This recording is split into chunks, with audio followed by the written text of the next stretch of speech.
Good morning. I'm Warren. He's Charlie. I can see, he can hear. That's why we work together. Have trouble remembering each other's names from time to time. We're going to introduce the directors. We're going to give you some information on the first quarter earnings. We're going to talk briefly about the David Sokol Lubrizol situation, and then we're going to open it up for your questions. Anything that relates to the Lubrizol matter is going to be transcribed and will be put up on the website, the Berkshire Hathaway website, just as promptly as we can. Maybe this evening, or this afternoon, maybe tomorrow morning, but very promptly, because we want to be sure that all shareholders hear or get to read every word of what has been said here about the matter. First thing I'd like to do is introduce the directors, and if they stand and remain standing, you can withhold your applause as they stand, but you can go crazy at the end, or you can continue to withhold your applause. That will be your call. Charlie and I are up here, and we don't like to stand up too often, so we'll skip our standing. Howard Buffett, Stephen Burke, Susan Decker, Bill Gates, Sandy Gottesman, Charlotte Guyman, Don Keogh, Tom Murphy, Ron Olson, and Walter Scott.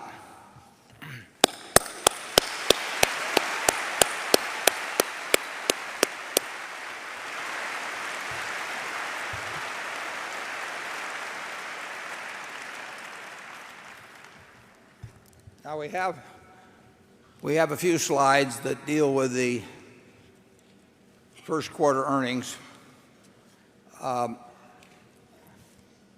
think Mark Hamburg would like me to emphasize that these are preliminary. This is about as early as we ever have a meeting in relation to the quarter.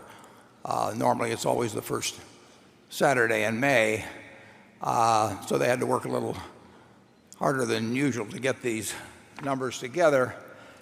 And I would tell you as background that basically pretty much all of our businesses, with the exception of those that are related to residential housing, are getting better.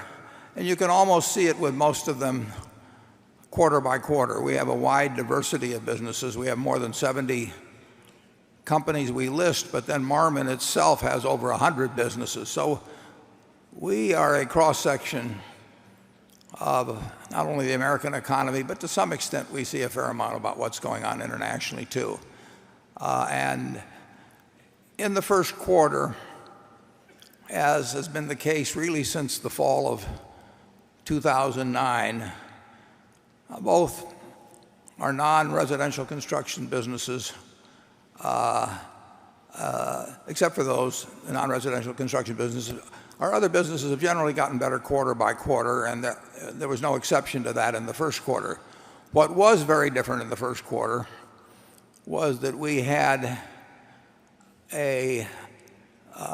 probably the second worst quarter for the insurance industry in terms of catastrophes around the globe. Normally, the third quarter of the year is the worst period, because that's when hurricanes tend to hit the U.S., with most of them, about 50% of them occurring in September and then sort of forming a normal curve on either side of September. So the third quarter usually is the record quarter. And the third quarter was the record quarter back at the time of Katrina. But in the first quarter of this year, we had some major catastrophes in the Pacific, Asian areas, and that hit the reinsurance industry particularly hard. No one knows at this point. I mean, it's a wild guess, but probably those catastrophes cost the reinsurance industry on the order of $50 billion. And we usually participate to the extent of 3 to 5%. First of all, I'll give you our overall earnings, the way we normally present them. And if we'll put the first slide up, you can see that our insurance underwriting suffered an after-tax loss of $821 million. Now, when I wrote the annual report, I postulated normal earning power of Berkshire at about $17 billion pre-tax and about $12 billion after tax, assuming break even on insurance underwriting. Our insurance underwriting has done better than break even. In fact, it's made quite a bit of money for 8 consecutive years. But I would say with the start of these catastrophes in the first quarter, or the catastrophe experience we had in the first quarter, I would say that it's unlikely that we would have an underwriting profit for 2011. If it was remarkably catastrophe-free from this point forward, including hurricanes in the United States, it's conceivable we would break even or make a tiny profit. But that's an improbable assumption. So I think for the first time in 9 years, we will likely have an insurance underwriting loss this year. I think our record may very well be quite a bit better than certainly most other reinsurers, and it does not change my expectation that over time our insurance underwriting should at least break even. And if you have followed what I've written in the annual reports, if insurance breaks even, we get the free use of float, and that's been enormously valuable in the past, and I would expect it to be in the future. And if you look at the other lines, insurance investment income's down a little. That will go down more because our Goldman Sachs preferred was called in April. Our General Electric preferred is almost certain to be called in October. So we have lost, and we had called a note from Swiss Re that was paying us 12% and came to something over $360 million a year when the Swiss franc went above par. So we have lost or are losing at least 3 very high yield investments, which we cannot replace with similar investments at present. So that line will go down. On the other hand, at the end of the quarter, we had $38 billion in cash, and that does not count the $5.5 billion that we were going to receive in April from our Goldman Sachs preferred. So that money is earning virtually nothing now, and I would not expect that to be part of the long-term picture either. So there would, just a few percent on that would be many, many hundreds of millions of dollars. So I think over time, our insurance investment income, even though it will dip throughout this year, I would expect that if we have a similar level of investments to actually grow from the level we show here. We had the full ownership of BNSF in the quarter this year. We only had it, I think, from February 12th last year. So that in significant way accounts for the gain in that next line of railroad, utilities, and energy. But the BNSF also had a significant gain in earnings, and the railroad business looks to me like it will have a very good year this year. Not just our railroad, but all railroads. And the competitive advantage of railroads is becoming more and more evident almost by the day, particularly as fuel prices increase. And in the remaining lines, we also had gains in most of our businesses. So overall, we got hit very hard in the insurance business. And if we'll move to slide 2, we list the 3 major catastrophes that occurred, which in aggregate we estimate we have a total loss of $1,673,000,000 pre-tax. And that figure, as with all estimates, early estimates about major catastrophes, is subject to a lot of change. Nobody knows what the insured losses will be from the Japanese earthquake. But this is our best estimate now. You'll notice that over 40% of the underwriting loss comes from a contract we have with Swiss Re, where we get 20% of their business. That contract is in the fourth of its 5 years. They have indicated that they will not be interested in renewing it. I just wish they'd told us that a few months ago. But we've enjoyed the relationship with Swiss Re. It's just that we enjoy it some quarters more than others. And our estimate, we've added a little something into their estimate because on balance we feel that most catastrophe losses develop upward. It's sort of the nature of the business. But that, incidentally, the tornadoes in April, just at GEICO, we expect, and all we're talking about is automobiles here, cars, because we don't insure the homeowners. We act as agent in placing insurance for people, but we do not take the insurance risk. We estimate that 25,000 cars will get automobile claims. That's a lot of automobiles when you think about it. Our market share is about 9%, although it varies by state. But it's been an extraordinary tornado season, as you know. That does not hit. I do not believe that hits the reinsurance business particularly hard, because there are multiple events, but no one event is anything like, say, the New Zealand earthquake. The New Zealand earthquake, estimated at $12 billion of insured damage. Charlie, how many people are in New Zealand? Well, we don't practice these things, as will become evident here. What, about 3 million? 3 million? I'd guess a little more than that. 4? 5, maybe. 5, okay, 5 million people. So that's 1/60th of the population, we'll say, of the United States. And if you take 12 billion and multiply it by 60, you come up with 720 billion, which is 10 times Katrina in terms of the impact on a place like that. So there's been some really extraordinary earthquakes, and as I say, the worst part of the season is, generally speaking, for reinsurers, is yet to come. So this may be a year that the reinsurers will remember, although they might prefer to forget it. There's some good news on the insurance front.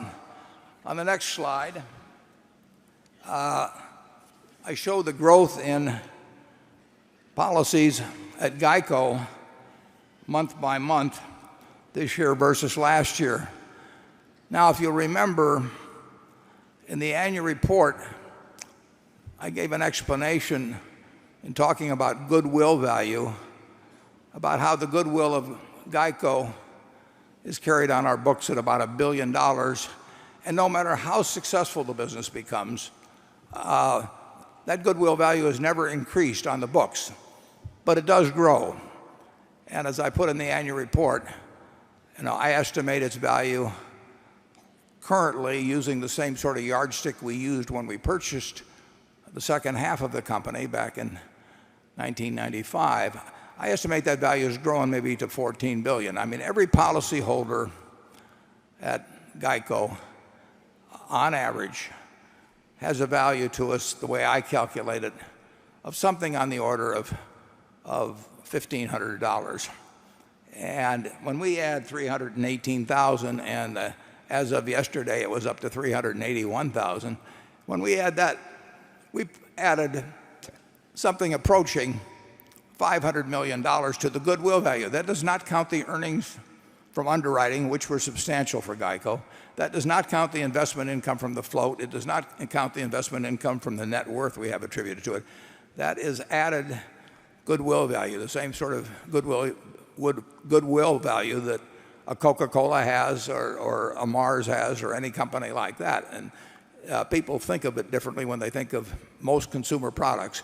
But a policyholder to Berkshire at GEICO has very, very significant value. There's a very significant percentage have been there for 10 years or more, and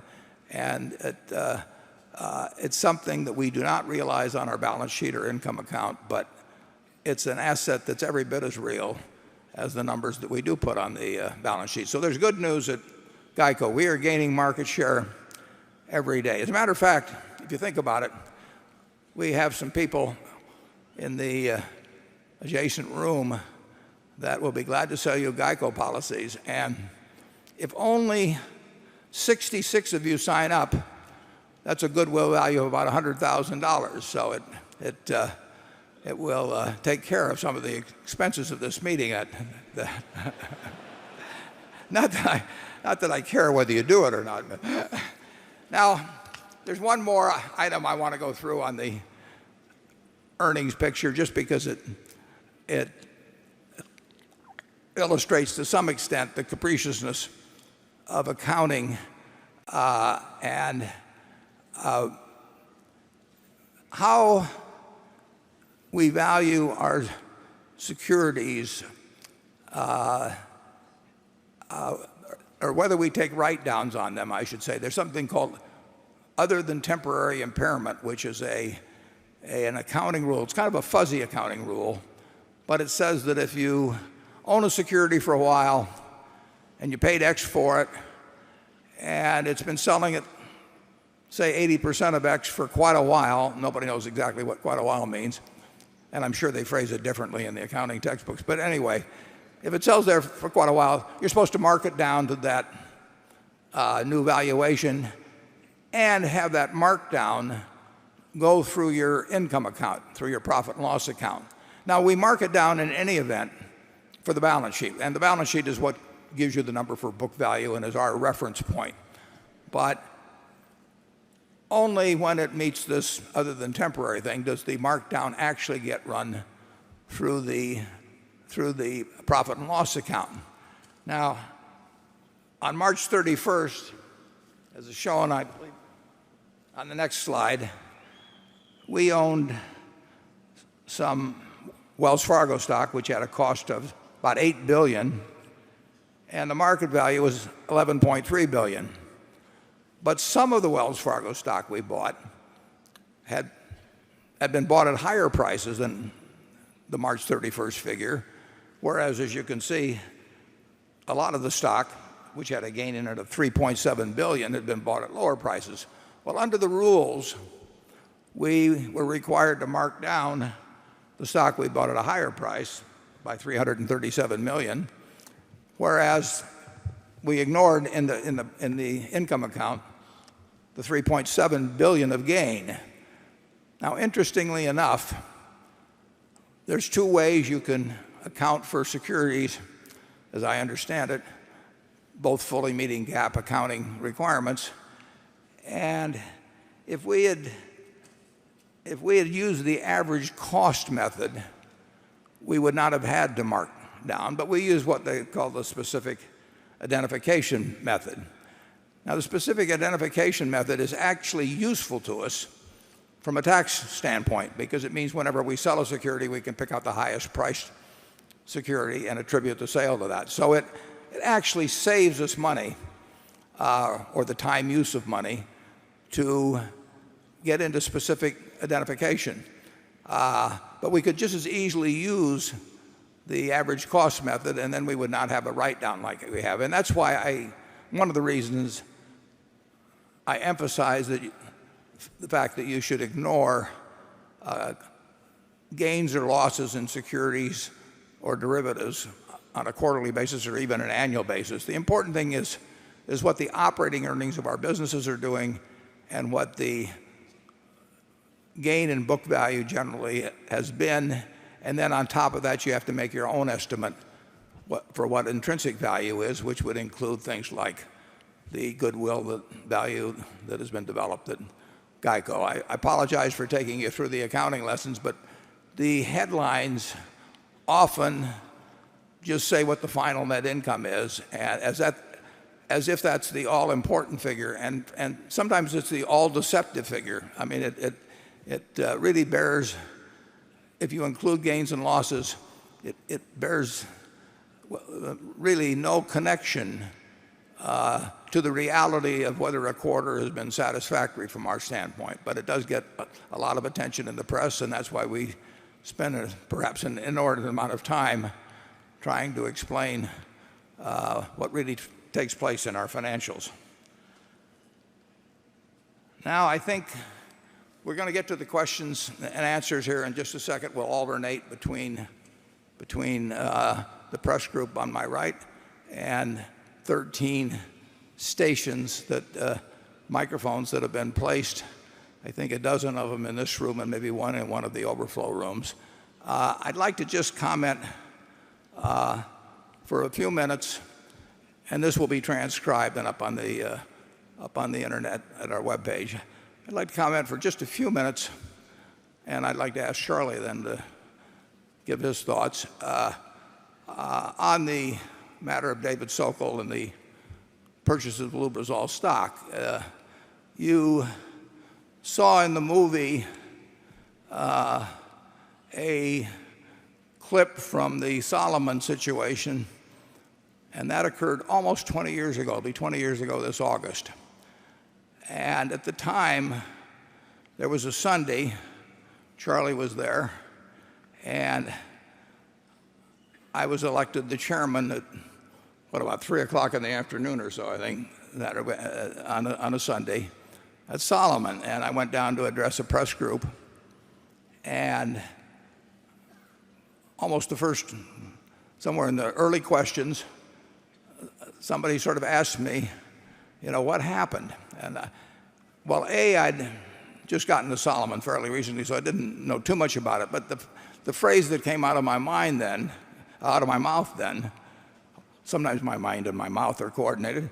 The phrase that came out of my mouth then was that what had happened was inexplicable and inexcusable. Now it's 20 years later, and looking back on Solomon, I still find what happened inexplicable and inexcusable. I will never understand exactly why some of the events that transpired did transpire.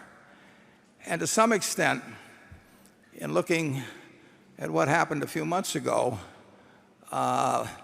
with Dave Sokol's failure to notify me at all that he'd had any kind of contact with Citigroup. In fact, he directed my attention to the fact that they represented Lubrizol and never said a word about any contact with them.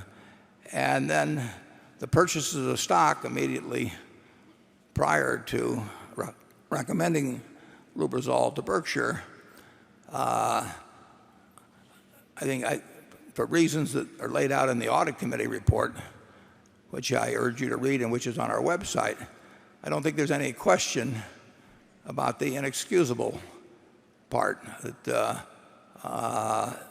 Dave violated in that the code of ethics. He violated our insider trading rules, and he violated the principles I lay out every 2 years in a direct personal letter to all of our managers, and which I've been doing for a long time. So you can read the audit committee report about that. The inexplicable part is somewhat, it's inexplicable, but I'd like to talk about it a little bit because I will tell you what goes through my mind in respect to it. Certainly, one interesting point is that Dave, to my knowledge at least, made no attempt to disguise the fact that he was buying the stock. I mean, you read about insider trading cases in people set up trusts in Luxembourg, or they use neighbors who know neighbors, or they use third cousins, or they have various ways of trying to buy the stock so that when it's later that FINRA, as a supervising organization, looks at the trading activity in the months prior to a deal, they do not see names that jump out at them as being associated with the deal.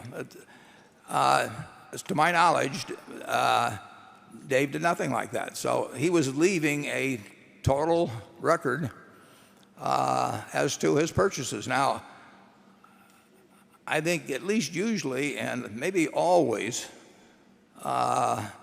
we are queried after any deal.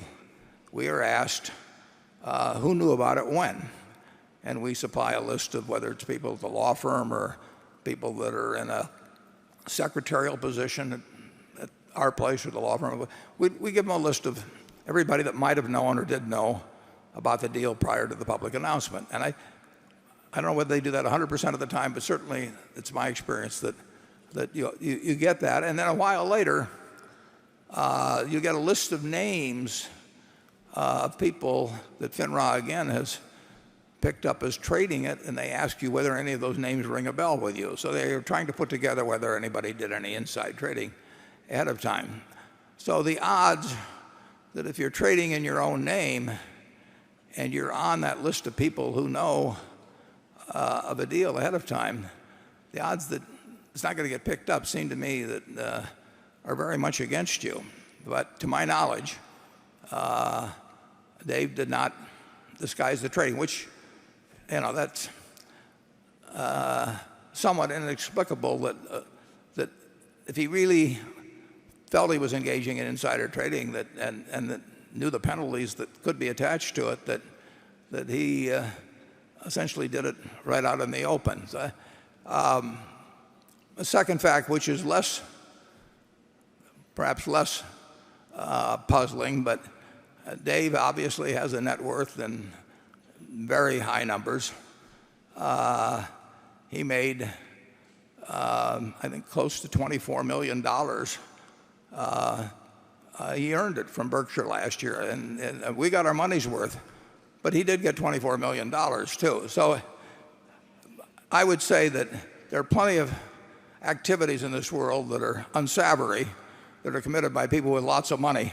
So I don't regard that as totally puzzling. But I will give you one instance that does make it puzzling. It makes it very puzzling to me. We bought Mid-American at the end. Berkshire Hathaway bought Mid-American at the end of 1999. Berkshire Hathaway bought about 80%. Walter Scott, who I just introduced, in his family was the second largest holder, I think something over 10%. And then two operating people, Dave Sokol, the senior one, owned or had options on a big piece, and Greg Abel, a terrific partner of Dave's, also had a piece. And Walter Scott, and I've told this story privately a few times, but I don't think I've done it publicly. Walter Scott came to me a year or two after we'd bought it, and Walter said, I think we ought to have some special compensation arrangement for Dave and Greg if they perform in a really outstanding manner. And he said, I think maybe he suggested something involving equity, and he saw me turn white. So he said, why don't you design one and let me know? So I just scribbled something out on a yellow pad. It didn't take me 5 minutes. And we called it, sort of in honor of Charlie, although he didn't know about it, we called it the Lollapalooza. And it provided for a very large cash payout, which I'll get to in a second, based on the 5-year compounded gain in earnings. And we were starting from a high base. In other words, this was not from any depressed level. And we set a figure that no other utility company in the United States was going to come close to. But if that figure were achieved, we were going to give $50 million to Dave and $25 million to Greg Abel. And I had Dave come to the office and I said, here's what Walter and I are thinking. And what do you think of this plan? And it had these figures on per share that like I say, move forward at 16% compounded per year. And then I said, here's the payout. And he looked at it for just a very short period of time. And he said, Warren, this is more than generous. But he said, there's just one change you should make. And I said, what's that? And he said, you should split it equally between me and Greg. Instead of being 50 million for me and 25 for Greg, it should be 37.5 apiece. So I witnessed, and Walter witnessed, and he talked to him about it. We witnessed Dave voluntarily, without any, Greg had nothing to do with it. He wasn't there. We saw Dave transfer over $12.5 million, getting no fanfare, no credit whatsoever, to his, in effect, junior partner. And I thought that was rather extraordinary.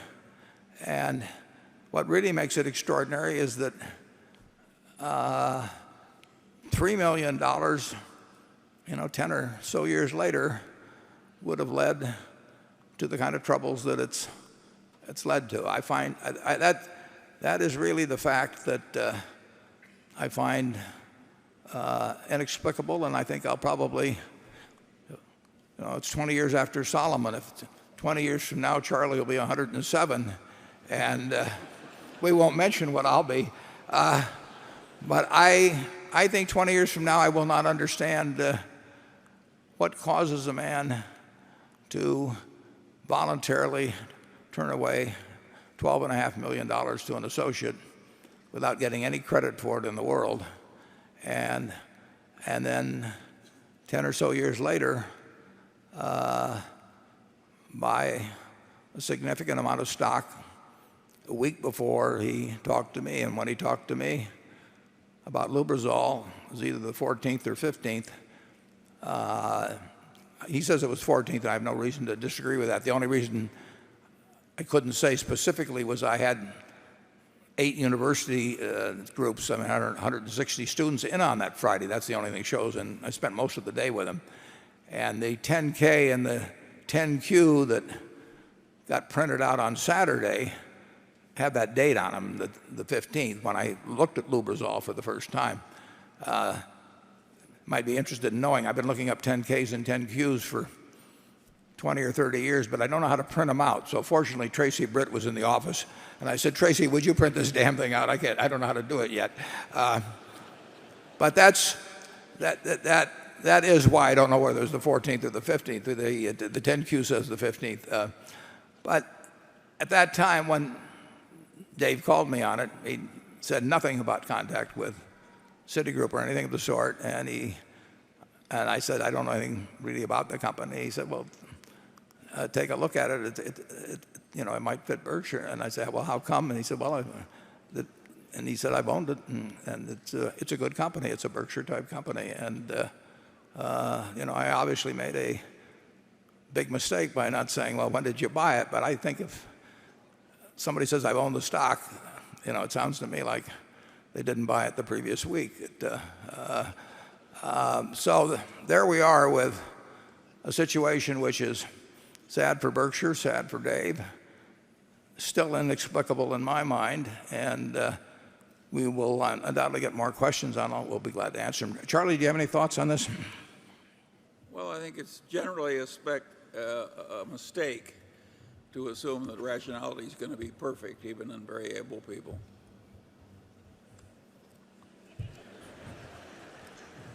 We prove that pretty well, regularly. Do you have any explanation for the irrational? Yeah, I think hubris contributes to it.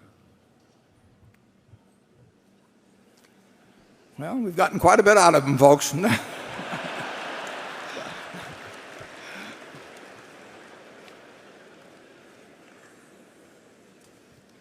Okay, let's go to work. We'll start with Carol Loomis of Fortune magazine. I should introduce our group here. We didn't go alphabetical this time. We've got Carol, then we've got Andrew Ross Sorkin of the New York Times, and we have Becky Quick of CNBC. Now,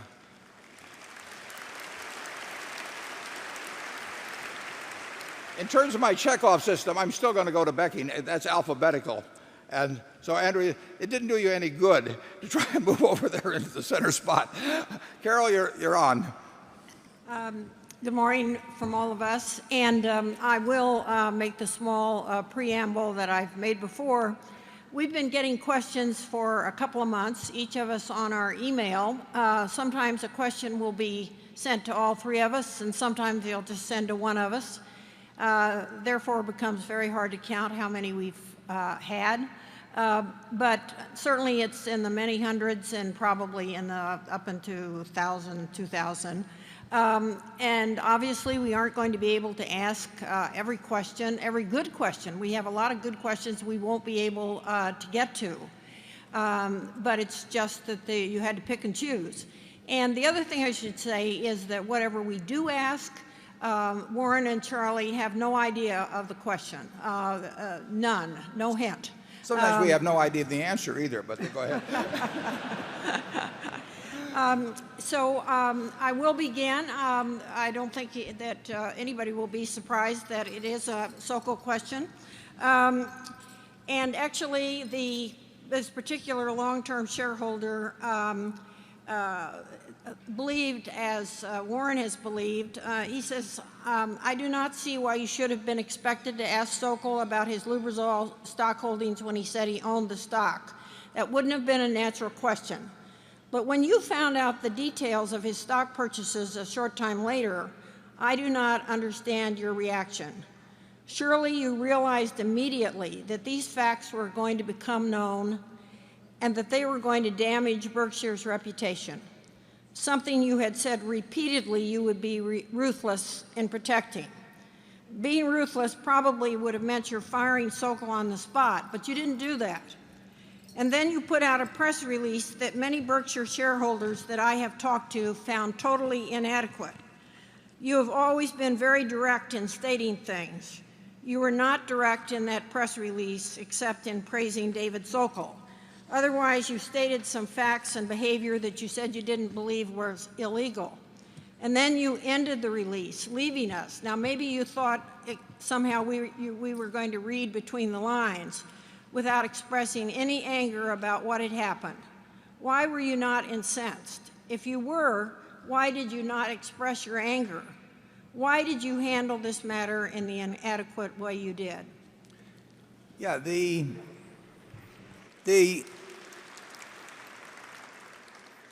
it wasn't really immediately thereafter. I learned on March 14th, which was the day we announced, and now bear in mind his first conversation when he said he owned the stock was January 14th.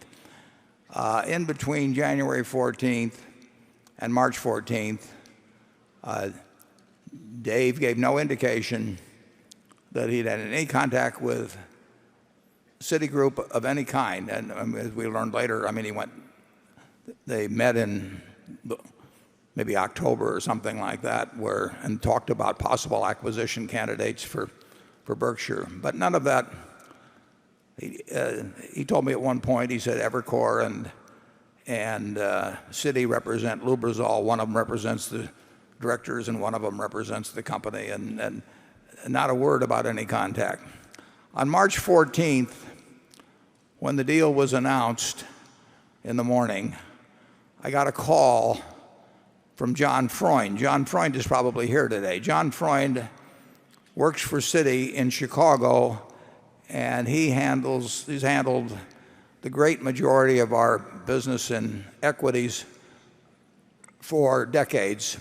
And I've got a direct line to him. I talk to him frequently, and he called and said, "Congratulations, and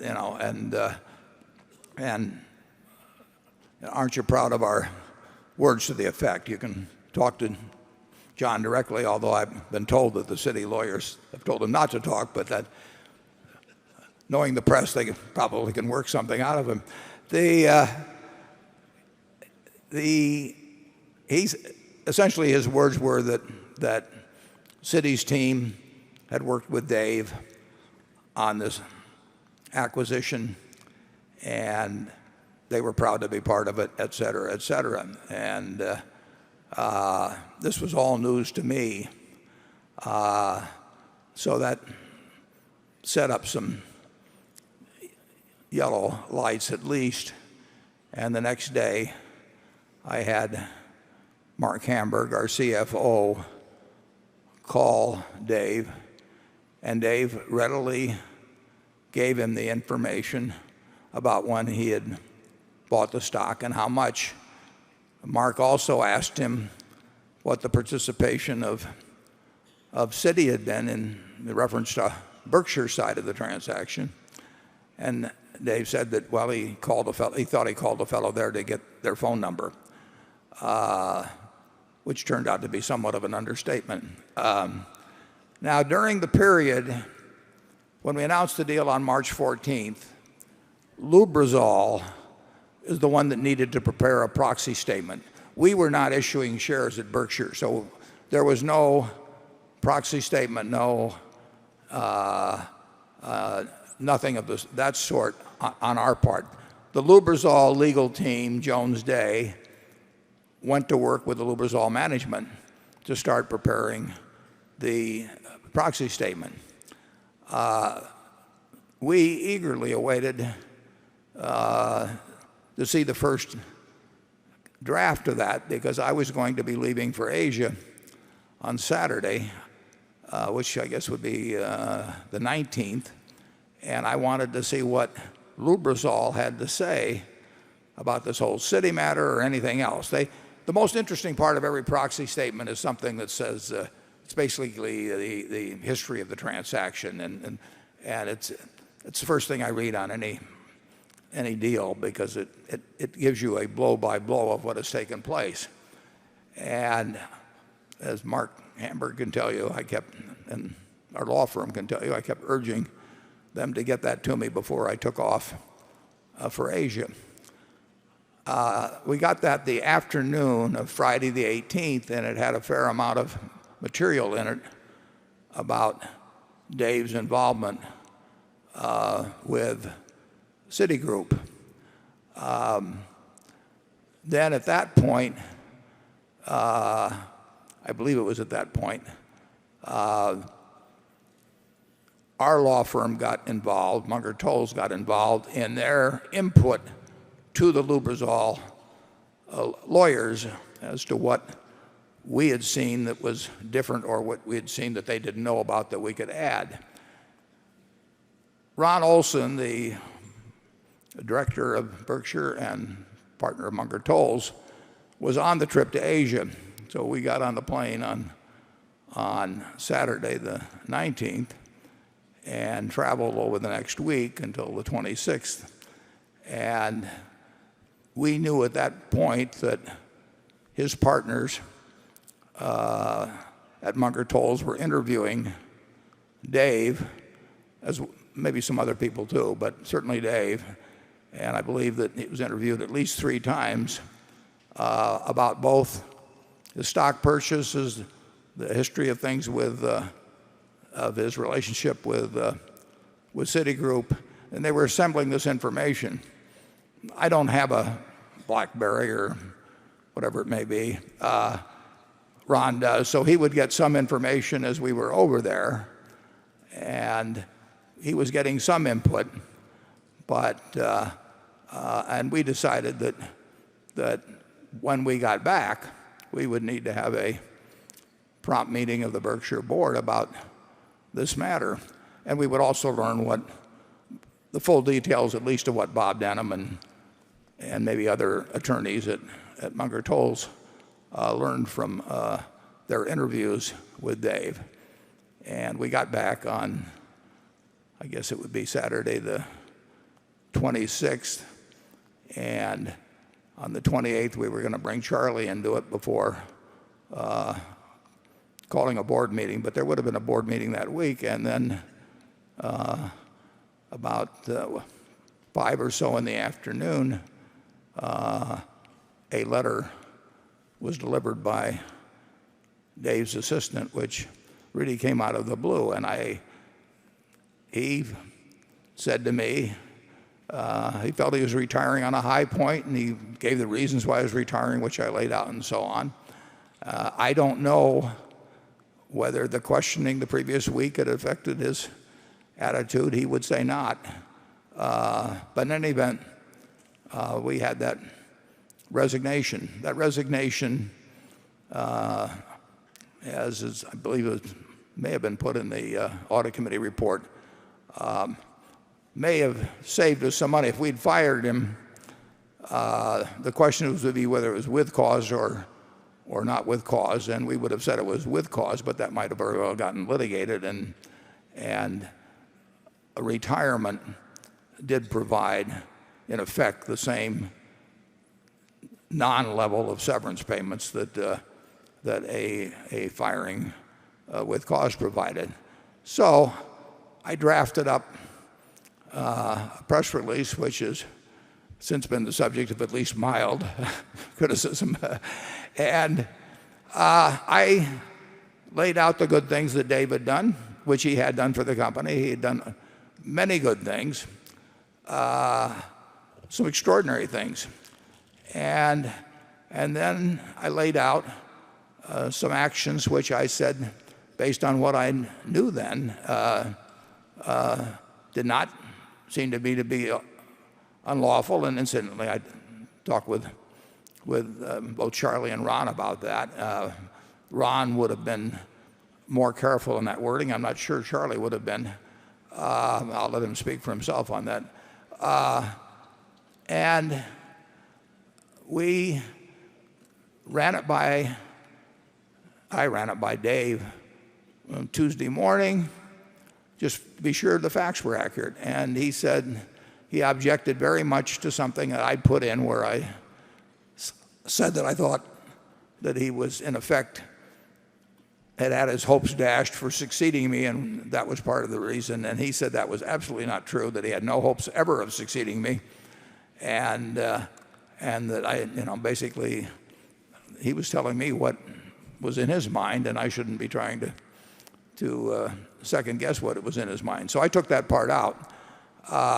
But he affirmed all of the other facts in that letter, and then I took it out. I sent it to him a second time to make sure that he was okay with the facts, and he said they were accurate. Now, in there was included the fact that Dave had no indication that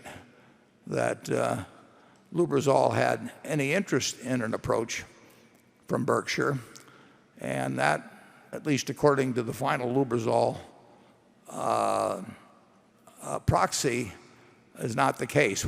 I have not talked to anybody except John Freund at Citigroup, so I have no idea what took place with the investment bankers at Citigroup, except for what I read in the Lubrizol proxy. But the Lubrizol proxy now says that Dave did know that Lubrizol had an interest on December 17th. But both in the two chances he had to review it, and then when he went on CNBC on a Thursday and talked for half an hour, he made no attempt to correct any of the facts in it.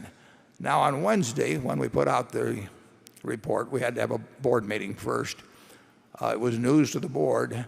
They got the release a little bit ahead of time, and then we had a board meeting. We also delivered, through our law firm, we phoned the head of the enforcement division of the Securities and Exchange Commission and told him exactly the facts regarding the stock purchases and anything else that they might have cared to know. So I think we acted in that case very, very promptly to make sure the Securities Exchange Commission and the top of the enforcement division was well versed on what had taken place to our knowledge up to that point. So from our standpoint, my standpoint, Dave was gone, minimum severance costs, minimum chances for lawsuits about compensation to him. And we had turned over some very damning evidence, in my view, to both the public and to the SEC. What I think bothers people is that there wasn't some big sense of outrage or something in the release, and I plead guilty to that. This fellow had done a lot of good things for us over 10 or 11 years, and I felt that if I'm laying out a whole bunch of facts that are going to create lots of problems for him for years to come, that I also list his side of the equation in terms of what he'd done for Berkshire. And as I said a little bit earlier, one thing I didn't even lay out was this extraordinary act where, in effect, he turned over $12.5 million to a fellow employee. So that's the history of my thinking on it. Charlie, you want to add anything?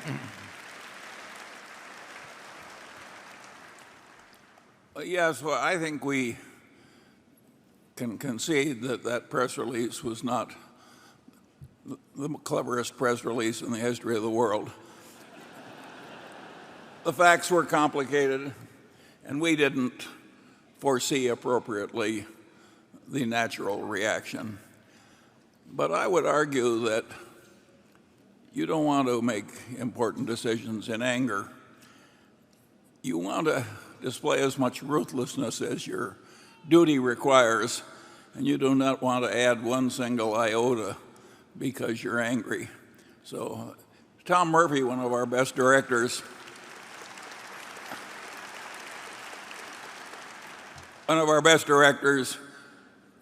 always told the people at Cap Cities, you can always tell a man to go to hell tomorrow if it's such a good idea. So the anger part of it, and I don't think it was wrong to remember the man's virtues as well as his error.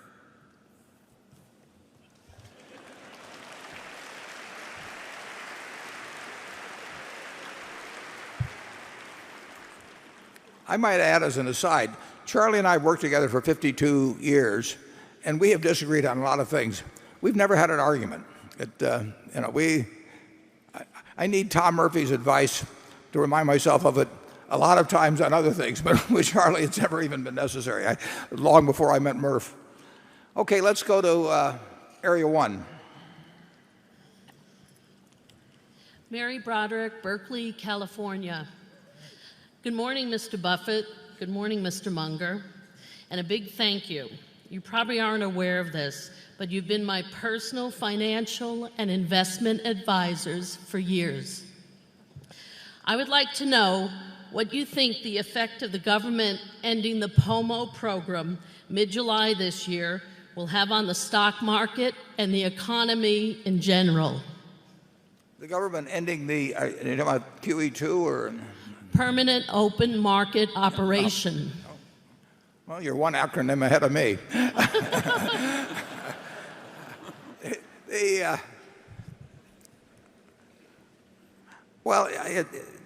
Just as we're discussing it now, it's no secret what they're going to do. I mean, it's sort of the most advertised open market purchase in history, and probably in terms of defining the amount per month and when it comes to an end, and what the balance sheet will look like at the end of the Fed.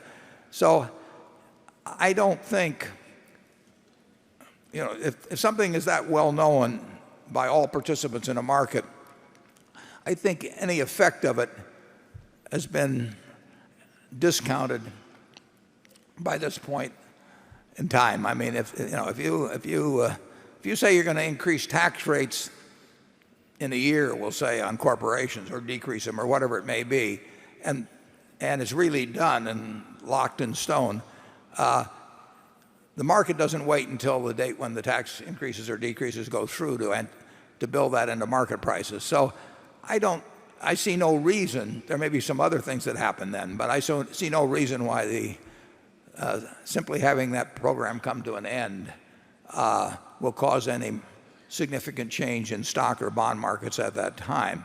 Obviously a huge market force will be withdrawn. I mean, you buy $600 billion worth of treasuries, and you probably leave a few traces along the way that you've done it. And it has been $100 billion or so a month, and that purchasing will not be in the market, but the government issuances of debt will still be at a level that are consistent with what they are now. So it will be a different market, but I think it's a different market that's already been anticipated. Charlie? I have nothing to add. Becky? I'd like to ask a question that comes from Ram Tarakand from Sugar Land, Texas. He says, "Good morning, Mr. Buffett and Mr. Munger. You have always put great emphasis on hiring and retaining managers that not only have exceptional talent, but also adhere to the higher standards of corporate ethics and behavior. Recent events surrounding Mr. Sokol's actions have demonstrated that we were not very far from a situation where someone running Berkshire Hathaway had great talent but lacked the other quality that has made Berkshire the envy of the business world. In some ways, we are relieved that these events happened when you were still at the helm. But coming back to the succession plan that you have in place, how can you ensure that there are no more Sokols in the lineup of exceptional managers that you have?" Yeah, he made an assumption there about Sokol being the next in line, which I'm not sure was warranted, but he certainly was entitled to think that he was a candidate.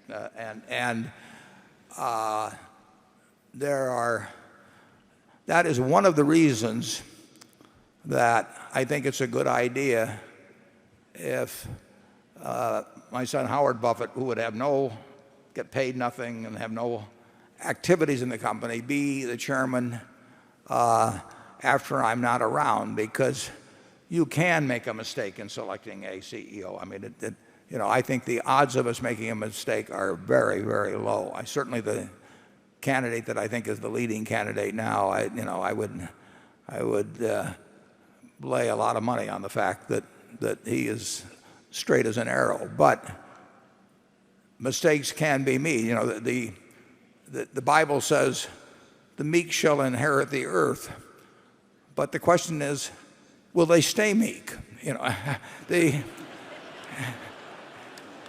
And the idea of having an independent chairman who would be voting a lot of stock, because even at my death, because of the concentration of A stock and so on, the executors would have a very significant block of stock. And if some mistake were made, it would be easier to change if not only a very large block of stock were available to express an opinion, but also if the chairmanship was not locked in with the CEO. It's gotten less tough to change CEOs at companies where either their moral or their intellectual qualities are found lacking. But it's still difficult. It's particularly difficult if they turn out to be a mediocre CEO. If the person's really bad, people will rise up sometimes, and particularly if they have meetings without the CEO present. But it's not an easy job to displace a sitting CEO who also holds the chairman's position and controls the agenda and all of that. So I think an independent chairman, particularly one that represents a very large block of stock and has no designs himself on taking over the place, is a safety measure for the possibility, however remote, that the wrong decision is made. But I will tell you that the directors of Berkshire will be thinking every bit as much about the quality of the person as a human being as they will be thinking about their managerial skills, because it's vital that you have somebody at Berkshire, in my view, that that is running the place that really cares more about Berkshire than he does about himself in terms of advancement. And I think we have multiple candidates that fulfill that. And the idea of an independent chairmanship is part of the belt and suspenders. Charlie? Well, your idea about the Buffett family has a precedent. The Rockefellers left the management of Standard Oil many, many decades ago, but they did intervene once, and that was to throw out, what was it, the head of Standard of Indiana, and it was on moral grounds. So that sort of thing can happen, and you have put another string in our bow. Okay, we'll go to area 2. Caroline Tall, Boston, Massachusetts. Mr. Buffett and Mr. Munger, if you were going to live another 50 years, and we sincerely hope you do, and could add one additional sector or asset class to your circle of competence, which sector would it be and why? Well, that's a very good question, and I particularly like the preamble.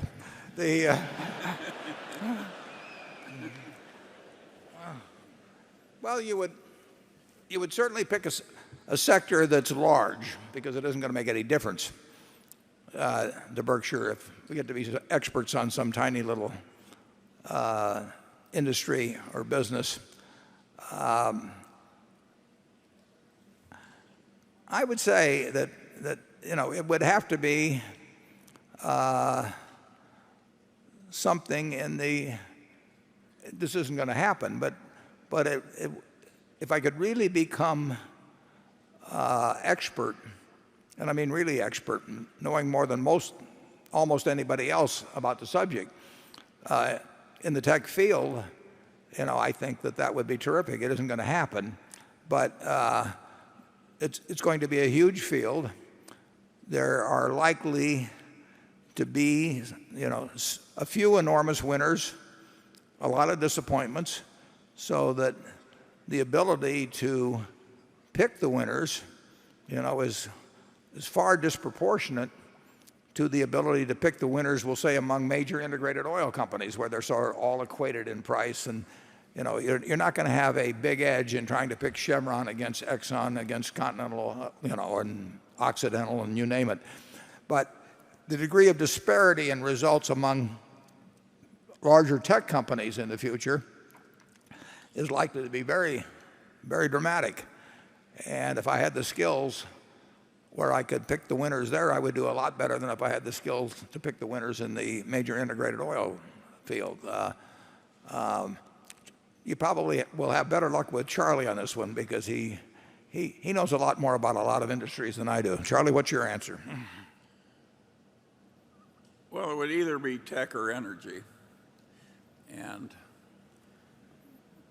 I think that we're the wrong people to develop the expertise. I think if we were going to do it, it would have already happened. Yeah. Now, I do think we might identify somebody else who has abilities that we lack. That's been very hard for us, but we're not going to tell you. but we've done a little better lately.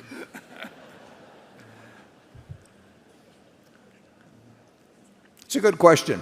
Andrew? This question comes from a shareholder named Ralph Coutant, who asks, in your press release, your original press release, you noted that Dave brought the idea of purchasing Lubrizol to me on either January 14th or 15th. Initially, you said I was unimpressed. You went on to note that on January 24th, you sent another note to Dave indicating your, quote, skepticism about making an offer for the company.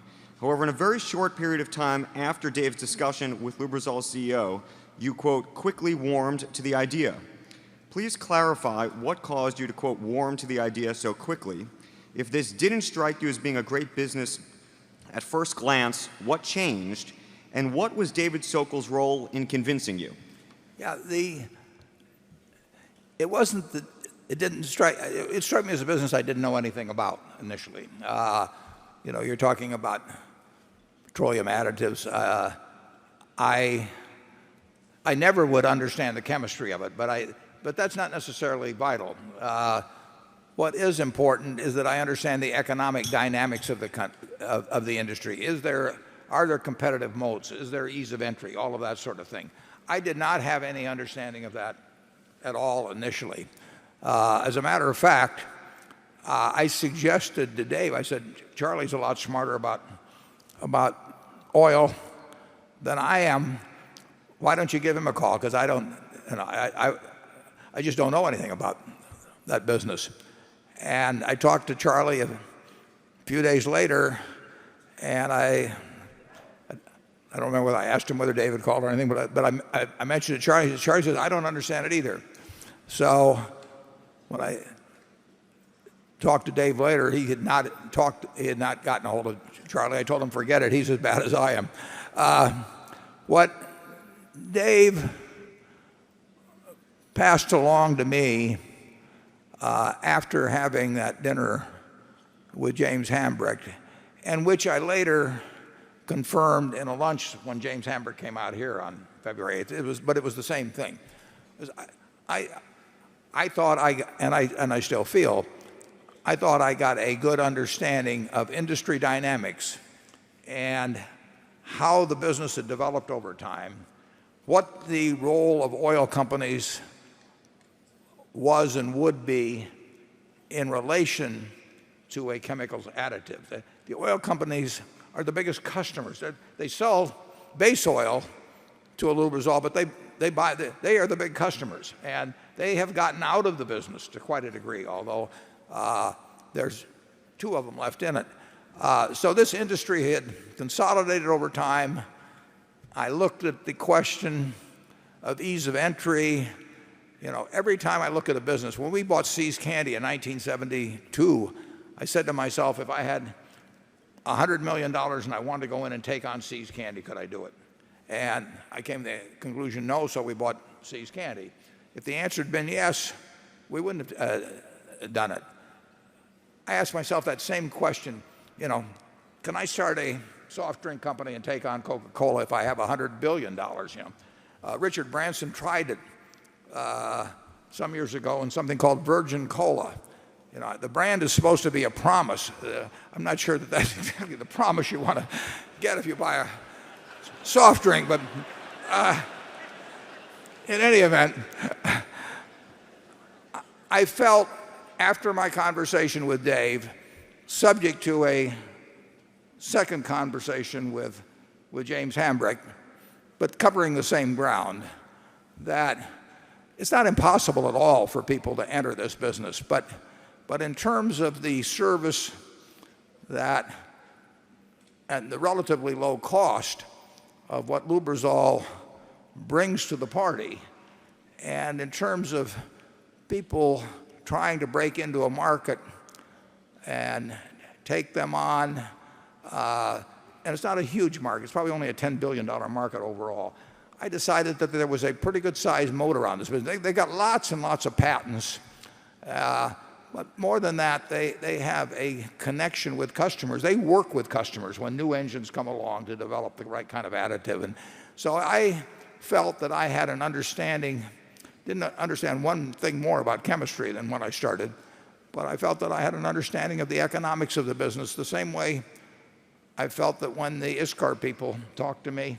I mean, who would think that you could have, take some tungsten out of the ground in China and put it in the little carbide tools and that you could have some durable competitive advantage? But I decided ISCAR had a durable competitive advantage after looking at it for a while. That's the conclusion. I have come to the conclusion that, and Charlie as well, that the Lubrizol position as the dominant, or the number one company, not dominant, but the number one company in terms of market share in that business is sustainable, and that it's a very good business over time. It helps, they are helping engines run longer, run smoother. When metal is acting on metal, that lubricants are important, and they're always going to be around. And I think Lubrizol will be the leading company for a very, very long time. And that's the conclusion I came to. And I did not have a fix on that, nor did Charlie, prior to Dave relaying on to me what he had learned at that dinner, which incidentally, Lubrizol had been telling the world. I mean, they made investor presentations and all that quite extensively over the years. I simply hadn't paid any real attention to it, and when it was explained to me, I thought I understood it, and I still think I understand it. I think Lubrizol will be a very, very good addition to Berkshire, and I saw James Hamburg just yesterday, and despite the turmoil around this, they are very enthused about becoming part of Berkshire, that they regard it as the ideal home. Charlie? Yeah, ISCAR and Lubrizol to some extent are sisters under the skin. You got very small markets that aren't really too attractive to anybody with any sense to enter, and fanaticism in service. So if you have any more like that, why, please give Warren a call. Okay, area 3. This is Sean Shaochu from Ottawa, Ontario. Warren, Charlie, I admire you guys tremendously. I want to ask a question about the valuation of your company. You said price is what you pay and value is what you get. In your letter to the shareholders this year, each Class A share owns about investment about $95,000, and each share commands an earning of $6,000. So in my simplistic way of calculation, each share is worth $95,000 of investment plus the earnings discounted at 7%. That's another about $90,000. So it adds up to about $185,000. Is that correct? Does that mean the complexity of your empire is a value trap? We give those figures because we think they're important, both the investments per share and the operating earnings per share, excluding the earnings that come from the investments, and leaving out insurance underwriting profits or losses, because we think at worst they'll break even, but they do bounce around from year to year. Those figures are pre-tax on the operating earnings, so I'm not sure whether you're applying your discount factor to pre-tax or after-tax, but we think they're important. And I would expect the operating earnings, are almost certain to increase. How much, who knows? But that number is likely to go up. The investments are still about the same as at year end, but they could go up or down based on whether we're able to buy more operating businesses. Our goal is to build both numbers to some extent, but our primary goal is to build the operating earnings figures.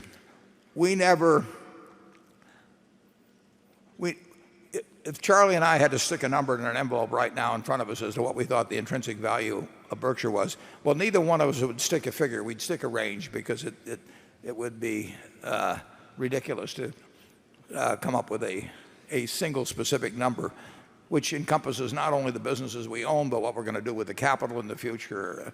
But even our ranges would differ modestly, and they might differ tomorrow in terms of how I would feel versus today, but not dramatically at all.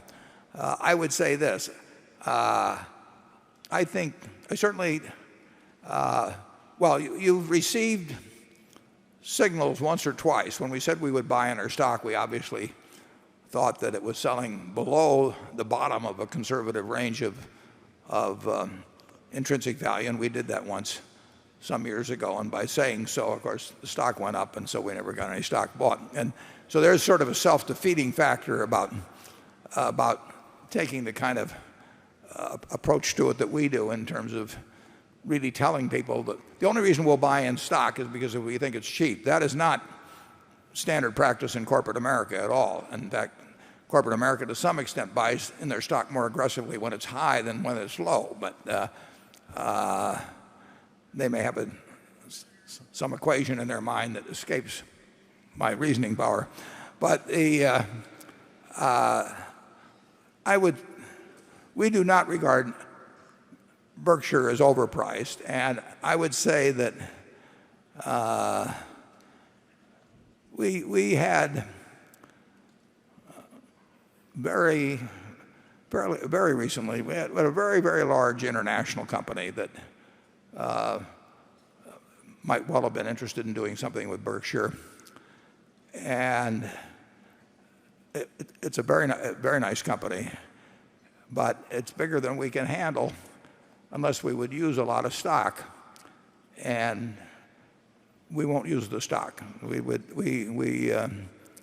just think our shareholders would come out behind, be a wonderful company and make a lot of headlines.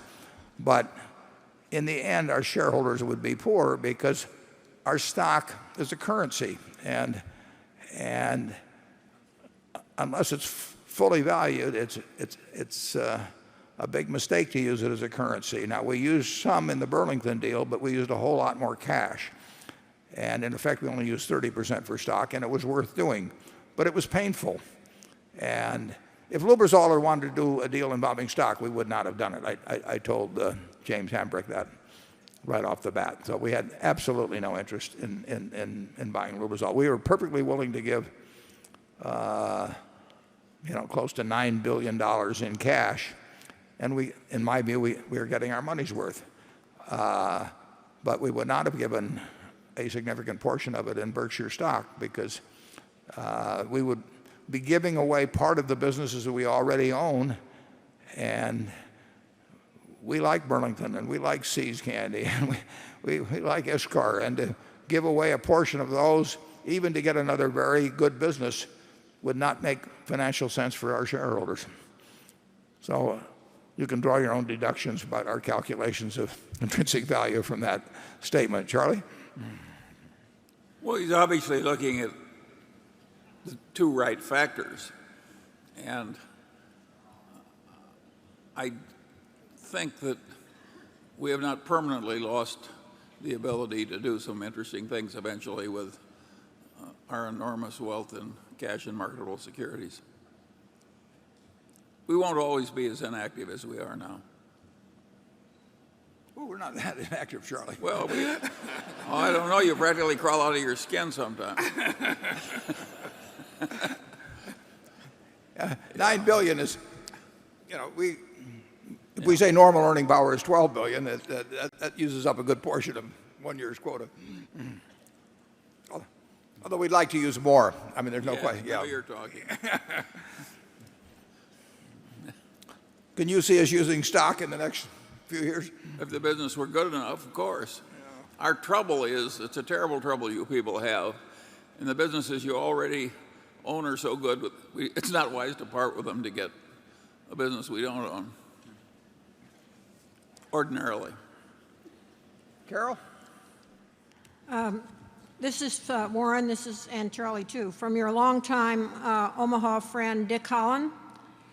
Whenever you talk in a general way about America's economic future, your remarks are invariably positive, even glowing, despite the severe problems of growing public and private debt, the huge budget imbalances that result, and no real policies to solve these problems.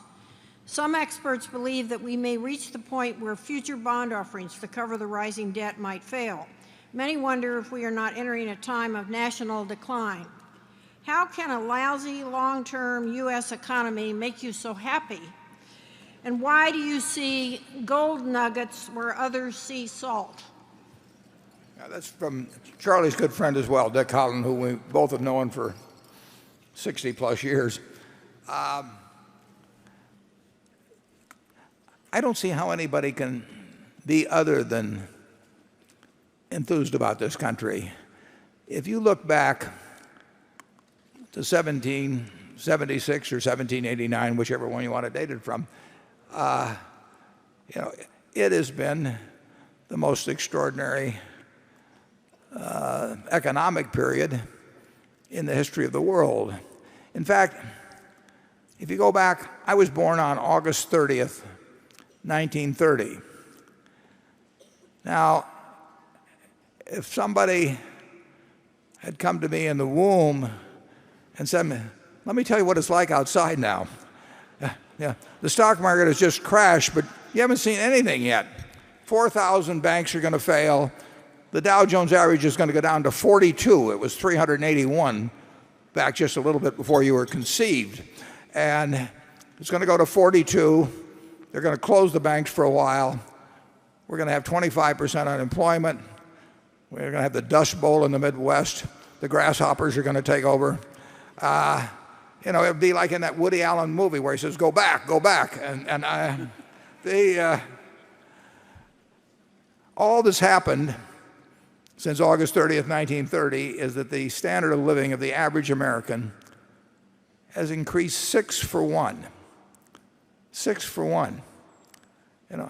That's absolutely incredible. I mean, if you look at centuries where nothing happened for the average person. I mean, century after century. So we have a system that works magnificently. It gets gummed up periodically, and it always has troubles. I mean, my father was very anti-New Deal. So my sisters and I sat around a dinner table from the first we can remember hearing how things were going to go to hell. As a matter of fact, my father-in-law told my wife-to-be and her mother that he wanted to have a talk with me before we got married. And he was very much on my side, so I was not in a panic about this or anything. But I went down to his house shortly before the marriage, and this wonderful man, Doc Thompson, sat in a chair for a couple of hours. And he said, Warren, he said, I just want to tell you that you're going to fail, but it's not your fault. And he said, you and Susie, my daughter, if you starve, she would have starved anyway. I mean, it is not your fault. It's because, it's because the Democrats are in, and they're going to take the country down the road to communism, and just don't worry about the fact you're going to fail. And this went on for quite a while. And then he blessed me and we got married. It was a happy ending. But ever since, when I got out of school in 1951, the two people I admired the most in the world, my dad and Ben Graham, both said, you've got a good future, but don't start in stocks now, because there's never been a year when the Dow Jones average has not ended up below 200, and it's above 200 now. It's much too high, and if you start now selling stocks to people, they're going to have bad experiences. And so why don't you go wait a while and go work in the Omaha National Bank or do something, park yourself on the sidelines. There's always negatives. The country always faces problems. I mean, this country went through, it went through a civil war. It's gone through all kinds of things. But what happens? We have a few lousy years from time to time. I mean, we've had probably 15 recessions since the country started. And we will always have a list of 10 or 15 things at the start of the year that will tell you why, this country can't possibly work well. But all I can tell you is that it doesn't do it in a straight line. But the power of capitalism is incredible. I mean, that's what is bringing us out of this recession. I mean, monetary and fiscal policy have some utility, and certainly in the fall of 2008, the government was needed in a huge, huge way. It was the only one that could do what was needed. But if you look at the history of the United States, probably half of our recessions have occurred during, we'll say, in the 19th century, when people didn't even know what fiscal or monetary policy was. I mean, what happened was that excesses would come in, and then the the resuscitative power of capitalism would set the country back on the right, on a stronger growth pattern. And that's happened time after time after time. And the game isn't over. I mean, it is not like the potential of America has been used up. What has happened is the rest of the world has caught on to some extent. So you're seeing, some state capitalism in places like China, and they're turning economies loose that have been dormant for centuries. But it's not because the people are smarter. It's not because they work harder. It's just because they have tapped into a system that works marvelously over time. And I will tell you, in the next 100 years, you're going to have probably 15, maybe as many as 20 lousy years, but we will be so far ahead of where we are now that will be unrecognizable. Charlie?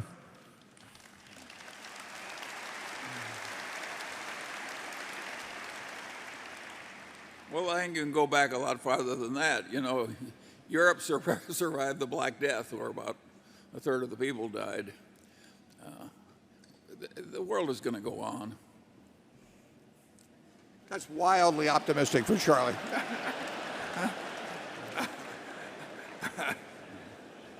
Have you got anything more encouraging than that to say, Charlie? Well, I don't know. I understand a little bit of Dick Holland's point of view. And by the way, I've known him a long time. He aced me out of any hope of being the chief candle snuffer at the Unitarian Church. He was so damn good at it. Anyway, what was the question? Can you bring yourself to say anything optimistic? Well, I have a little bit of a twist on that. And so I would say that you can be cheerful even if things are slightly deteriorating. And that's a very good quality to have. I have a personal saying that has always amused me. I say the politicians are never so bad you don't live to want them back.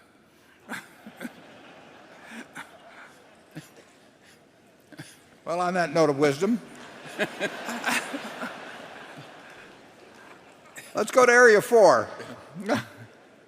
Good morning, Angie Jansen of Cambridge, Massachusetts. My question is, aside from the need to put huge amounts of capital to work, do you still believe that a high return on tangible capital business like Seas or Coke is the best asset to hold in an inflationary environment? Or do you now think an irreplaceable hard asset with pricing power like a railroad or a hydroelectric dam is superior? Yeah. The first group is superior. Just if you can have a wonderful consumer product, it doesn't have to be a consumer product, a product that requires very little capital to grow and to do more dollar volume, as will happen with inflation, even if you don't have unit growth. And it doesn't take much capital to support that growth. That is a wonderful asset to have in inflation. I mean, the ultimate test of that is your own earning ability. I mean, if you're an outstanding doctor, lawyer, whatever it may be, teacher, as inflation goes along, your services will command more and more in dollar terms, and you don't have to make any additional investment in yourself. People think of that, with a very long-lived real estate asset or something of the sort, or a farm or anything where additional capital is not required to finance inflationary growth. The worst kind of businesses are the businesses with tons of receivables and inventories and all of that. And in dollar terms, if their volume stays flat but the price level doubles and they need to come up with double the amount of money to do that same volume of business, that can be a very bad asset. Now, normally, we are not enthused about businesses that require heavy capital investment, just like utilities and the railroad. We think that, on the other hand, that particularly with the railroad, that where you do not have any guaranteed lower rate of return, that you should be entitled to earn returns on assets that are becoming more and more valuable to the economy, as whether it's in because of inflationary factors or because of just natural growth factors, or in the case of the United States, I think it'll be both. But the ideal business, See's Candy is doing, it was doing $25 million of volume when we bought it. And it sold 16 million pounds of candy at a little more than well, it retails $1.90, and we had some quantity discount. So we were doing close to $30 million worth of business. Now we're doing well over $300 million worth of business. It took $9 million of tangible assets to run it when it was doing 30, and it takes about 40 million of tangible assets at 300 and something. So we've only had to plow back $30 million into a business which will make us, well, it's made us probably $1.5 billion pre-tax during that period. And if the price of candy doubles, we don't have any receivables to speak of. Our inventory turns fast. We don't store it or anything like that. We gear up seasonally, and the fixed assets aren't big. So that is a much better business to own than a utility business if you're going to have a lot of inflation. Charlie? Yeah, and what's interesting about it is that we didn't always know this. And sometimes we forget it. That's true too. But it shows how continuous learning is absolutely required to have any significant achievement at all in the world. Yeah, and it does show, I've said in the past that I'm a better businessman because I'm an investor, and I'm a better investor because I'm a businessman. There's nothing like actually experiencing the necessity, particularly in the 1970s when inflation was gathering strength in the early 80s. You would see this absolutely required capital investment on a very big scale that really wasn't producing anything commensurate in the way of earnings. I wrote an article for Fortune called How Inflation Swindles the Equity Investor back in 1977. You really want the ideal asset, is a royalty on somebody else's sales during inflation, where all you do is get a royalty check every month, and it's based on their sales volume, and you came up with some product originally, licensed it to them, and you never have another bit of capital investment. You have no receivables, you have no inventory, you have no fixed assets. That kind of a business is real inflation protection, assuming the product maintains its viability. So even though we are going into some very capital intensive businesses, part of that reflects the fact we can't deploy the amount of capital we have in a whole bunch of See's Candies. We can't find them. We'd love to find them, but we can't find them in the quantity. So we are not doing as well with capital when we have to invest many billions a year as we would if we were investing a few millions a year. There's no question. That's true in investments. It's true in operating businesses. There is a real disadvantage to size, and we just hope that problem grows. Now you're talking. Becky. Aside from questions about Dave Sokol, the questions I've received most from shareholders have to do with dividends. And Dave Cornell, who is a shareholder who couldn't be here this weekend because he's at his daughter's wedding, writes in, I know that Berkshire is a great allocator of capital, but as an owner of Berkshire stock and as I get closer to retirement, there will be a time when I will need income from my assets. Currently, Berkshire does not pay dividends, yet it loves collecting on dividends on its investments. It also generates extensive cash flow in which it could pay dividends if it chooses to. Currently, the only real option to get income from your Berkshire investment is to sell a share or two of the stock. Is there a point in the future where Berkshire shareholders may expect a dividend payment, or what conditions would be needed for Berkshire to consider paying a dividend? Yeah, we will pay dividends. And matter of fact, there may be an argument that when we pay dividends, we should pay out almost 100%, because it does mean that we lost the ability to find ways to invest a dollar in a manner that creates more than a dollar of present value for the shareholders. But let's assume you had a savings account, and the savings account paid 5%, and you had your choice of taking $50 a year out or letting the $50 stay in, and somebody would pay you 120% of that savings account anytime you wanted to sell a piece of it. Now, would you want to take the $5 out, or would you rather let it accumulate and have the ability to sell at 120 cents on the dollar, that account? Every dollar that's been reinvested in Berkshire has created more than a dollar of market value. So it's much more intelligent if you control the dividend policy of Berkshire. It's much more intelligent for people to leave the dollar in, have it valued at $1.20 or $1.30 or whatever it may be valued, and then sell off a little piece if they want the income or if they want to receive some cash. And the logic of it, I think, is unquestionable. The execution of it is a problem. I mean, the question of whether we can keep investing dollars to create more than a dollar of present market value, there's an end to that at some point.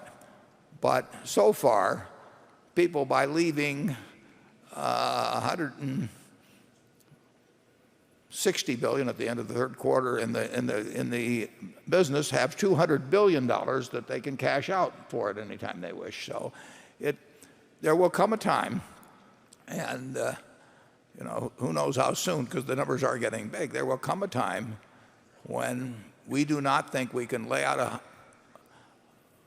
15 or 20 billion a year and get something that's immediately worth more than that for our shareholders. And like I say, when the time comes where a dollar is only buying us 90 cents of value, we'll quit spending the dollar. We'll give it to the shareholders. But I predict that the day that Berkshire declares a dividend, the stock will go down. I mean, it will, and it should go down, because it's an admission, essentially, that a compounding machine has lost its ability to continue on that course. Charlie? Well, and there's nothing wrong with selling a little Berkshire stock to buy jewelry if you do it in the right place. I would like to announce that my niece Cynthia visited Borsheim's yesterday around 3 o'clock, and she was there with her boyfriend, and he proposed, and they bought a ring. And congratulations.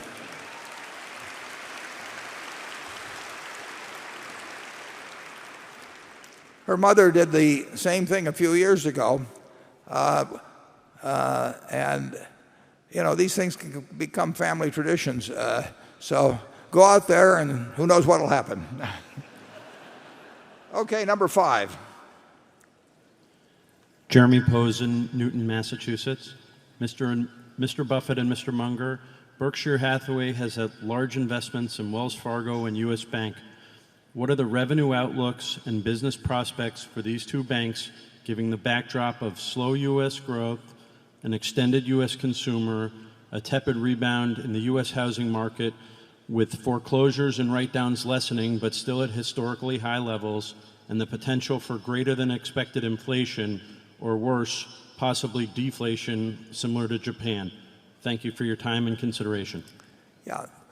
Wells Fargo and U.S.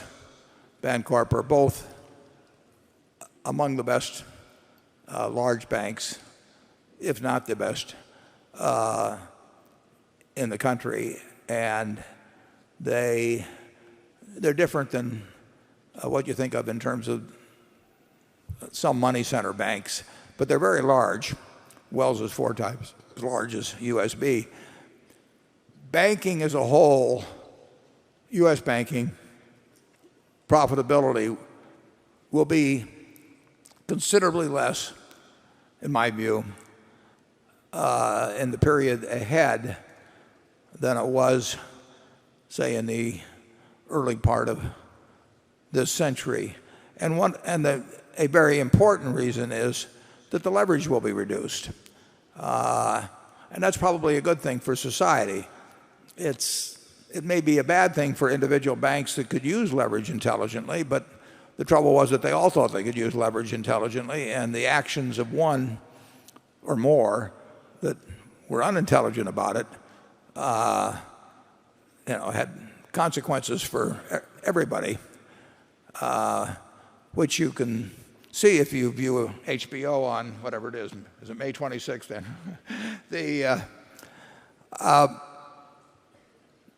So I would say that return on assets, even if return on assets were as good as it was some years ago, there will be less assets per dollar of common equity than before, which means return on common equity will be less.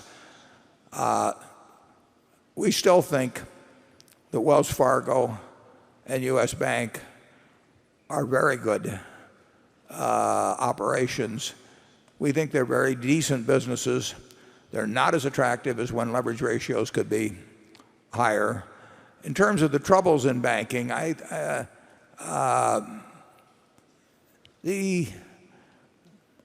think you've seen by far the worst in the past, and loan losses have been trending downward now for several quarters. And I think the expectation is that will continue. And I think banking is a very fundamental business. But as John Stump said a few years ago at Wells Fargo, he said, I don't know why we keep thinking of new ways to lose money when the old ones were working so well. And banks periodically go crazy. It's always on the asset side. I mean, here you've got cheap money. You've got the federal government behind, although the federal government has never had to pay out anything in terms of the FDIC. The FDIC has handled 3,800 since it was established in January 1st, 1934. The FDIC has paid out probably 3,800, 3,900 by now institutions, 250 of them or so in the last couple of years. And that has not cost the U.S. taxpayer a penny. I mean, that has all come from FDIC assessments on other banks. It's been a mutual insurance company. So the banking, if you just keep out of trouble on the asset side, is a very good business because you get your money so cheap, and because of the implicit federal guarantee, and you do get to leverage up to a fair extent, and America's been a pretty good place to lend money. So I like our positions in there. You will see that if you looked at those totals, you'll see we've added to Wells Fargo, and I think both those companies are very well-run institutions, but they will not be able to earn, I don't know what the figures were, but I think they were up in 25 or to 30% on tangible equity, and that's not going to get repeated in the future, and it shouldn't be. Charlie? Well, yeah, we might add that M&T Bank, which most people never talk about, is headed by a really sensible fellow.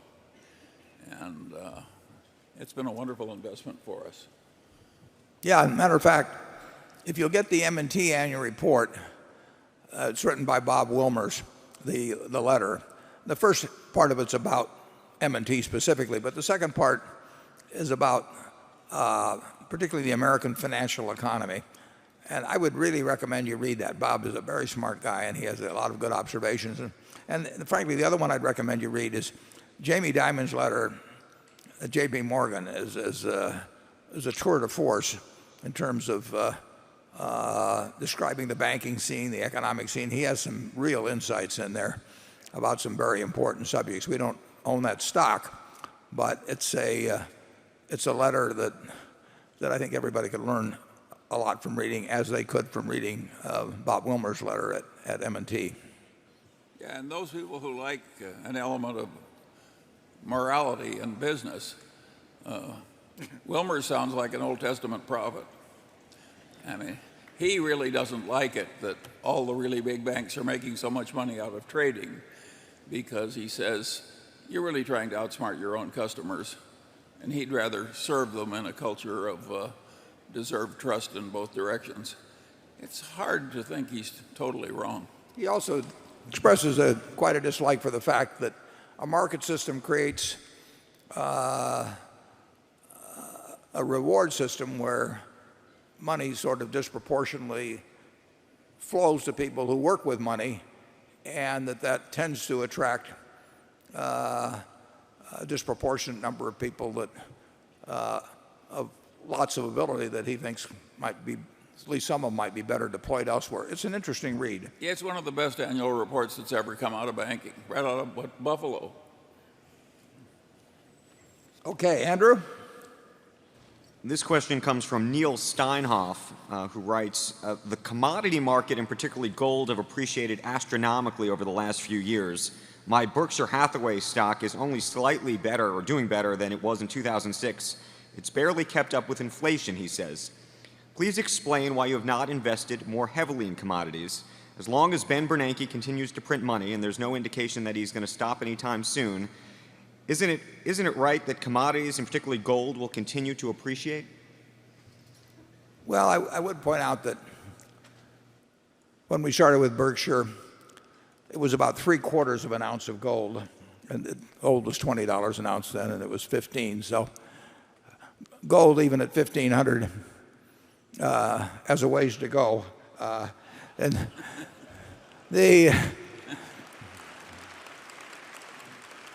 I think he's right about inflation. But if you think about it, there are three major categories of investment. And you ought to think very hard about which category you want to be in before you start thinking about the choices available within that category. Now, the first category is anything denominated in a currency. It can be bonds, it can be deposits in a bank, it can be a money market fund, it can be cash in your pocket. And if you will reach in your pocket, I don't like to do this, but and pull out your wallet. You're watching an historic event.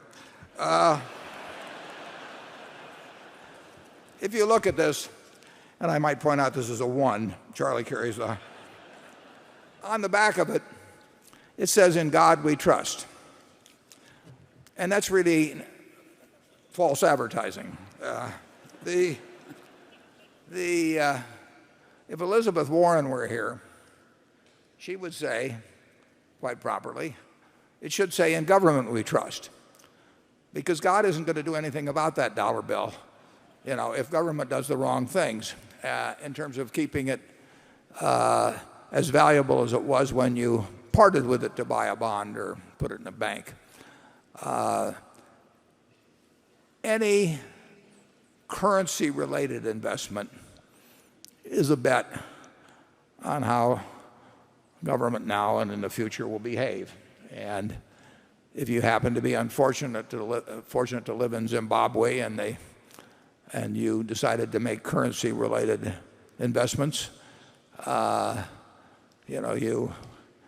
family would have left you by now, and it was not a good decision. Almost all currencies have declined in value over time. I mean, it may be built into almost any economic system that it will be easier to work with a currency that declines in value than a currency that appreciates in value. And the Japanese might reaffirm that here with their experience. So as a class, currency-related investments, whether they're in the UK or the United States or any place else, unless we're getting paid extremely well for having them, we do not think make much sense. The second category of investments regard items that you buy that don't produce anything, but that you hope someone will pay you more for later on. And the classic case of that is gold. And I've used this illustration before, but if you take all of the gold in the world, don't get too excited now, and put it into a cube, it will be a cube that's about 67 feet on a side. It'd be 165,000 or 170,000 metric tons. So you could have a cube, if you owned all the gold in the world, you could have a cube that would be 67 or 68 feet on a side. And you could get a ladder and you could climb up on top of it and you could say, I'm sitting on top of the world, and think you're king of the world. You could fondle it, you could polish it, you could do all these things with it. stare at it. But it isn't going to do anything. It's all you are doing when you buy that is that you're hoping that somebody else a year from now or 5 years from now will pay you more to own something that, again, can't do anything, but you're hoping that the person then thinks that somebody else will buy something 5 years later from him. In other words, you're betting on not just how scared people are now of paper money, you're betting on how much they think a year from now people will be scared 2 years from then on.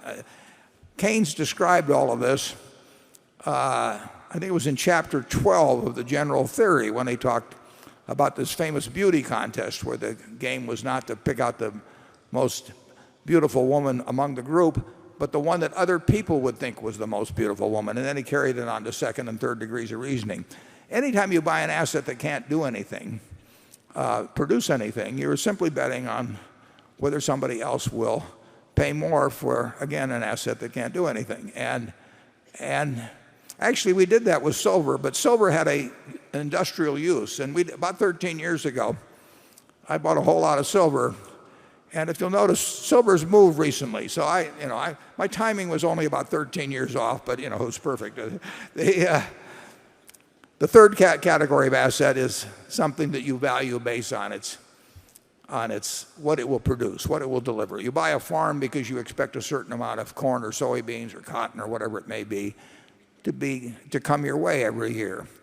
And you decide how much you pay based on how much you think the asset itself will deliver over time. And those are the assets that appeal to me and Charlie. Now, there's some logical follow-on to that. If you buy that farm and you really think about how many bushels of corn, how many bushels of soybeans will it produce, how much do I have to pay the tenant farmer, how much do I have to pay in taxes and so on, you can make a rational calculation. And the success of that investment will be determined in your own mind by whether it meets your expectations as to what it delivers. Logically, you should not care whether you get a quote on that farm a day later or a week later or a month later or a year later. We feel the same way about businesses. When we buy ISCAR or we buy Lubrizol or whatever, we don't run around getting a quote on it every week and say, is it up or down or anything like that. We look to the business. We feel the same way about securities. When we buy a marketable security, we don't care if the stock exchange closes for a few years. So when we look at Berkshire, we are looking at what we think can be delivered from the productive assets that we own and how we can utilize that capital in acquiring more productive assets. And there will be times, cotton doubled in price, much to our chagrin at Fruit of the Loom, but if you own cotton for the right 6 or 8 months in the past year, you came close to doubling your money. But if you go back a century and try to make money owning cotton over time, it has not been a very good investment. So to pick a product, crude oil, cotton, gold, silver, anything that, and of course cotton has utility. Gold really doesn't have utility. I would bet on good producing businesses to outperform something that doesn't do anything over any period of time. But there's no question that rising prices create their own excitement.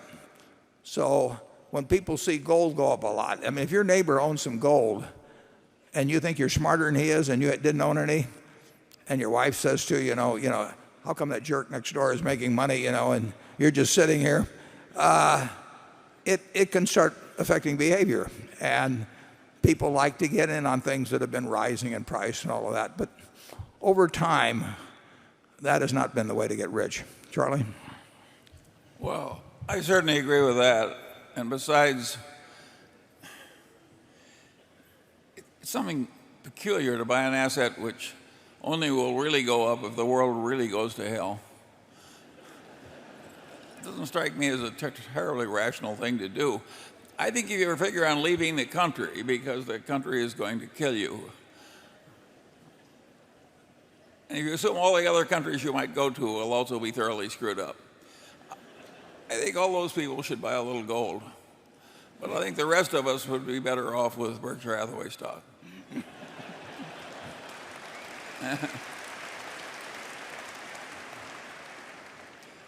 And of course, there's another class of people that think that they can protect themselves by buying paintings of soup cans.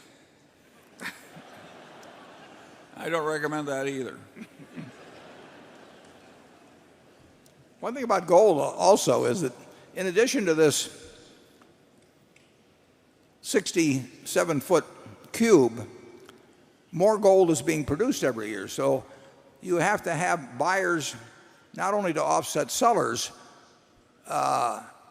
in the natural course of events, but you have to absorb something like $100 billion worth of added items of no utility. I mean, it's really interesting. I mean, they dig it up out of the ground in South Africa and they ship it to the Federal Reserve in New York and they put it back in the ground. I mean, if you were watching this from Mars,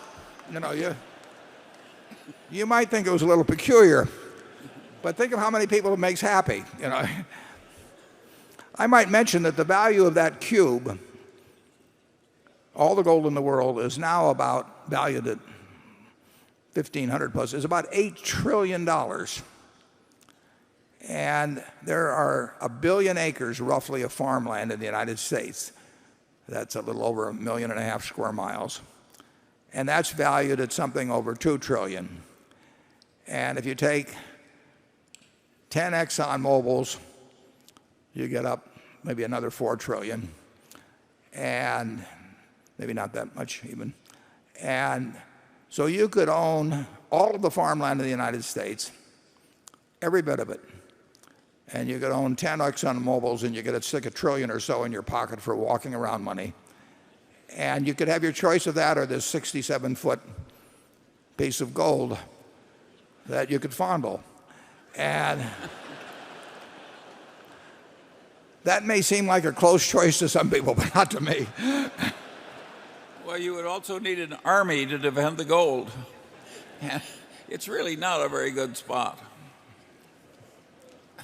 Okay, number 6. Yeah. Bill Miller, Dallas, Texas.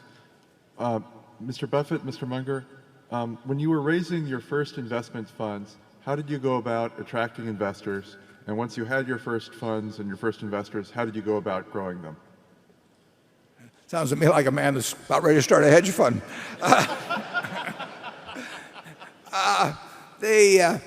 In my case, I'd moved back here from New York in March or so of 1956, and a few members of my family said we'd like you to manage our investments just like I did when I was selling securities out here before I went to New York. And I didn't like being in the securities selling business, partly because if I sold somebody a stock at 20 and it went down to 10, I wanted to buy more, but I couldn't face the idea of people that had bought it at 20 and based only on confidence in me, not because they understood it, and now they were feeling depressed. And it just wasn't very satisfactory. I could not do as well managing money if people were watching every decision as I could if I did it in a room all by myself. So I just told these 7 members of the family, one of them, actually, it was my roommate in college and his mother, they came in also. I said, if you'd like to join up in a partnership, I'm not going to tell you what's going on, but I will tell you that I will be doing with my own money what I'm doing with yours. Later on, I put all my own money in. And it just was very slow. A few months later, Graham Newman that I'd worked for was liquidating, and a fellow named Homer Dodge asked Ben Graham what he should do with the money he was getting out of Graham Newman. He said, this kid used to work for me and he's okay. And so he came out and went in with me, and another fellow late in the fall had seen the notice of partnership formed in some legal paper, and he said, what's this? And came in with me. And we just stumbled along. And for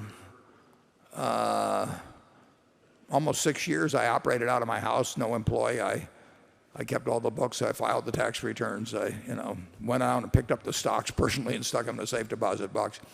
When Charlie came along, I kept chiding him about the fact I met him in 1959, and I said, law is okay as a hobby, but it's no place for a man with your intellect to spend his time. Well, I'll let Charlie take it over from there. It actually took me a long time to leave what it was a family business. And so any of you who are having a slow time accepting good ideas, why, should be cheered by my example, because it was some years after you started working on me. And you pounded on me. And I slowly got the point. And he was asking about attracting money. Well, of course, it helps if you conducted yourself in life so that other people trust you. And then it helps even more. Is he explaining why I was so slow and he was so fast? Then it helps even more if other people are right to trust you.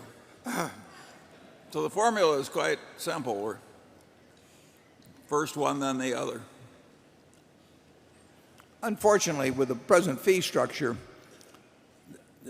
just attracting money rather than performing with it can be enormously lucrative. So the skill of attracting money may be, at least in the short run and maybe the intermediate run, it may be a more important quality than the ability to manage money. But neither one of us ever charged any fixed fee of any kind. Am I right on that, Charlie? You didn't. Well, we stopped taking any significant overrides on other people's money at very young ages and at very small amounts of net worth. I wish our example were more common, but I like our compensation practices too, and they're spreading slowly. We get a new company every, 5 years? No. Okay, Carol? This is from Jeff Cunningham of Directorship. Berkshire's corporate strategy resembles that of the go-go conglomerates of the 1960s, Janine's ITT, Teledyne, Textron. Small corporate team, tight financial controls, sector neutrality, and little involvement in subsidiary operations, and ultimately not fully valued for the sum of their parts. If you disagree with this, how does Berkshire differ?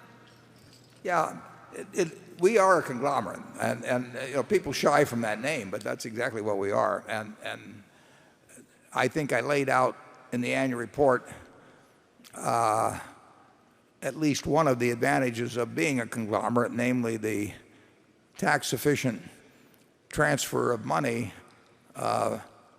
from businesses that do not have good ways of using it to businesses that have better ways of using it, which is, if it's carried out intelligently, is a very significant plus. The conglomerates you mentioned, and I'm familiar with all of them, really became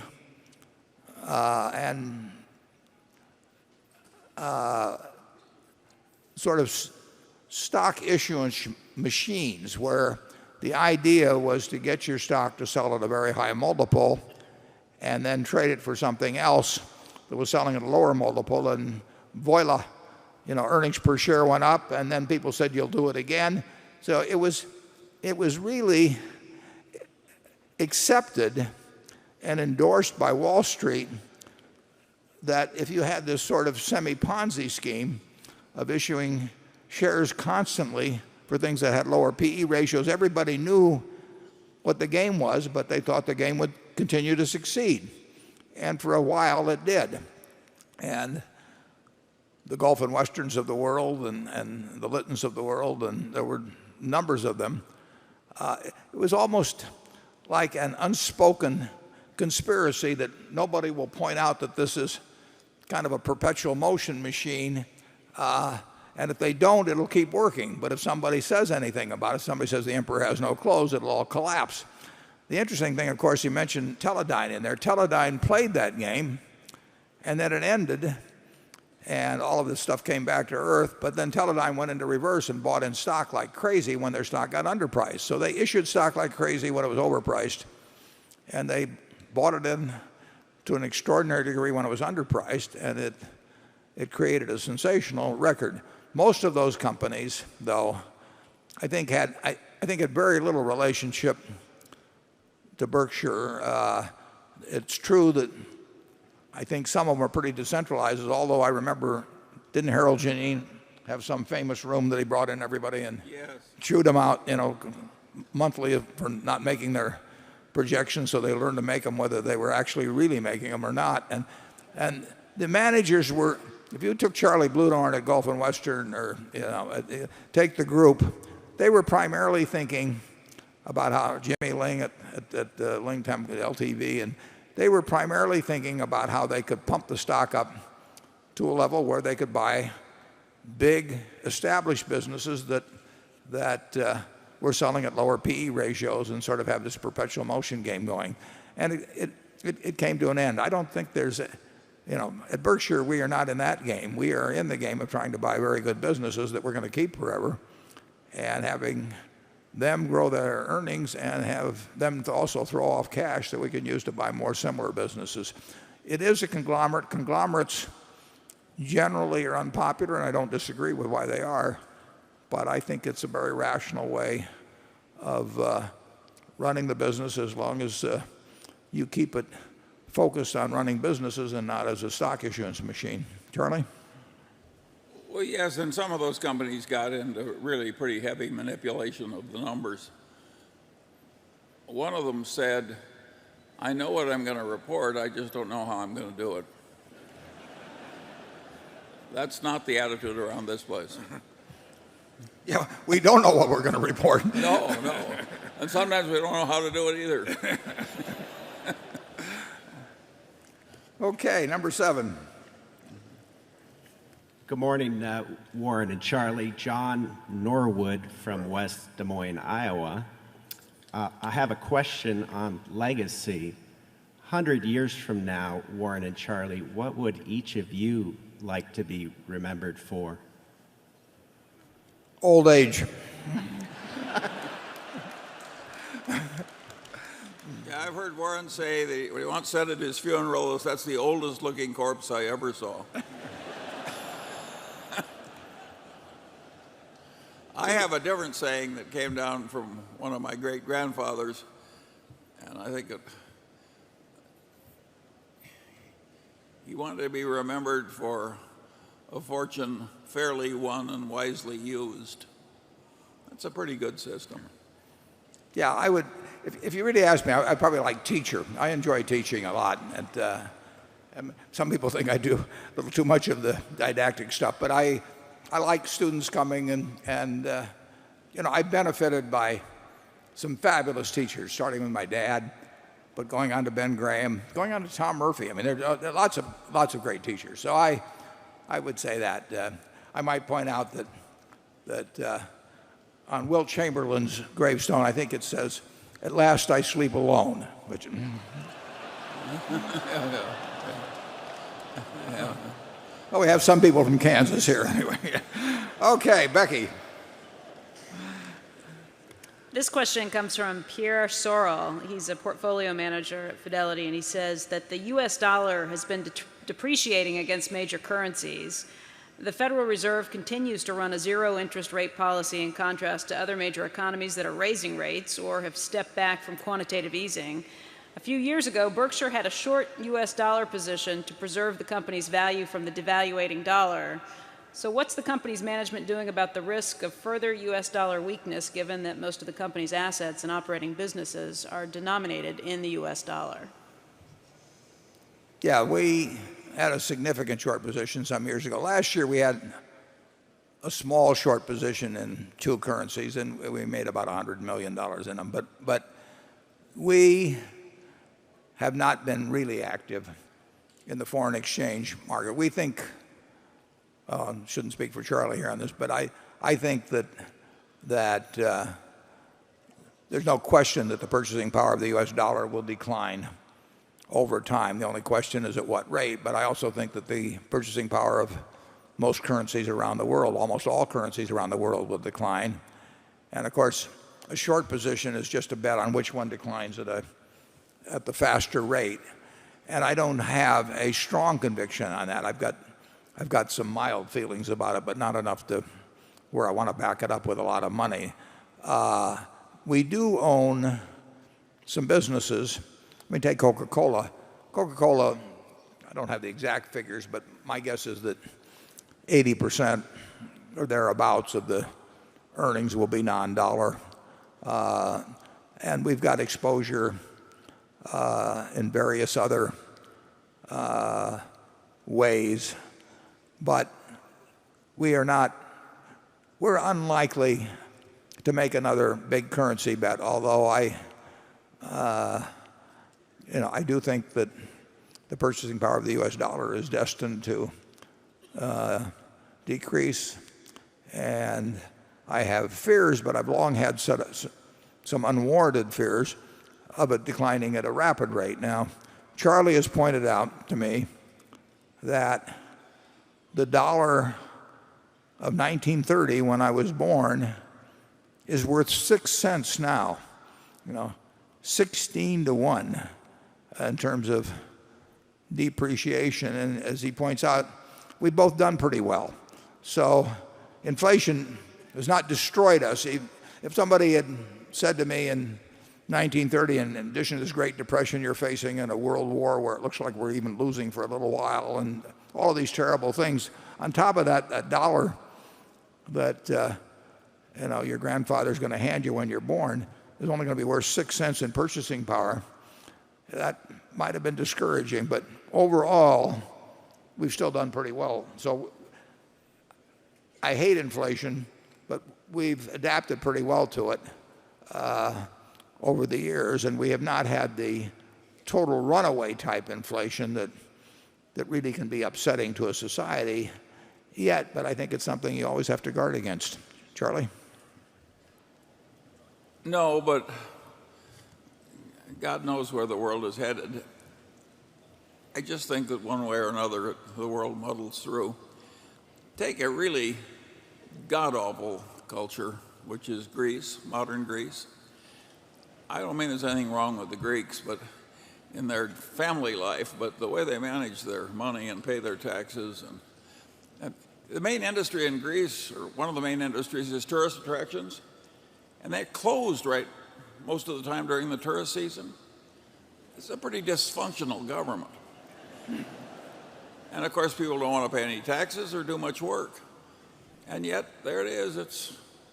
The people of Greece are surviving. It's lasted a long time. Yeah. Adam Smith said it very well. He said, a great civilization has a lot of ruin in it. It takes a long time, and there's a lot left after you've been through a good deal of ruin. In fact, it's an easier game than the ordinary process of living and then dying. Well, I think we'll see a lot of inflation, but if I had a choice, I would rather be born in the United States today than any other place, any other time in history.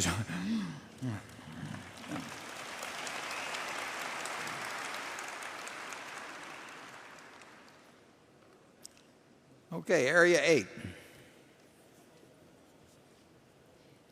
Good morning, Mr. Munger and Mr. Buffett. This is Mary Bundrick from Rochester, Minnesota. I was wondering, what factors would you consider in deciding between investment in Berkshire Hathaway versus a no-load mutual fund? Well, I advise people to buy index funds, actually, if they're not going to be active in investments. I mean, if you just are going, if you've got a day job and you want to just put money aside over time, I think the average individual will do better buying an index fund consistently over time than almost anything else available to them. I think it'll be a perfectly satisfactory investment. It'll never be regarded as a great investment, but it'll be a perfectly satisfactory investment. If I personally had a choice between an index fund or Berkshire at present prices, I would rather own Berkshire. But I wouldn't be unhappy if you told me I had to leave all my money in an index fund for the rest of my life. But I like Berkshire better. Charlie? Well, I like it a lot better, and I'd be very unhappy if I had to own an index fund. My ambitions are larger. I don't think the average return of a skilled investor over the next 50 years is going to be as good after all factors as it was over the last 50 years. So I think reduced expectations are the best defense any investor has. And after that, I think Berkshire's a pretty good bet. Charlie's big on lowering expectations. Absolutely. That's the way I got married. My wife lowered her expectations. And he lived up to them.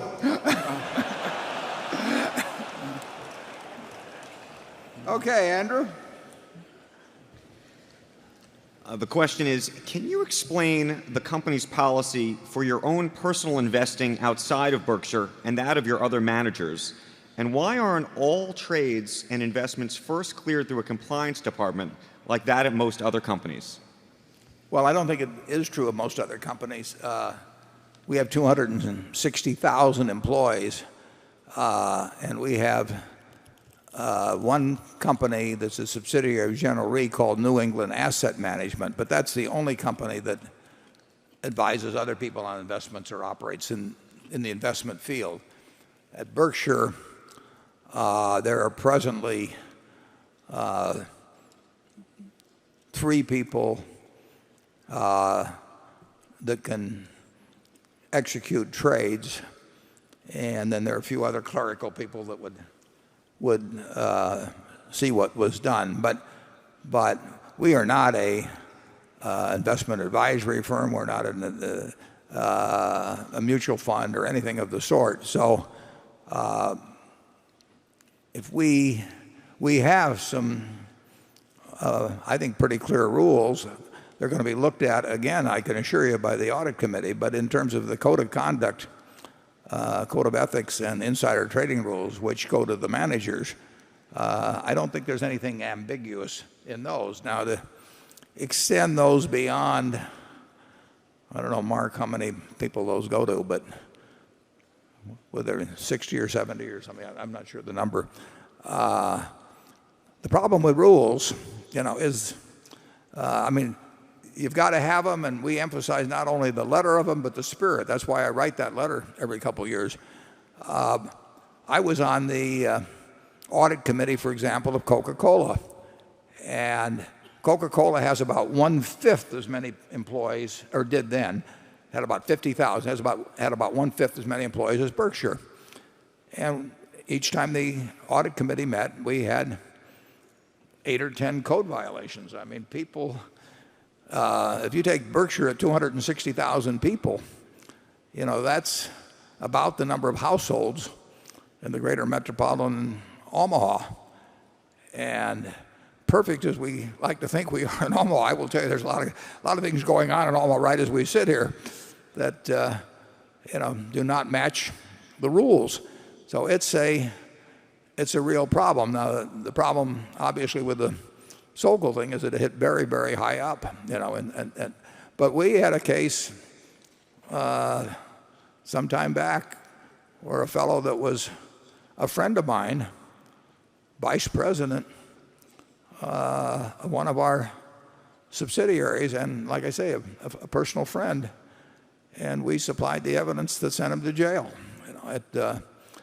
It has happened. We had as I remember, some years ago, I think it was in Woodbury, New York, we may have had a woman arrested in the offices just because we want to make very clear, that we mean business. And as the audit committee said, that this is not public relations, this is reality. Here's a letter that went out from Johns Manville. I didn't know anything about it. till Todd Rava gave it to me the other day, but it describes what dated April 27th. And it said the audit committee clearly found that Mr. Sokol compromised the integrity-related values of both Berkshire and JM have worked so hard to ingrain in the fabric of both companies. This should serve as a tragic lesson learned for every employee in JM. And then in boldface, there are no gray areas when it comes to integrity. And it goes on. So we hope to get some value out of this experience that will help us reinforce with not only the 60 or 70 managers, but with 260,000 people that we do mean business on this, and we've showed them we mean business when we have sent more than one person to jail. But there will be, if we can have all the records in the world, and if somebody wants to trade outside them or something, they're not going to tell us they're trading in their cousin's name. I mean, it just doesn't work that way. And we will have occasions in the future when people do wrong things. Usually they get handled at the subsidiary level. I mean, it's somebody doing something, whether it's getting a kickback from a vendor or stealing out of a cash register or whatever it may be. And then, we get the occasional mega one, which is very painful. But we will, if there's anything we can do in the rules that will make it even more explicit or get across further the idea that rules are not made to be danced around, but rather that the spirit of them extends beyond them, we want to be sure we do it. Charlie? Yeah, all that said, if you look at the greatest institutions in the world, they select very trustworthy people, and they trust them a lot. And it's so much fun to be trusted, and there's so much self-respect you get from it when you are trusted and are worthy of the trust, that I think your best compliance cultures are the ones which have this attitude of trust. And some of the ones with the biggest compliance departments, like Wall Street, have the most scandals. So it's not so simple that you can make your behavior better automatically just by making the compliance department bigger and bigger and bigger. This general culture of trust is what works. And Berkshire hasn't had that many scandals of consequence. And I don't think we're going to get huge numbers either. Okay, number 9. Hi, Charlie and Warren. I'm Michelle from Decatur, Illinois. Half the U.S. economy seems to be in a sluggish recovery while most foreign economies are showing solid growth numbers. Are there any significant changes you think could be made to either current U.S. economic policy or Federal Reserve policy or tax laws to get the economy healthy and growing in the U.S.? Yeah, we really had our foot to the floor in both monetary and fiscal policy. You've seen it obviously on the monetary side with extended period of effectively zero interest rates, and actually with the chairman just the other day saying this is going to go on for an extended period. And then they asked him what an extended period meant, and he said an extended period. But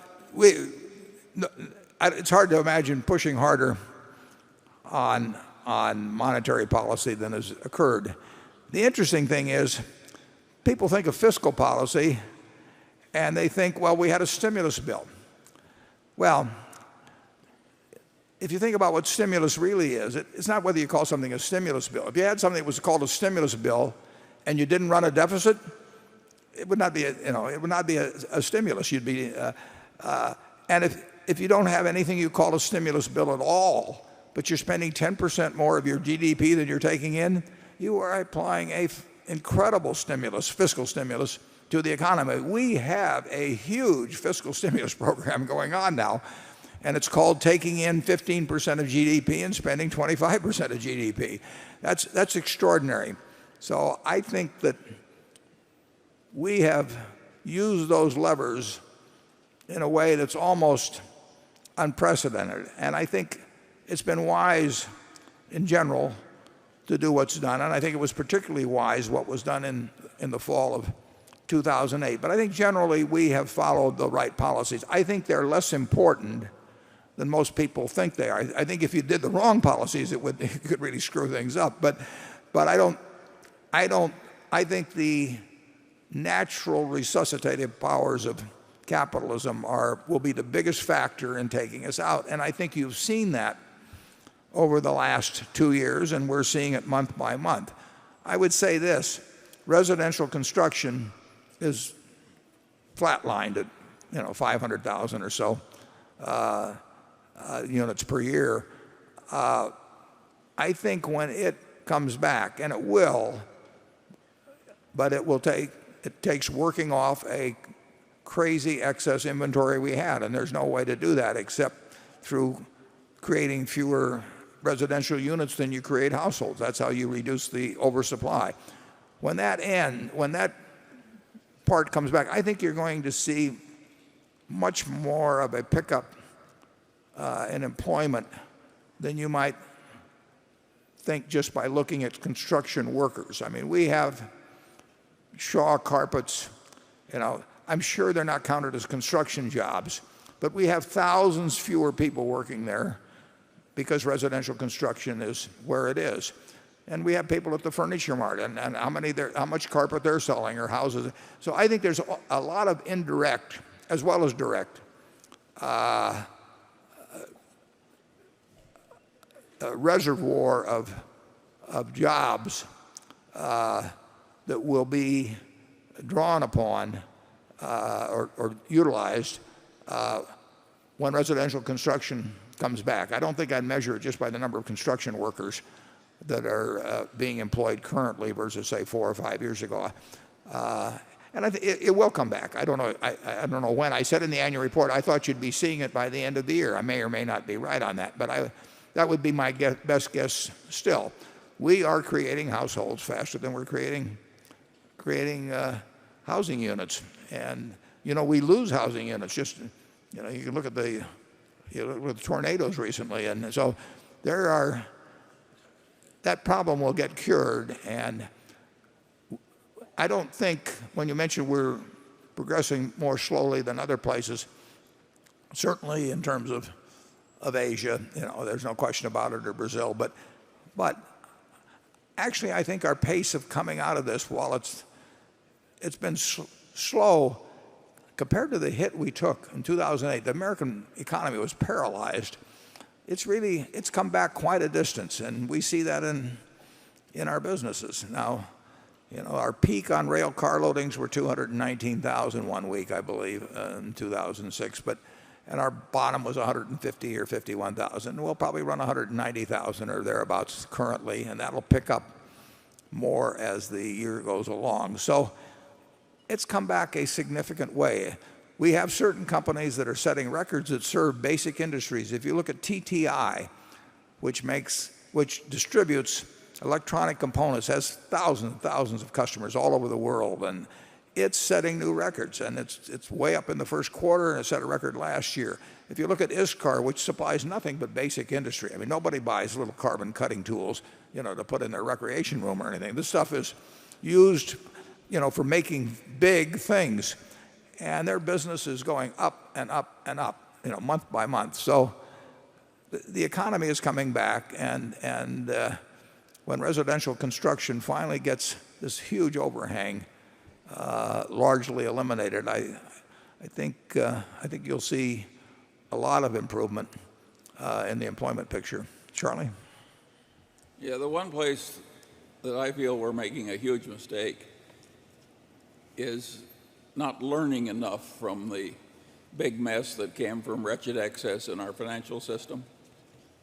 I don't think we've throttled the sin and folly out of that aspect of the economy nearly enough.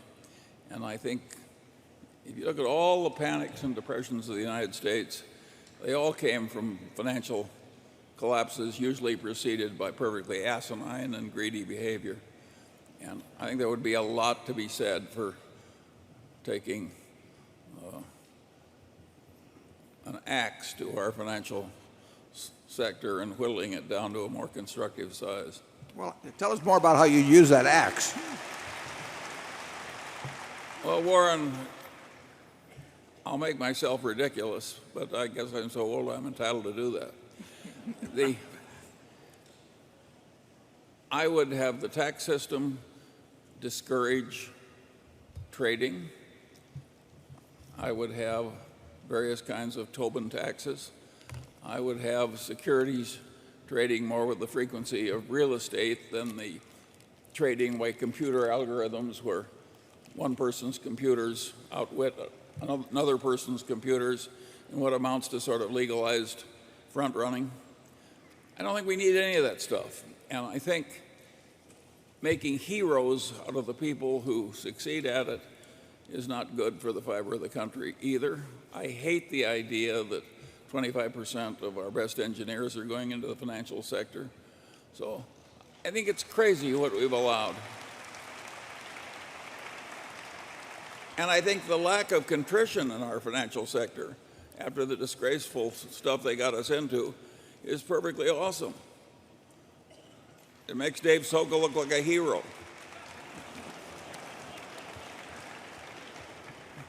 He's getting warmed up.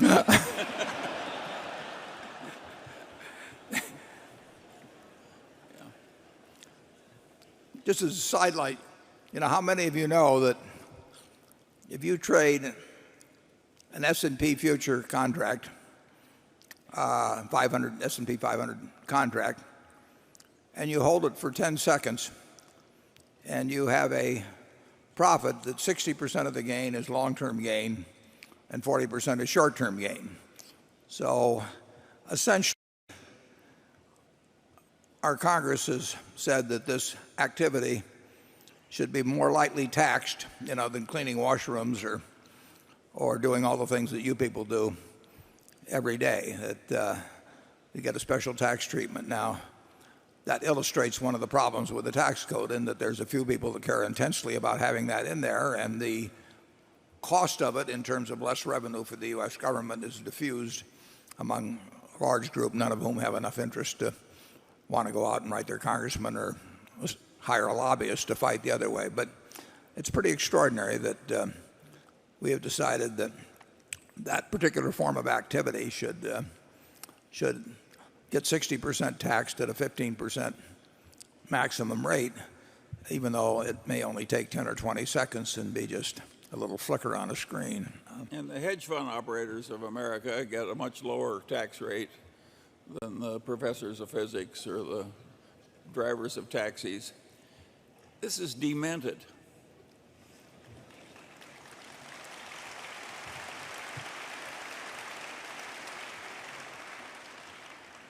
Well, with that, we're getting to our break at noon, and I made a bet 3 years ago with some fellows that run a fund of funds, and I promised to put the figures up every year as to how we're doing. It's a 10-year deal, and if we can put up the slide, what number would that be?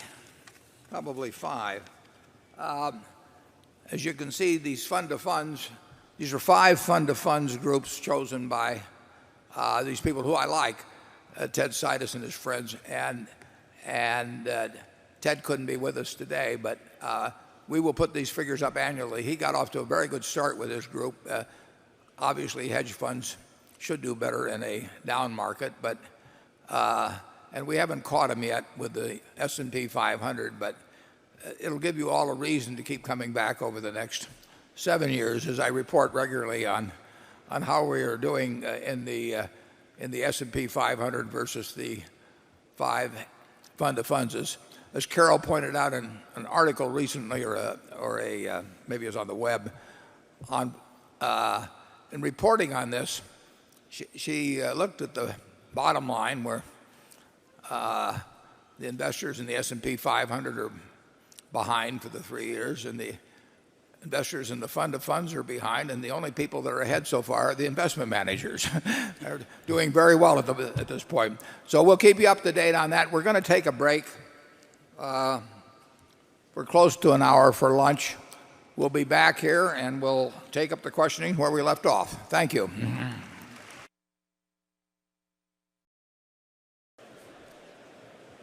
Okay, you'll all be seated. I can't see whether Ron Olson is in the front row or not. Ron, are you here? Okay. Ron wanted to, well, we'll get you a mic. Because we're transferring, we want to get it all corrected. Ron has 1 point or 2 points that he wants to correct in terms of dates that I used. So we're going to give the microphone to him. Not that they're all that telling, but I thought since we are creating a record, I wanted to clarify 2 points. The Berkshire law firm, namely Munger, Tolles & Olson, worked with the Lubrizol counsel in pulling together what Warren described as Lubrisol's proxy, describing the background of the transaction.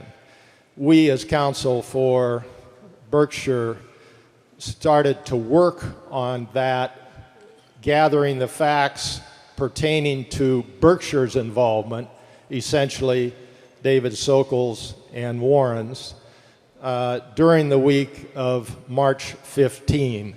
Warren, in speaking to you about the facts this morning, I believe, placed the beginning of that work in the subsequent week. So I simply wanted to clarify that as we gathered the facts, and though gathering included several interviews of David Sokol during that week. Secondly, in describing internal policies at Berkshire to protect against misbehavior or negligent behavior, Berkshire maintains something that those in the trading business describe as restricted lists. And on that restricted list are any securities in which Berkshire is buying, selling, has a peculiar interest. And that prohibits any of the corporate officers or the top officers of the subsidiaries of Berkshire from participating in trades in those securities without the consent of the CFO, Mark Hamburg. That is what I wanted to clarify, Warren. Thanks, Ron. Yeah. Okay, we'll move right along, and we're going to go till 3:30, and then we'll adjourn for a couple of minutes, and then we'll go to the regular meeting. And Carol again leads off. Warren and Charlie, both of you expressed a very positive view of BYD and its chairman, Wang Changfu, when Mid-American bought its stake in 2008. Does BYD remain as attractive a long-term investment now as it was when you acquired your stake? If so, why? Has BYD's recent pattern of unexplained product launch delays affected your confidence in the operation? Charlie's the BYD expert, so I'm going to let him start on that one. Well, of course, the price is still way higher than the price Berkshire paid, and so almost by definition, it's not quite as cheap as it was then. Any company that tries to move as fast as BYD does, and on as many fronts, is going to have various delays and glitches. But I would say I'm quite encouraged by what's going on, and I expect delays and glitches. They got in trouble in the auto distribution, but they tried to double auto sales every year for 6 years, and it worked the first 5 times. Yeah. I have nothing to add.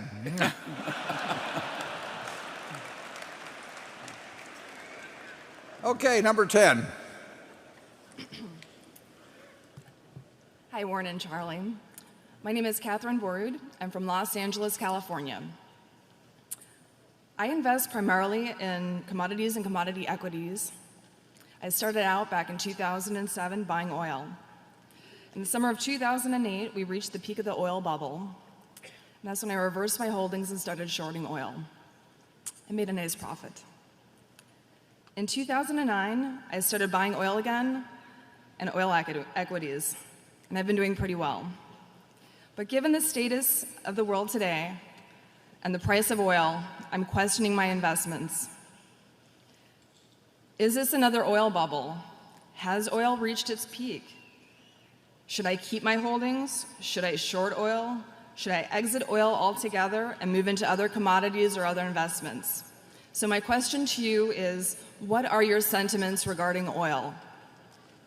Well, I would say you've done a whole lot better than we have. So I think the crowd would rather hear from you.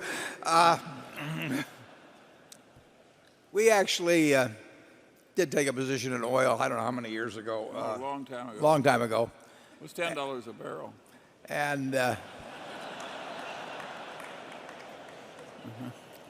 it wasn't that long ago, though, incidentally. No, I mean, I know. that was in the 1990s. Although we've seen oil a lot cheaper than that. And East Texas oil sold for $0.10 a barrel in 1932. We really don't know. I mean, obviously, you're dealing with a finite resource. I don't know whether the world's up to 88 million barrels, or it was down around 85 million barrels, but there's got to be some comeback. So I wouldn't be surprised if the current figure's getting pretty close to 88 million barrels a day. That's a lot of oil to take out of the ground every day. And of course, there are new frontiers have been found, but you've stuck a lot of straws into the earth, and it is a finite number. So the one thing I can promise you almost promise you, is that oil will sell for a lot more someday. Interestingly enough, how many producing oil wells do you think there are in the United States? Well, the answer is something like 500,000. Now, there's these stripper wells. There's wells out near Charlie that have been going for 100 years. Yeah. But we have looked in a lot of places now. And what's happening, of course, from the standpoint of the United States companies, is that the smaller countries where oil is being found now are quite a bit smarter about how they grant their concessions than people were 50 or 75 or 100 years ago, so that they drive much more intelligent deals than was originally the case when we went exploring around the world. But I have no idea. We traditionally, BNSF had hedged a certain amount of oil, and because they obviously use huge quantities of diesel, and I suggested to them, although how they run the BNSF is up to them, but I really didn't think we could guess the price of oil. And I thought if we could guess the price of oil, we didn't need to run the railroad. I mean, it took a lot of effort, time to run that railroad. And if we knew how to make money just sitting in a room trading oil, why not do that instead? So we don't hedge.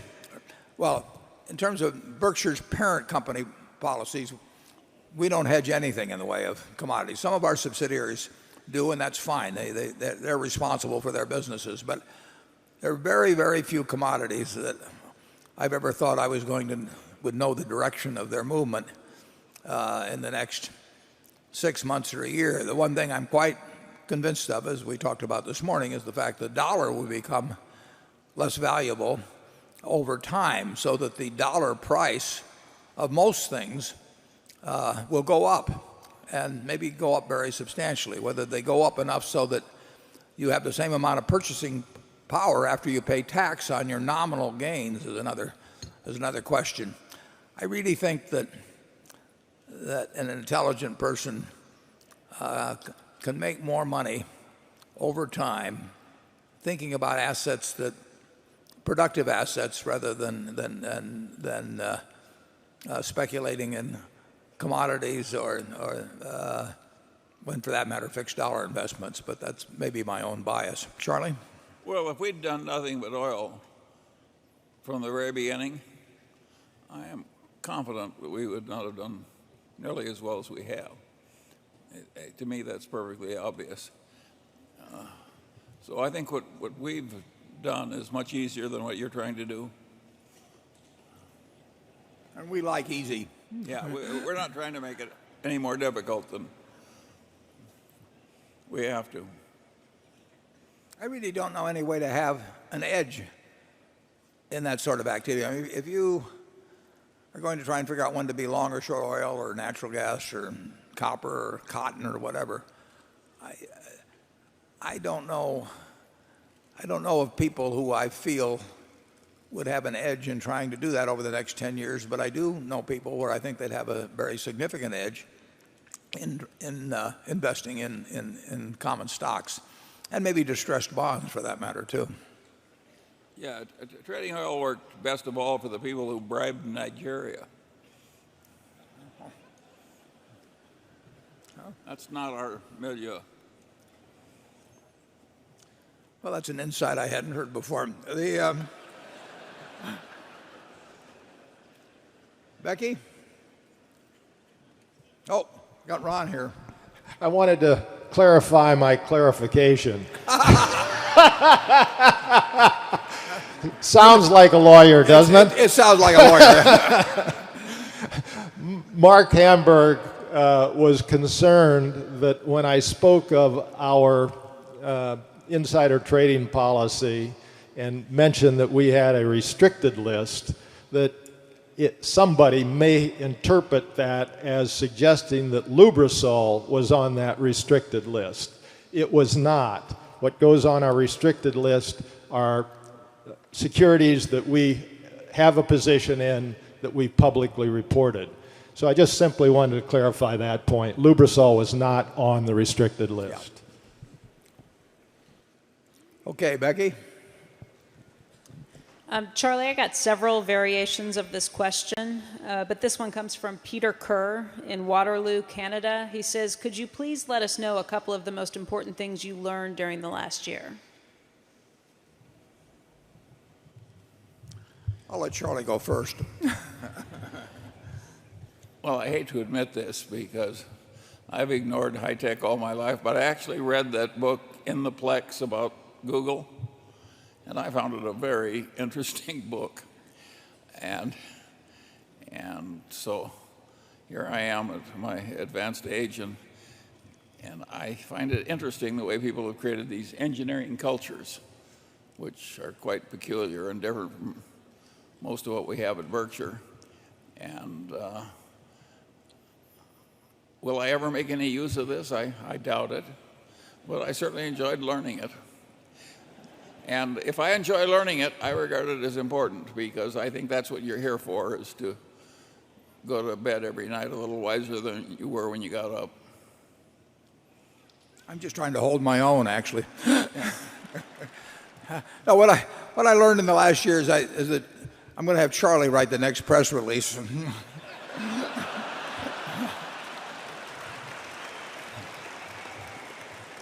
Warren, I approved that damn press release with no objections. The Berkshire shareholders are going to be in terrible trouble if they're relying on me to fix your errors.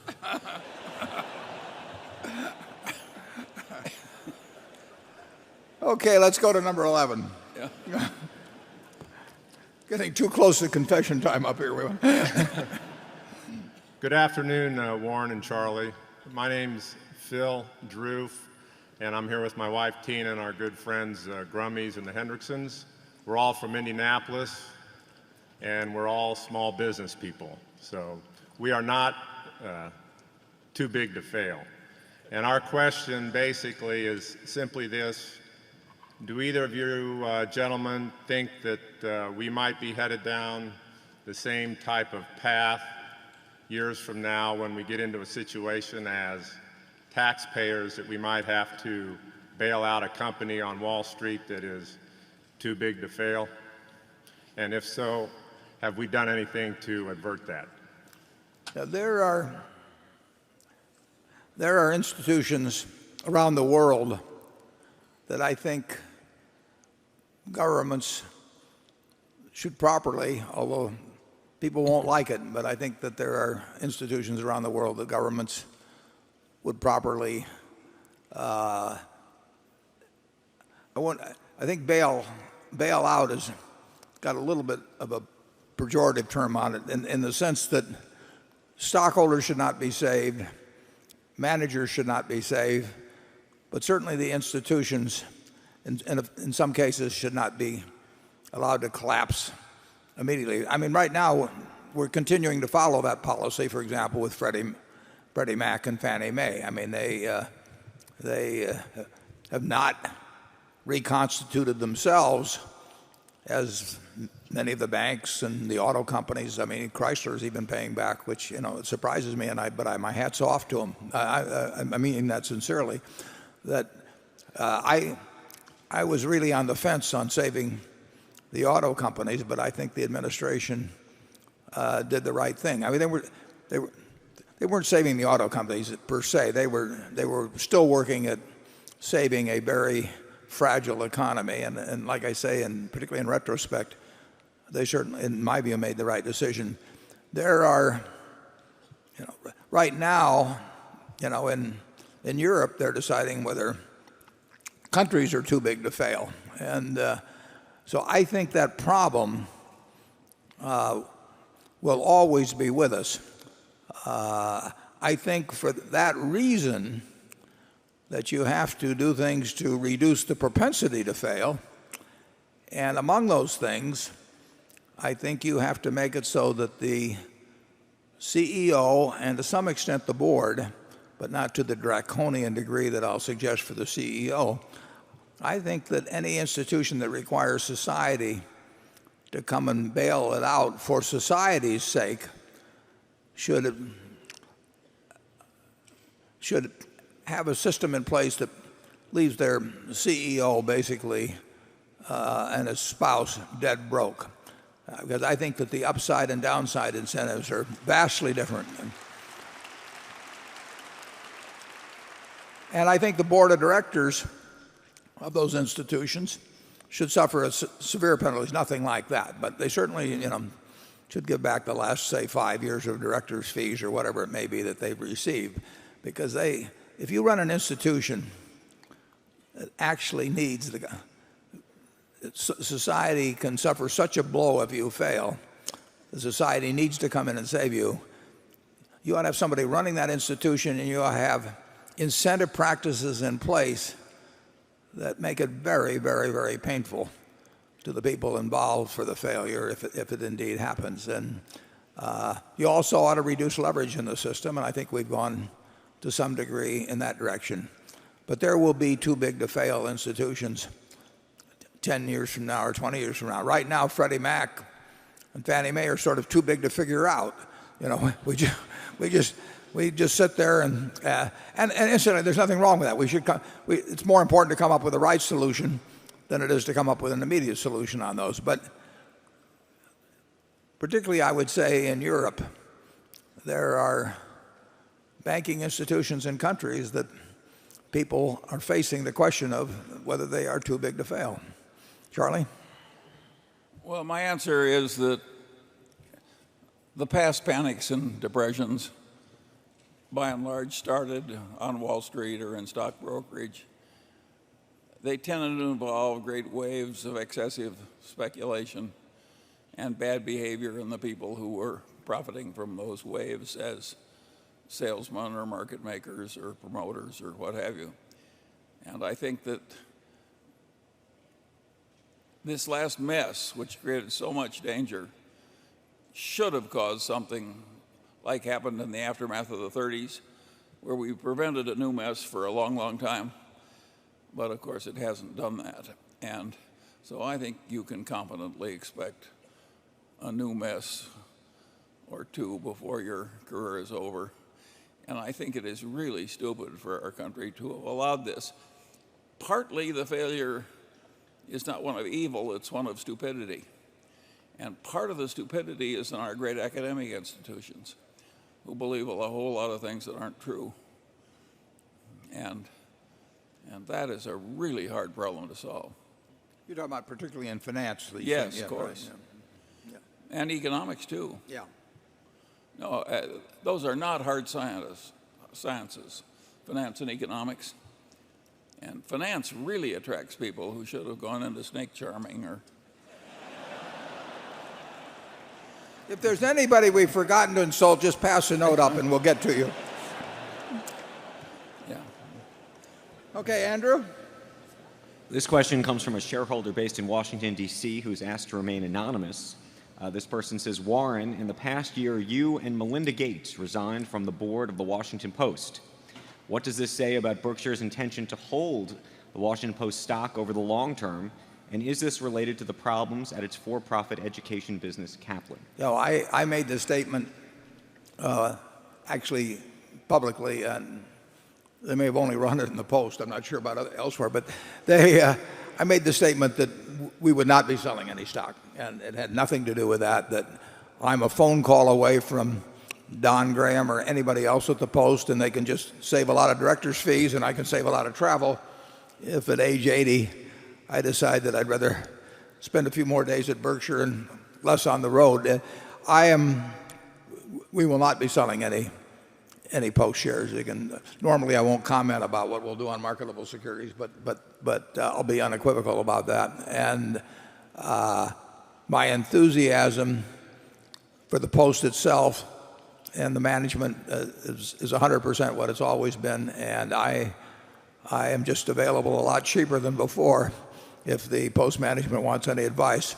I don't think Melinda did it on the basis of age. You'll have to ask her. I really decided at 80 that I'd been there since 1974 with an interruption when I was at Cap Cities ABC, and it's just a lot easier this way. Charlie, do you have any thoughts on serving on boards generally? Charlie's on the Costco board. Well, that's because I really admire Costco, and that's one of the pleasures of my life is interfacing with those people. But that's the only one where I don't have a big ownership interest. I think generally speaking, serving on a whole lot of different boards is for the birds. No, I agree. Okay, area 12. Good afternoon, Mr. Buffett and Mr. Munger. I'm Mark Rabinov from Melbourne, Australia. As an investor from the Asian region, I am concerned that a weaker dollar will erode the value of my Berkshire stock. However, Berkshire is highly productive with real pricing power. So can I be confident that over the long term, any fall in the dollar will be offset by a rise in the value of my Berkshire stock? And by that I mean in addition to any intrinsic growth in the underlying business. The answer is no. It'd be a lot easier if you just had the Australian dollar go down. The Australian dollar was one of two currencies that we did own last year that contributed to the $100 million profit. But no, I cannot tell you what policies will be followed in the United States and what policies will be followed in Australia that will, what they will be and how they will affect the relative value of those two currencies, say 10 years from now. I think the movement could be quite dramatic, and I think it actually could be dramatic in either direction. That's why I don't know what to do.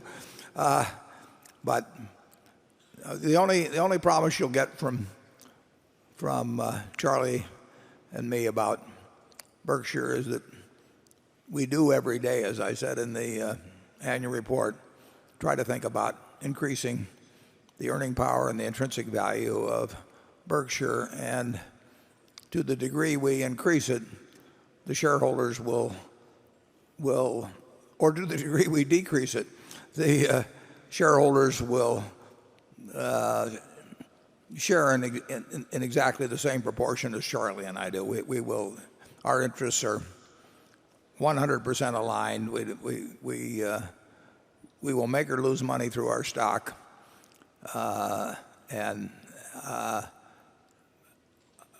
luck to some extent will determine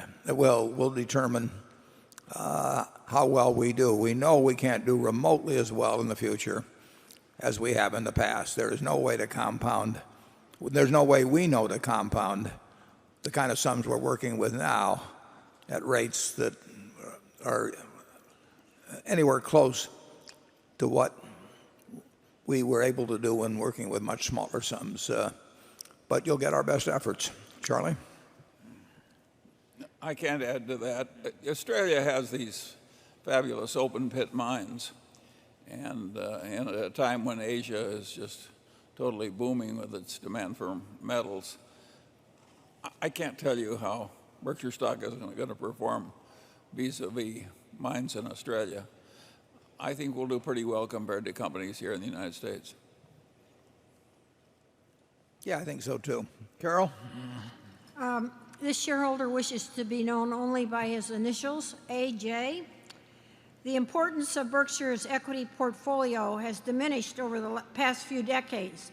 Today, I viewed Berkshire's appetite for equity as an afterthought and instead see its focus as being on large acquisitions. Would you agree with this, and where do you see the equity portfolio going over the next 5 or 10 years?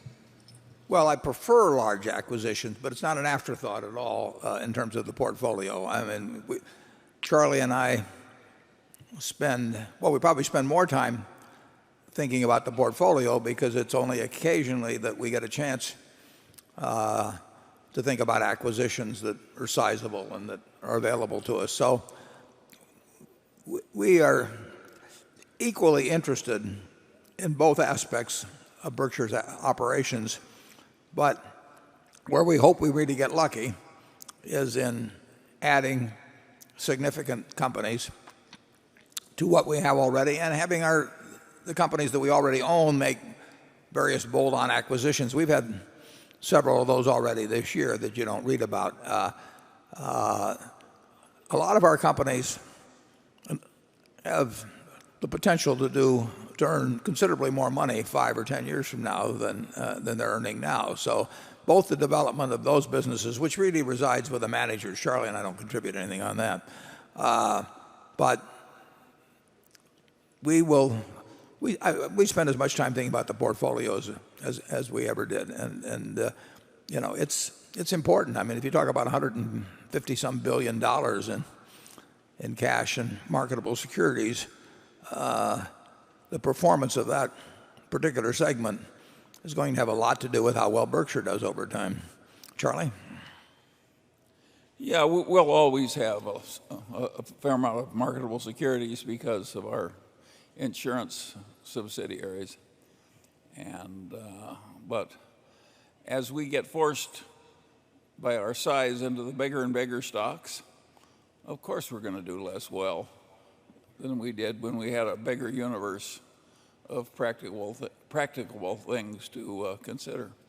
A lot less well. I mean, it really is the nature of things. We are buying securities where we have to put billions of dollars in them in most cases, and that is not a field that is unlooked at by other analysts, and so it's impossible to have a big edge. We hope we have a small edge.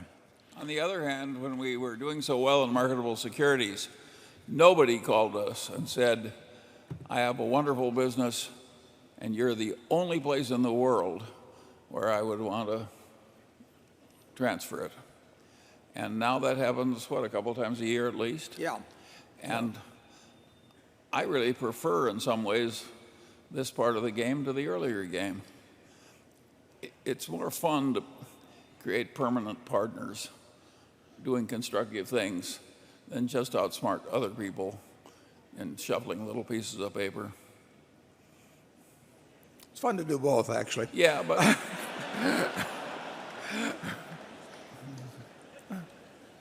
Well, I don't see you holding back.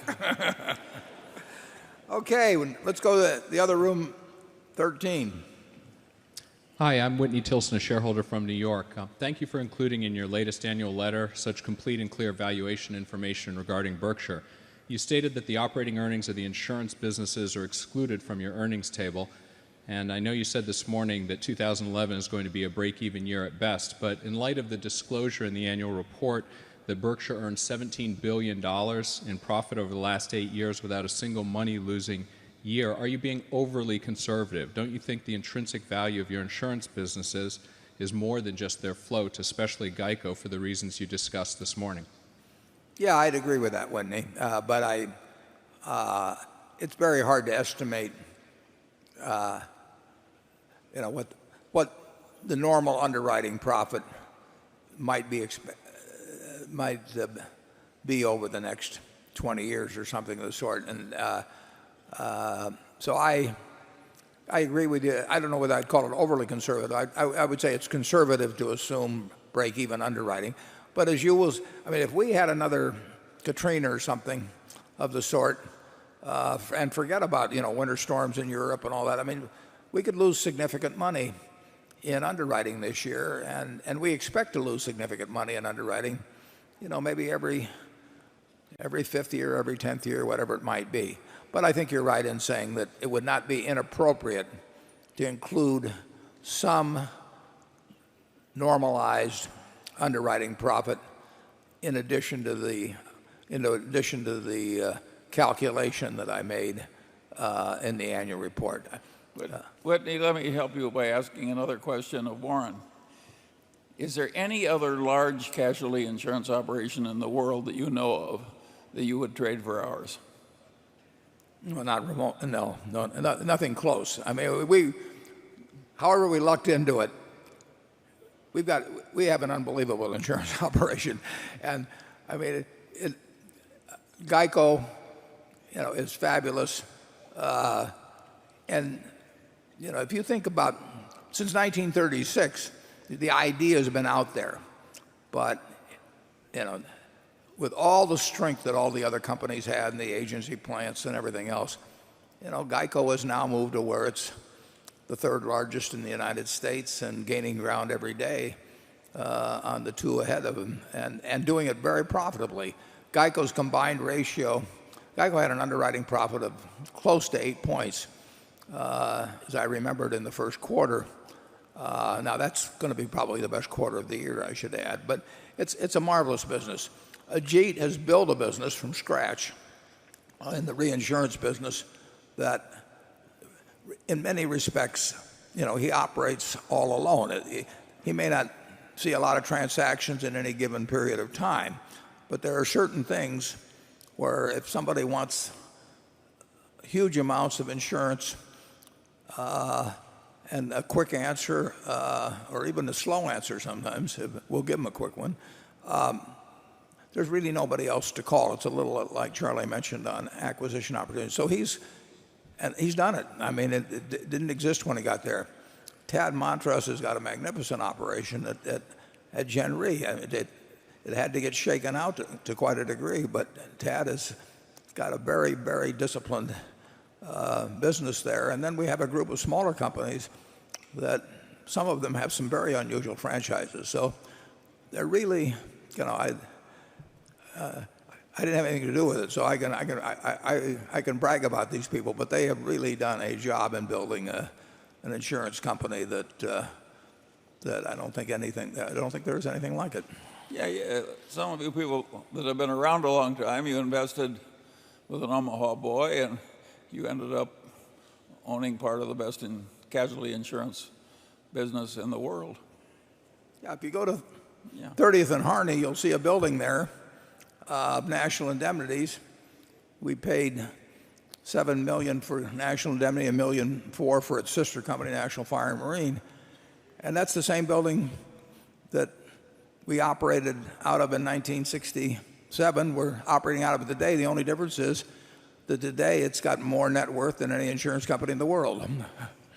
Yeah, so it's not that great a business as a business, casualty insurance.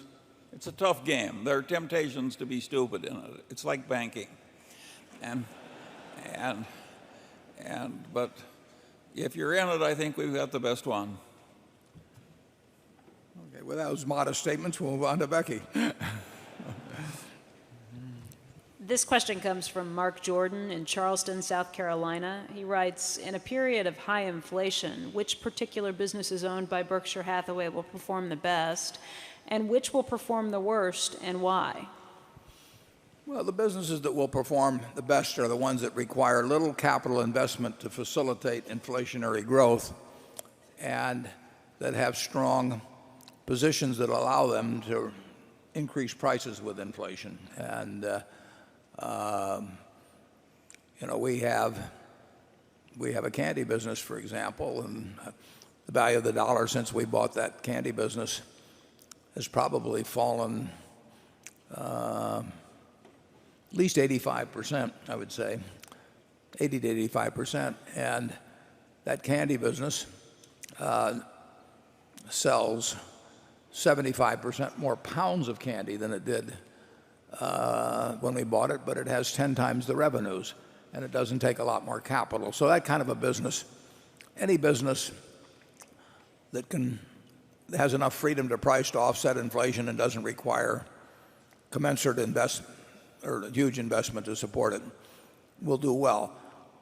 Businesses like our utilities, which get, in effect, a bond-like return, but require, if you're going to build a generating plant, it costs twice as much per kilowatt hour of capacity, and all you're going to get is a fixed return, and yields on bonds go up, perhaps dramatically if you get high inflation, is not going to do that well in an inflationary period, just because it has certain aspects of a bond-like investment, and bonds generally are not going to do well in inflation. Charlie?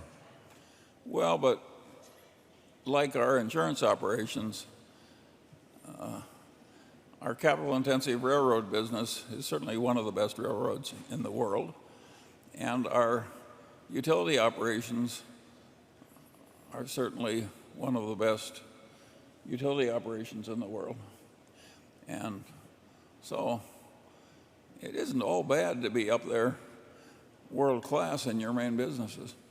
Our railroad, the government's talked about building a high-speed rail system in California. I think they're talking about 800 miles of track, and their estimated cost was about $43 billion, and estimated costs on constructions of things like that go up dramatically, much more often than they get reduced even by a minor amount. And of course we paid $43 billion, counting debt assumed, for a rail system which has 22,000 miles of main track and 6,000 plus locomotives and 13,000 bridges if you ever want to buy a bridge. So that the replacement value of that asset during inflationary already is huge, and it would grow dramatically, and the world, our country, will always need rail transportation. So it is a terrific asset to own. I'll just leave it at that. Okay, area one again. I'm Martin Greenberger, UCLA Anderson School, where I work in disruptive technologies, not finance. You're forgiven. Go ahead. My friend Walt would like to know if Berkshire has been considering splitting its Type A shares like it did its Type B shares. And if so, what are the pros and cons in your opinion? And what would be the short-term and longer-term effects? Yeah, well, in effect, we've already split it, 1,500 for one by having to be available. And we have a situation where the company will never be sold, but if any transaction involves the A stock, the B shares are going to get treated exactly the same. So there's really no disadvantage to owning the B stock, except it has somewhat less voting power than the A stock. But in every other way, it's the same instrument, and so we already have a split stock available. So I would tell Walt that he really should not count heavily on the A stock getting split. Charlie? Yeah, Warren used to cheer up his old friends by telling them, "May you live until the A stock splits." And I would love to make that deal myself. Andrew. This question comes from Matthew Palmer of North Andover, Massachusetts. And he writes, Mr. Buffett, you have praised Ajit as a possible successor. Since he may be in line as our next CEO, can you give us a concrete example of a policy that he's written that's impressed you? And can you talk a little bit about the way he thinks, since we rarely get an opportunity to hear from him? Yeah, Ajit is not exactly a publicity hound. Ajit, no. I can't think of any decision he's ever made that I think I could have made better. And I'm not privy to all of his transactions anymore. There are lots of them that are not of huge size or of great interest. But he tells me about all the interesting things that come along and all the very big things that come along. And I would say this: you'd be better off voting with him than with me after listening to any proposition he brings up. He is as rational a thinker as Charlie is, as anybody I've met. He loves what he does. He's creative. He's very creative. We have moved into one area after another in reinsurance. When people came in copying us in one area of business that we would be operating in, Ajit comes up with something else. Lately, we've been much more active in life reinsurance. But who knows what tomorrow brings? I mean, if there happens to be a huge cat in the third quarter of this year or something of the sort, that might open up all kinds of opportunities in writing covers if capacity got strained. But who knows what will happen. All I know is that Ajit's mind works like a machine, day after day, and he does love what he does, which is an important part of doing well in any activity. And I don't know what his best deal was. I know what my best deal was, which was hiring him. Charlie? Yeah. Sir William Osler, who created a model medical school for the world, used to say that the secret of success in a field was getting very interested in it. Well, Ajit is really interested in what he does. Many of you don't know this, but every Thanksgiving, Ajit flies to London because they don't have a Thanksgiving holiday. We give him Christmas off, though. Ajit, we just, I say how invaluable he is, and I'm not exaggerating when we talk about him. And he is, to an extraordinary degree, he thinks of Berkshire first. Ajit, at various periods when insurance companies became popular for one reason or another, there was the big thing about Bermuda companies some years ago.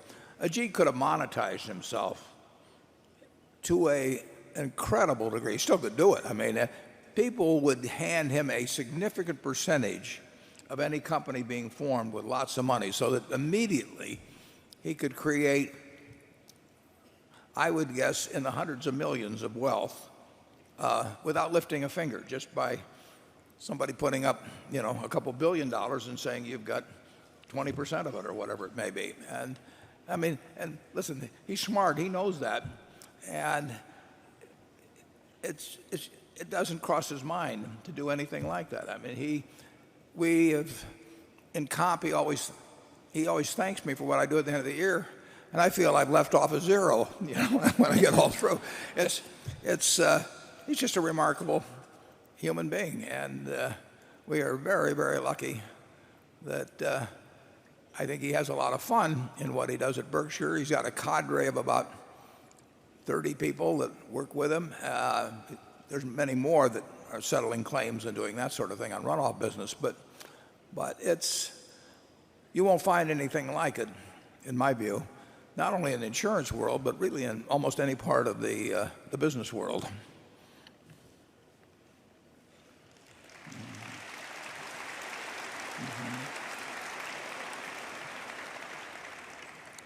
Let's go we there. didn't answer the question. Maybe you avoided it on purpose. Is what are our worst businesses? What are our worst businesses? Well, generally speaking, and this is general, I made certain mistakes in going into smaller businesses that really never had the potential of becoming big. But I would say overall,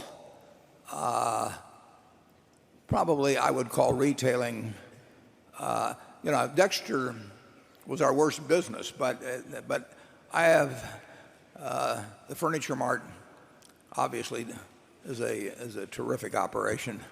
But we have not made, despite being in numerous quite a few retailing businesses for quite a while, we have not created major earning power there. Wouldn't you agree on that, Charlie? Yeah, but luckily it's a small part of the operation.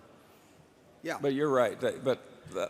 That's been the hardest game for us. And if we were a little smarter, we could have figured that out better. Well, if we were a little smarter, we could have done a lot of things. Yeah, right. Yeah. Of course, Sears is a retailing business to some degree. Yes. And we had enormous success there. So maybe we started thinking we were geniuses. We were like the duck on the pond when it was raining, and we thought we were rising in the world because of merit, and it was just because it was raining. Yeah. Okay, we'll go to number 2. Joel Tillinghast, Boston, Massachusetts. What's the proper way to think about goodwill and return on capital? Berkshire's manufacturing, service, and retail businesses earn pre-tax returns on tangible capital over 20%, which suggests either skilled managers or fantastic businesses. But the return on allocated equity is in the single digits, which looks drab. Accountants treat intangibles similarly because they have different economics. For an indestructible brand like Sears or Coca-Cola, I can see why the intangibles should not be amortized because it's worth more every year. And your comments on Geico policyholders were one way to think about that. But all the tobacco companies have billions of dollars of goodwill, and unit sales of cigarettes decline every year in developed countries. So perhaps they should be amortized.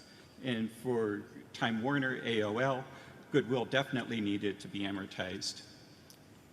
Yeah, goodwill, you mentioned AOL, Time Warner, something of the sort. It should be written off, actually. I mean, it wasn't, it was just a mistake in purchase price. The goodwill should not be used in evaluating the fundamental attractiveness of a business. There you should look at return on tangible assets, and even then there's some other adjustments you may want to make. But basically, in evaluating the businesses we own, in terms of what the management are doing and what the underlying economics of the business are, forget about goodwill.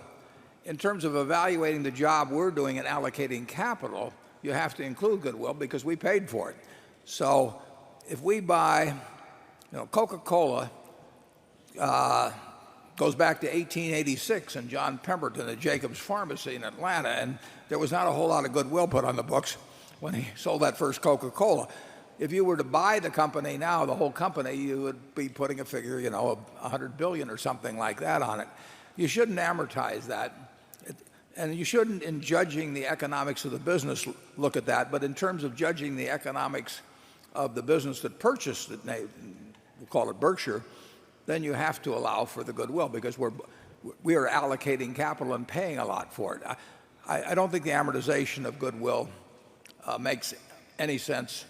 I think write-offs of it, when you find out you've made the wrong purchase and the business doesn't earn commensurate with the tangible assets employed and plus the goodwill, I think write-offs of it make sense. But when looking at businesses as to whether they're good businesses, mediocre businesses, poor businesses, look at the return on net tangible assets. Charlie? Well, I think that's right. But as the gentleman says, when we buy a business, a whole business, we never get a huge bargain. And of course, we may get down toward 10% pre-tax earnings on what we pay. That isn't so awful as you think when a lot of the money comes from insurance float that costs you nothing. In other words, if you have 60 billion afloat and God gives you 6 billion a year of earnings, it's not all bad. Well, on Lubrizol, we're paying close to 9 billion for the equity, and it earns. And you should make adjustments for debt, but it's not an important factor there. And current rate of earnings is probably $1 billion pre-tax. And now Lubrizol itself is employing they're employing, call it, $2.5 billion of equity to earn that $1 billion of pre-tax. So it's a very good business in terms of the assets that are employed, but when we end up paying the premium we pay to buy into it, it becomes $1 billion pre-tax on something close to $9 billion. You have to judge us based on close to a $9 billion investment. You have to judge James Hambrick in running the business based on the much lower capital that he has been employed. It can turn out to be a very good business, and we can turn out to have made at least a minor mistake if it isn't as good a business as we think it is now, but still is a very satisfactory business based on the tangible capital employed. Charlie, can you make that clearer? Well, it's just we are not going to buy, in the climate we're in now, operating businesses that are all decent for low prices. It's just not going to happen. Carol? In the book about Charlie, Damn Right, by Janet Lowe, Charlie talks about his view on teaching finance. He says that he would use the histories of 100 or so companies that did something right or wrong as a basis for teaching the course. Could each of you, and since this concerns Charlie, could each of you, we'll start with Charlie, give us an example or two from either category, right moves or wrong moves? I predict Charlie's going to talk about Costco. Go ahead, Charlie. Well, Costco, of course, is a business that became the best in the world in its category. And it did it with an extreme meritocracy and an extreme ethical duty, self-imposed, to take all its cost advantages as fast as it could accumulate them and pass them on to the customers. And of course that created ferocious customer loyalty. And it's been a wonderful business to watch. And of course strange things happen when you do that and do that long enough. Costco has one store in Korea that will do over 400 million in sales this year. These are figures that can't exist in retailing, but of course they do. And so that's an example of somebody having the right managerial system, the right personnel selection system, the right ethics, the right diligence, and et cetera, et cetera. That is quite rare. And if once or twice in a lifetime you're associated with such a business, you're a very lucky person. And the more normal business is a business like, say, General Motors, which became the most successful business of its kind in the world and wiped out its common shareholders, last year? That is a very interesting story, and if I were teaching a business school, I would have value line type figures that took people through the entire history of General Motors, and I would try and relate the changes in the graph and in the data to what happened in the business. And to some extent, they faced a really difficult problem. Heavily unionized business combined with great success and very tough competitors who came up from Asia and elsewhere, and to some extent from Europe. And that is a real problem, which, of course, to prevent wealth from killing you, your success turning into a disadvantage, is a big problem in business. And so there are all these wonderful lessons in those graphs. And I don't know why people don't do it. The graphs don't even exist that I would use to teach. I can't imagine anybody being dumb enough not to have the kind of graphs I yearn for. But so far as I know, there's no business in the school in the country that's yearning for these graphs. Partly the reason they don't want it is that if you taught a history of business this way, you'd be trampling on the territories of all the little professors and subdisciplines. You'd be stealing some of their best cases. And the bureaucracies, even academic bureaucracies, people protect their own turf. And of course, a lot of that happened in General Motors.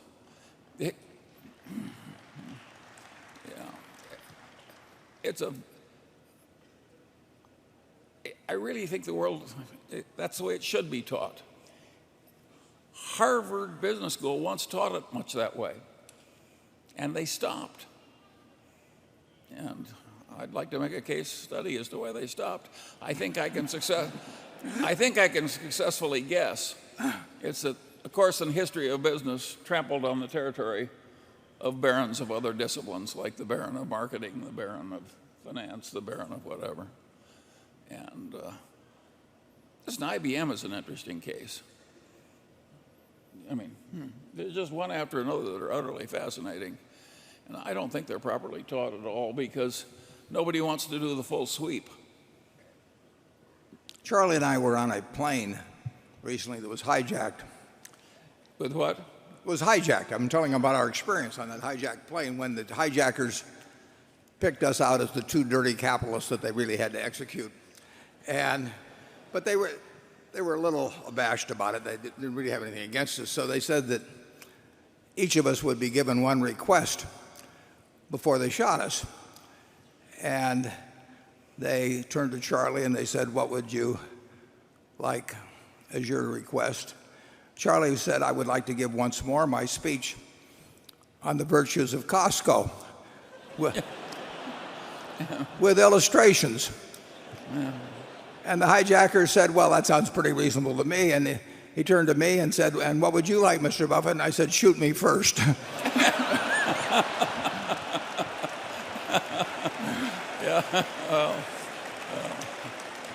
Anyway. Okay, number 3.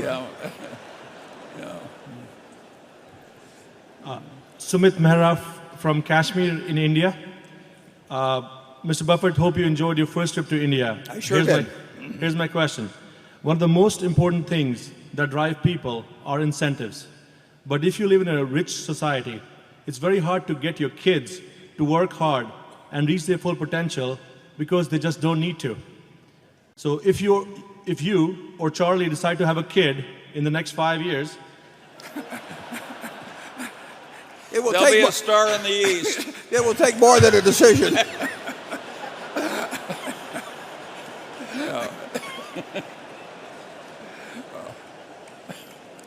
how would you incentivize him or her? I thought you were going to say, "How would you?"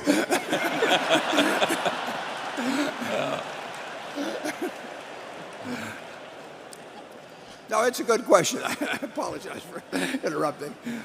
How would you incentivize him or her to compete against the hungry and highly motivated kids from emerging markets like China, Brazil, Russia, or India? Yeah, I think certainly that if you are very rich and you bring up your kids to think that they are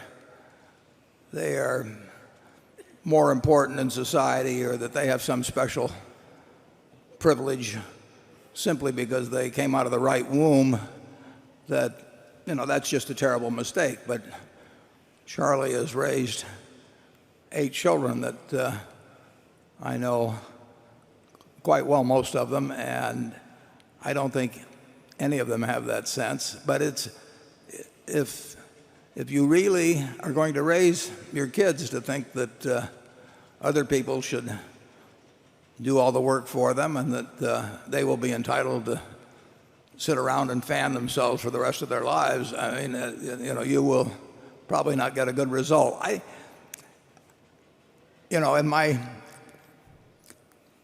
Charlie's been rich most of the time when many of his kids were growing up. Some of his kids were growing up. I've been rich while my kids were certainly when they got into high school and college. But I certainly didn't want to give them the idea that they were special just because their parents were rich. And I don't think you necessarily have to get a bad result or have children that don't have any incentives simply because their parents are rich. The one thing I don't think you want to give them an incentive to do is try and outdo their parents at what their parents happen to be good at. I don't think that makes sense whether you're a professional athlete or a rich person or whatever it may be, a great novelist or you name it.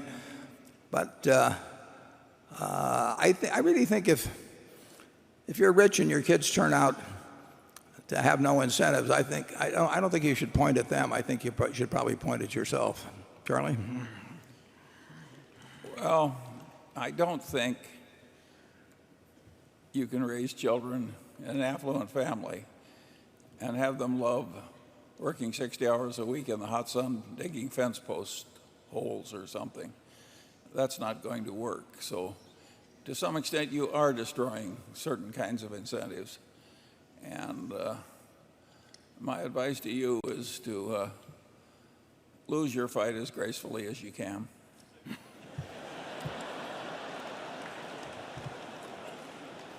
I'm not sure if you're poor, if you can get your kids to love the idea of working 60 hours a week. They may have to, but the kids that really get interested in something will work no matter how rich they are. But it's rare to have an Ajit-like intensity of interest. If you were a proctologist, you might not like your day as it went on and on. I think we better move along. Becky?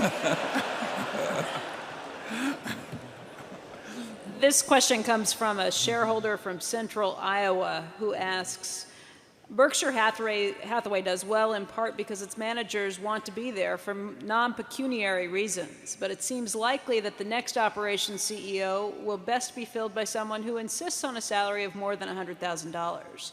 What kind of compensation structure do you expect for the next generation of Berkshire leadership? Well, I think the next CEO will make a lot of money and should make a lot of money. I mean, the responsibility for running a company with a couple $100 billion of market value should pay well. I think that whatever the level the board decides then in terms of a base salary should be supplemented by probably an option system that incorporates a couple of things that are perhaps unusual. I don't think the option price, the original strike price, should be less than if the company were for sale, the assets would bring. So the idea of giving somebody an option during some depressed part of the stock market at the market price, I think, is crazy, because you wouldn't sell your business at that price, and why sell part of it on that basis. So I think the base price should be what the business is worth at the time you start. And then I think if because of the compounding feature of leaving money there, no management at all would produce some gain in value over time. So I think there should be an increase in the base price annually at some rate, and then minus the dividend that's being paid. So if you assume a 3% dividend was paid and you wanted to have a hurdle rate of increasing at 7 or 8% a year, then you would have the option price accelerate maybe at 4 or 5%. But with that kind of a structure, I think you can give a very large option, because if somebody is creating excess value above a given rate on a very large sum, I think they deserve something quite significant in terms of that excess earned. Now, the present compensation system has no relevance at all to what my successor should earn. The main thing is getting the right person with the right values who interacts well with the managers and who knows how to allocate capital. And as you just heard a little earlier, our managers who accomplish a lot, if they're working with big operations so that it turns into a lot of dollars, they can make a lot of money with Berkshire. Nothing is worked off the eccentricities of Charlie and me at the top level. So people make well into 8 figures sometimes at Berkshire, but they earn it, and they don't get it because of any phony targets or anything of that sort. They get it because they really deliver incredible, in some cases, excess value to Berkshire. Charlie?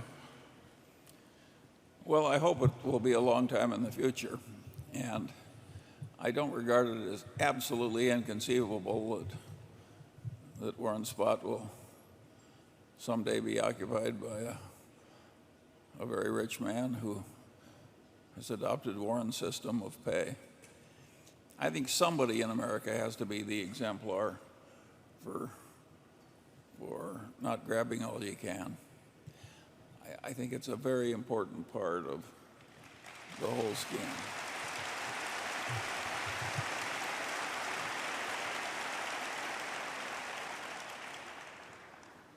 I don't think you better run an ad, though, after I go that says CEO wanted $100,000 pay plus pleasant surroundings. Okay, we'll go to number 4. Hi, Mr. Buffett, Mr. Munger. My name is Vern Cushenberry, and this question is on behalf of a group of investors that made the trip up today from Overland Park, Kansas. Given your interest in renewable energy and natural resources, I wonder if you'd be willing to share your thoughts on how a world of limited and depleting clean water supplies and declining food stocks affects your investment strategies and thinking on the future.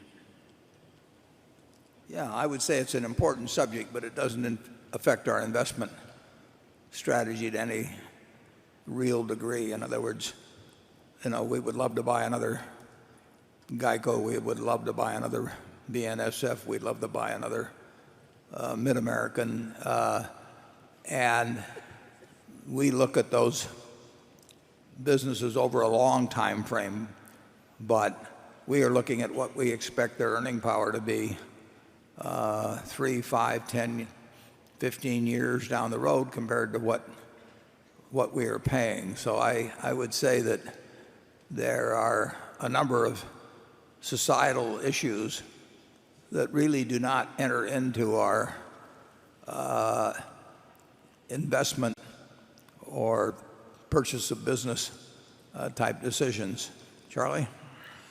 Well, I would advise not paying too much attention to the clean water issue.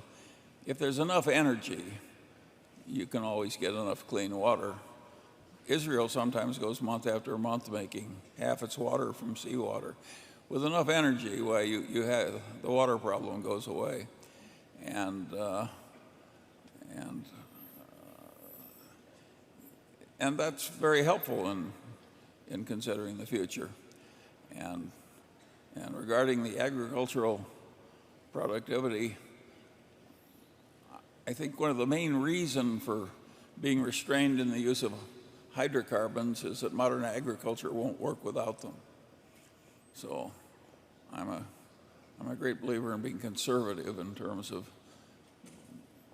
blowing all the hydrocarbons on heating houses and running cars. I think of how happy we'd be if we'd taken a bunch of that dollar oil in the Middle East and just carted it here and put it in salt caverns. I mean, you can argue we really screwed up the past, and you can argue all the people who think that our main solution is to drill, drill, drill. They're all nuts. It's probably quite wise to use up the other fellow's hydrocarbons while preserving our own. It's not going away because we're not drilling it now. But you can see that this will lead into unproductive discussion.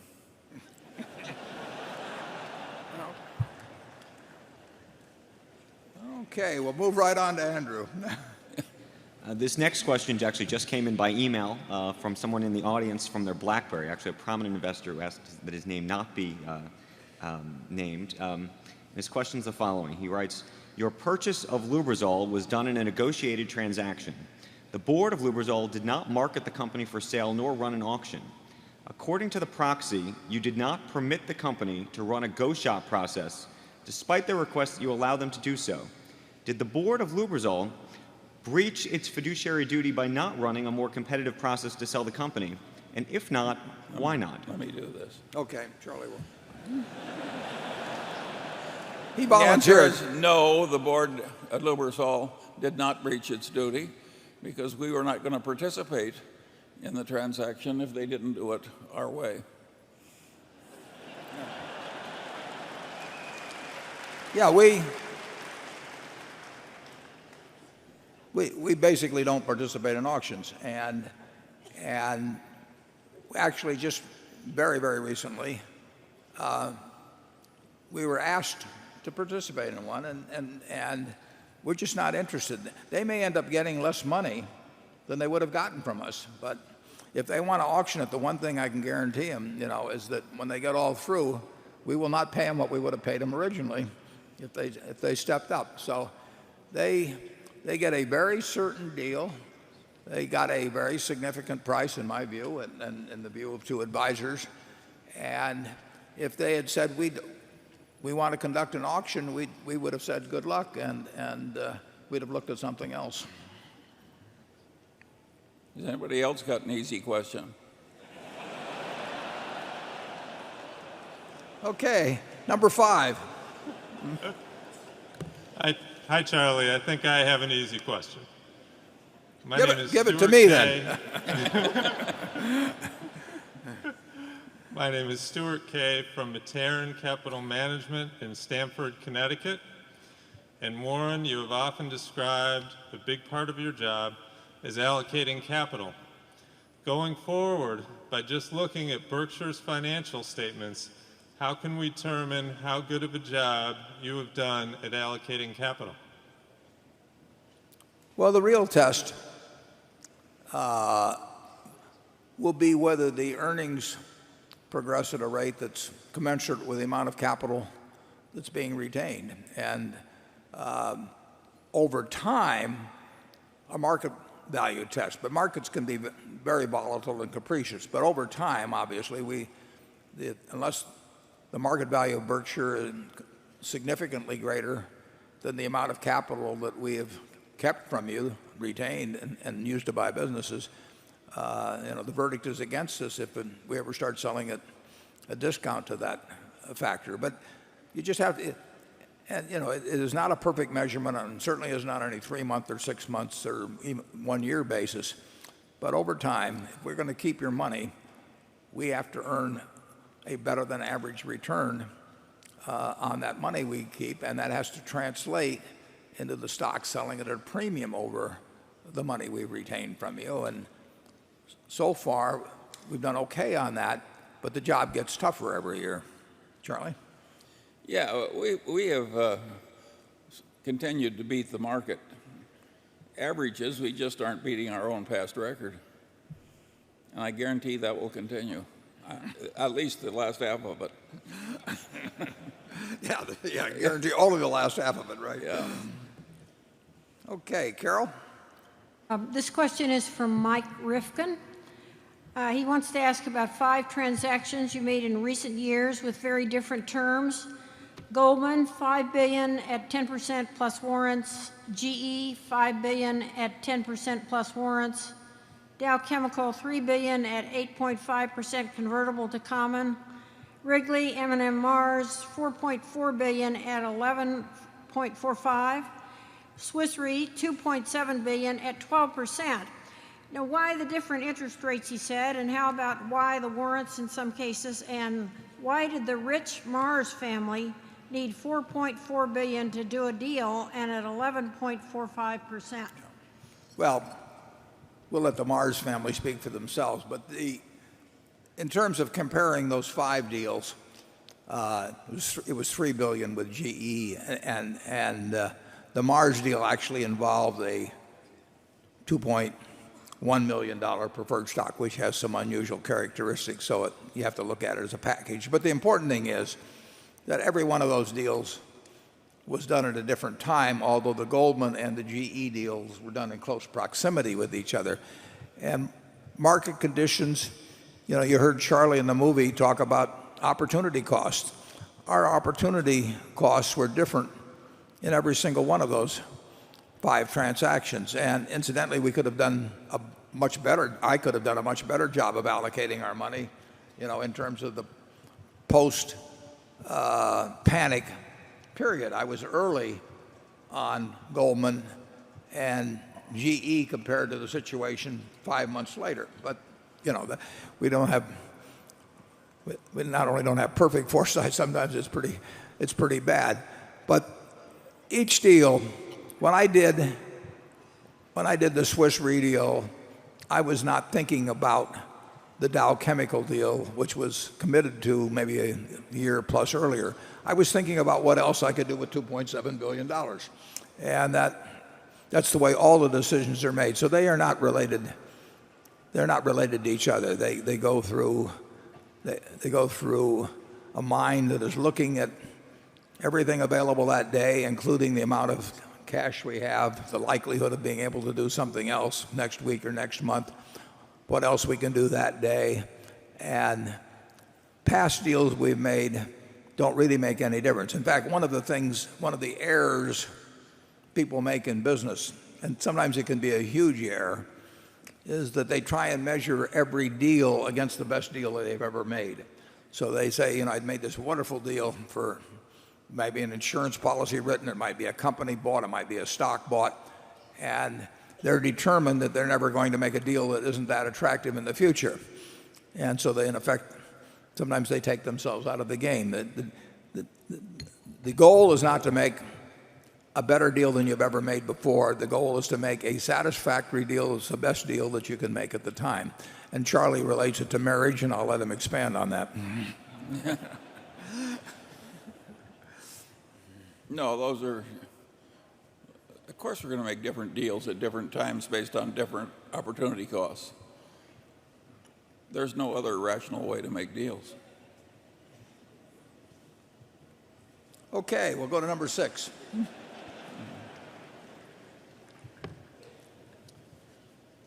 Keith McGowan, Norfolk, Massachusetts. Thank you, Mr. Buffett and Mr. Munger. Thank you for being a role model. Your ethics, frugality, sense of humor, honesty, sharing your ideas on investing, sharing your ideas on business, make this world a better place for everyone.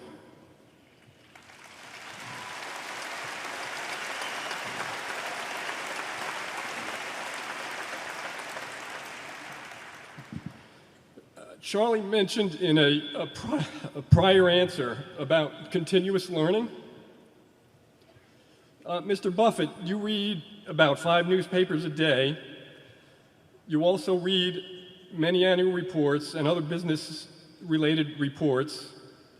You have the ability to read much faster than the vast majority of people. Reading is a fantastic thing. What advice would you give to children in high school, college, or adults who want to increase their ability to read faster? Well, you know, that's an interesting question because I do read, as you described, the 5 papers and lots of 10Ks and 10Qs. Unfortunately, I'm not a fast reader, and I'm not as fast as I used to be on reading. But I don't know how effective various speed reading classes may be, but if they are effective, you know, I would really suggest anybody that can improve their speed. I wish I could read a lot faster than I can. Charlie can read faster than I can, and it's a huge advantage to be able to read fast. And you know, there's that old Woody Allen story about how he took the speed reading course, and he met somebody who was telling how wonderful it was, and the guy said, "Well, give me an example." He said, and Woody Allen said, "Well," he said, "I read War and Peace last night in 20 minutes. It's about Russia." You know, man. That's the problem I have when I try and read fast. I get all through reading the book and I say it's about business. You know, so I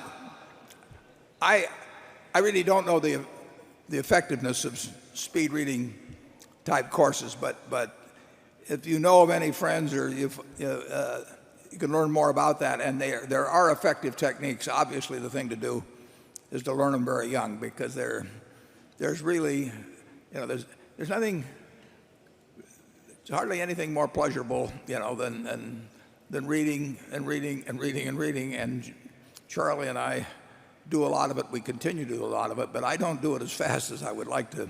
Charlie? Well, I think speed is overestimated.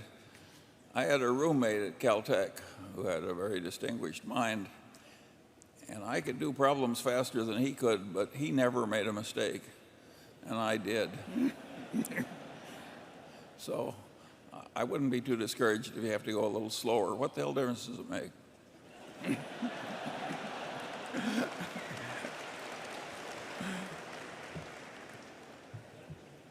I'll pass that peanut brittle for him. Yeah. Thank you. Thank you. You may have noticed we have a 15-pound box out for sale in the other room, but Charlie was looking for a 25-pound box. Becky? This question comes from Eric Weissman, who asks, are you worried about Congress playing politics with the raising of the debt ceiling?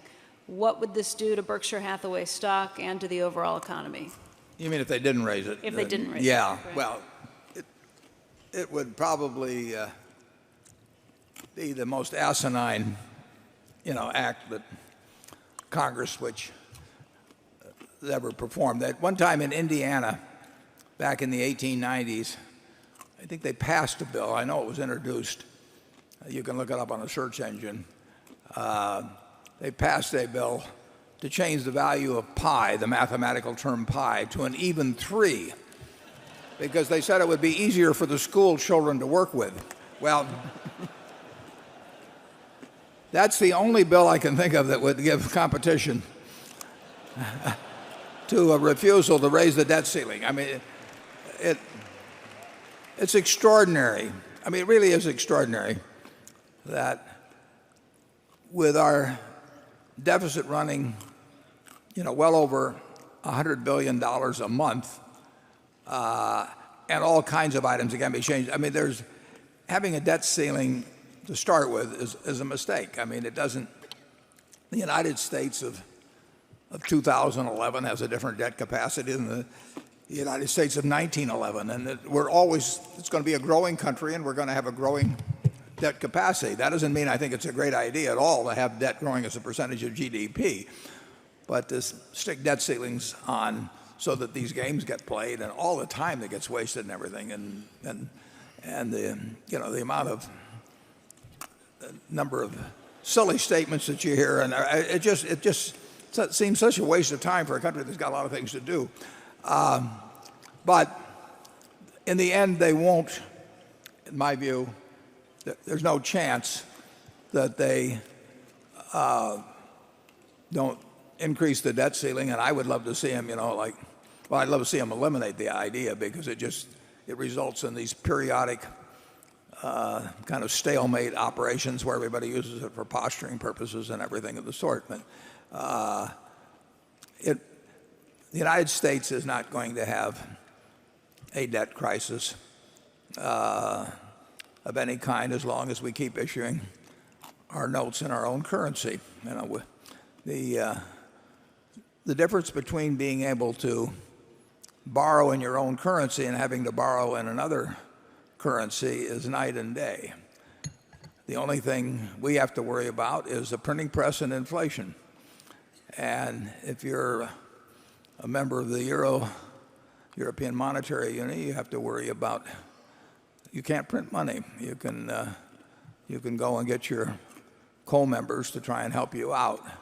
But giving up the right to issue debt in your own currency is a huge step, and the United States has not done it. I don't know whether we've ever issued U.S. bonds in any other currency, but we certainly haven't made a habit of it. And the Japanese, incidentally, which have a very high ratio of debt to GDP, also have consistently borrowed in their own currency. And believe me, when it's time to pay somebody back, and you have a choice of paying, and you're forced to pay in somebody else's currency versus paying in your own, it's an entirely different proposition. Matter of fact, Charlie and I, we were trying to buy that bank back in Chicago. Yeah, in Chicago in the late 1960s.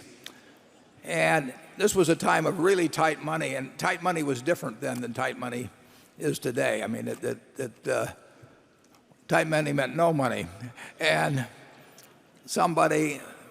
we wanted to buy this bank, and they wanted, the only place we could find some money, I think, was in Kuwait in dinars, wasn't it? Kuwait, you got dinars. Yeah, and I thought to myself, and Charlie concurred, who the hell knew what they were going to say the value of the dinar was when we went to pay it back? I mean, it was not something over which we had a lot of control. So we decided not to borrow the money in dinars, even though I kind of wish we'd bought the bank. But, Charlie, have you got anything to say on that? No. I do think, I remember an era when we had a bipartisan foreign policy and all that, and I liked that era. And that was the Marshall Plan, and a lot of wonderful, constructive things were done. And they were generous things. Now it seems to me that both parties are trying to compete to see who can be the most stupid, and they keep topping one another.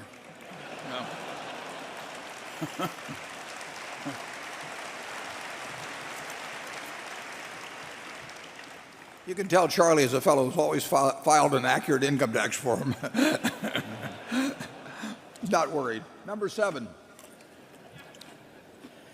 Okay, good afternoon, Mr. Buffett and Mr. Munger. I'm John Gorey from Iowa City, Iowa, where I'm a happy customer of Mid-American Energy. Around 2004, Mr. Buffett, you told us of the great attention you had given to limiting Berkshire's exposure to mega catastrophes so that one could not break Berkshire. Today, Mid-American Energy is seeking approval to build a nuclear power plant in eastern Iowa. At the same time, another utility company, Tokyo Electric and Power, faces claims that Merrill Lynch has estimated as exceeding 12 trillion yen, or $140 billion, to compensate residents and businesses that have been displaced and farmers that cannot produce. Do you believe that the bond-like return that Mid-American Energy might receive from a nuclear power plant can justify the mega catastrophe risk that it would pose to Berkshire? Yeah, I don't think it does pose. I don't know the details of it, and Greg Abel could speak to it better than I can, but I don't think there's anything like the exposure that you refer to. I think nuclear power is an important part of the world's equation, really, in dealing with its problems on emission. It's very long term because you're not going to change the installed base in any hurry. And as you know, France has a very high percentage of nuclear power, and actually 20% of the electricity generated in the United States comes from nuclear power. I probably am getting some of mine from we have at Fort Calhoun, we have a nuclear facility. Not we, but Omaha Public Power District has a nuclear facility I've actually been in. But I think nuclear power is important, and I think it's safe. I think that I don't think nuclear power is going to go anyplace in the United States for a while, maybe quite a while, because of the reaction to what happened in Tokyo, with Tokyo Electric Power. But that doesn't change my view as to the advisability of continuing to develop nuclear power, not only in the United States, but around the world. I think some people misinterpreted what I said when I was interviewed, when I said that I thought it would add a major setback in its development just because of the popular reaction to what happened in Japan. But that has not changed my view that nuclear power is important for the future of this country and the world. Charlie?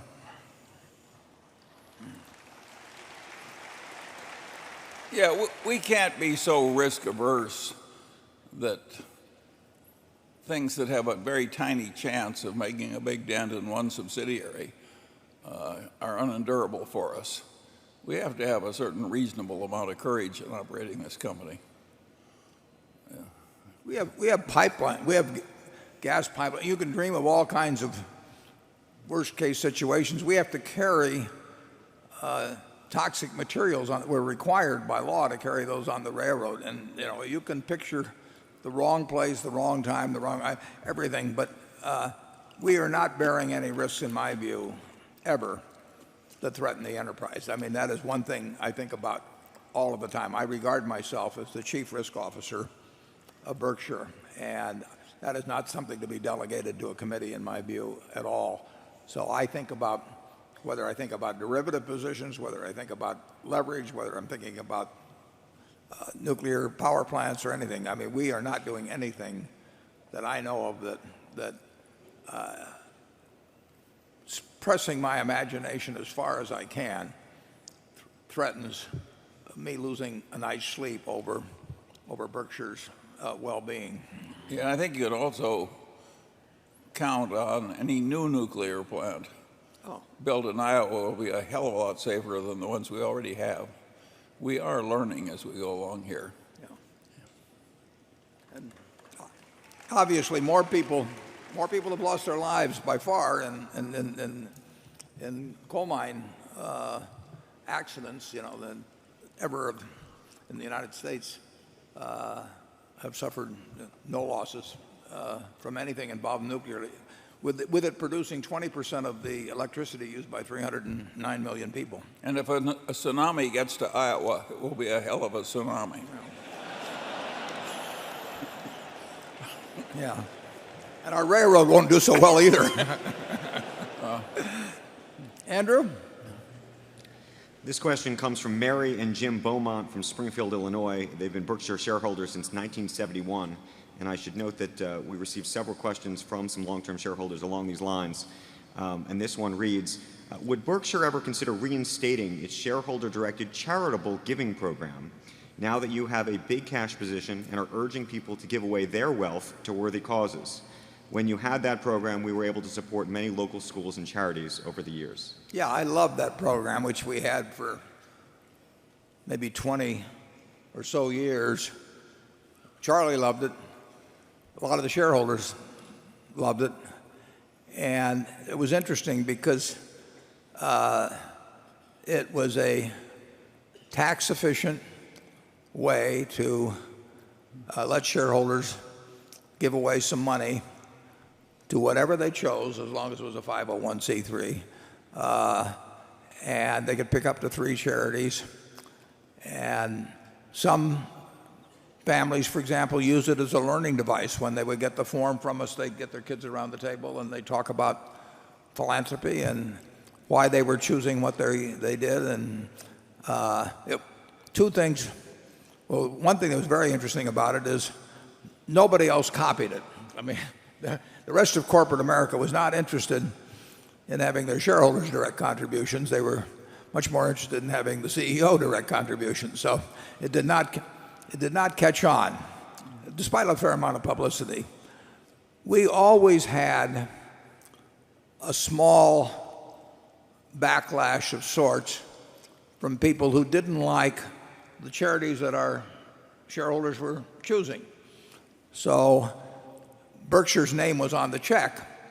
The shareholders would tell us, we want $20 a share, let's say, and they own 10 shares so they can direct $200. They'd say, we want our $200 to go to more churches and synagogues. Actually were number one, but there were schools and there were all kinds of things. And we would always get some letters where Berkshire would be contributed to, say, Planned Parenthood of California, and people would say, well, we're not going to buy See's candy because Berkshire is supporting Planned Parenthood in California. And sometimes I would write the people a letter and tell them that when See's bought almonds or milk or anything like that, we didn't get into the charitable preferences of the person who supplied us, but it never really amounted to anything. Then we bought the Pampered Chef, and that was a different situation because with the Pampered Chef we operated through 50,000 plus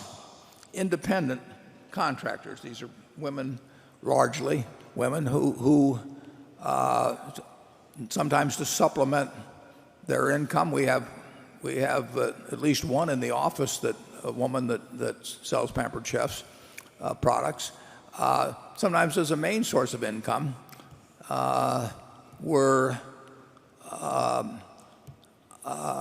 these 50,000 were independent contractors, and a campaign developed where people said that because Berkshire Hathaway gives money, probably primarily to pro-choice organizations, and that was at the direction. We had other people giving them to pro-life organizations. I mean, these reflected the views of our shareholders, not of Berkshire management, but that they were going to boycott these independent contractors. And these were people who depended on the income, who had nothing to do with Berkshire's policies, and they were being hurt in terms of their livelihood. And in some cities, it became a radio campaign, and in some cities, people regularly started interfering with the parties arranged for our Pampered Chef consultants. And it was hurting a whole lot of innocent people who had nothing to do with Berkshire's policies, who had nothing to do with Berkshire. And at that time, reluctantly, we decided to end the program. I didn't mind at all losing some See's candy business or whatever to some people, but when we start affecting individuals, most of these people are not high-income individuals, and we're cutting off their livelihood because of something Berkshire is doing. It just became apparent to me that it was unfair to continue it, and reluctantly we stopped it, and I think it's too bad. We don't want the parent company involved in distracting arguments about the social issues of the times. Well, we certainly don't want it where it affects people who are just bystanders, basically, who have counted on us over the years to work with them. And it was literally affecting the income of thousands, primarily women, concentrated in certain communities around the country. Okay. But a lot of Berkshire stock is given away every year. It isn't like we've lost the flow of charity totally. No, a huge amount is given away. Partly that's because Charlie and I started our partnerships back in the 50s and 60s, and we've got a number of partners that are now in their 80s, and some of them have given away some exceptional amounts of money. You had a question earlier from Dick Holland, for example, and Dick Holland, it's a matter, I don't think it's a matter of record as the exact numbers, but he's given away huge amounts of money over the years and continues to. And we've got dozens like that I would say are going to end up giving back 90% or more of all the money they've made in Berkshire. Okay.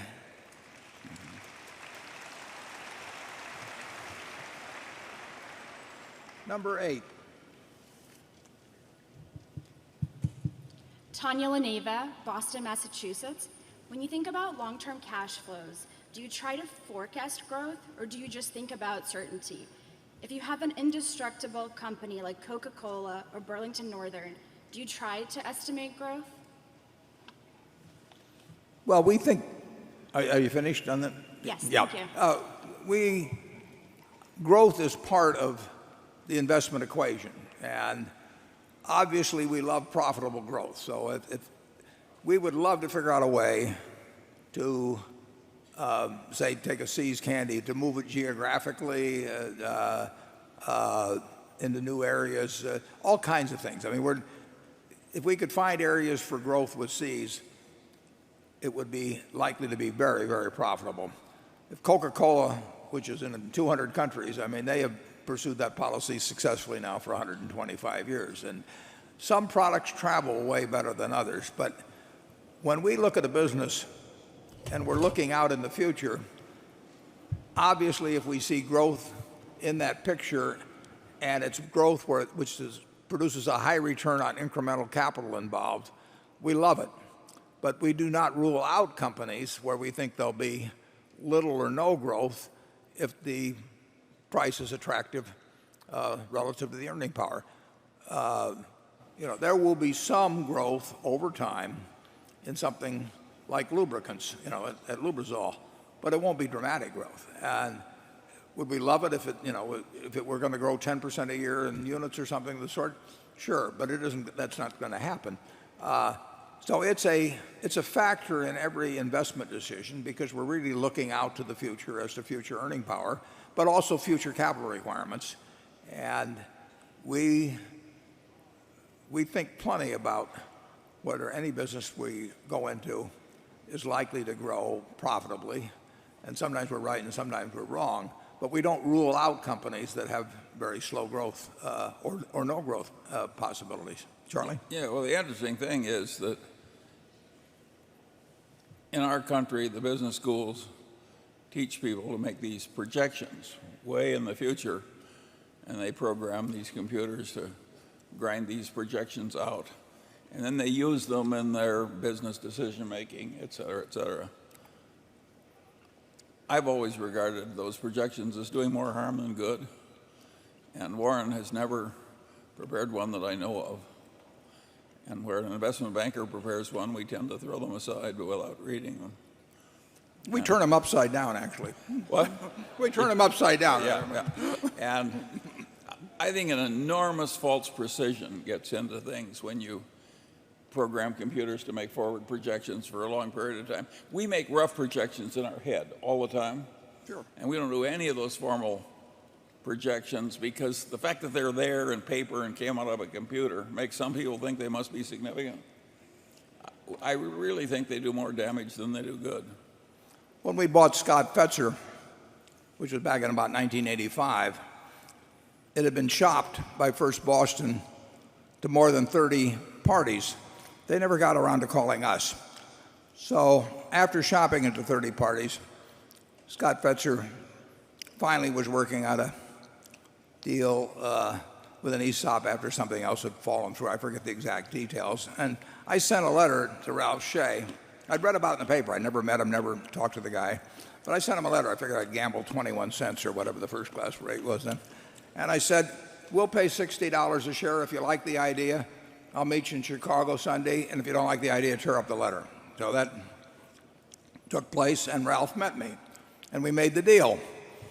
And we paid the $60 a share or whatever it was. And Charlie and I went back to sign up the deal, and the fellow from First Boston was there.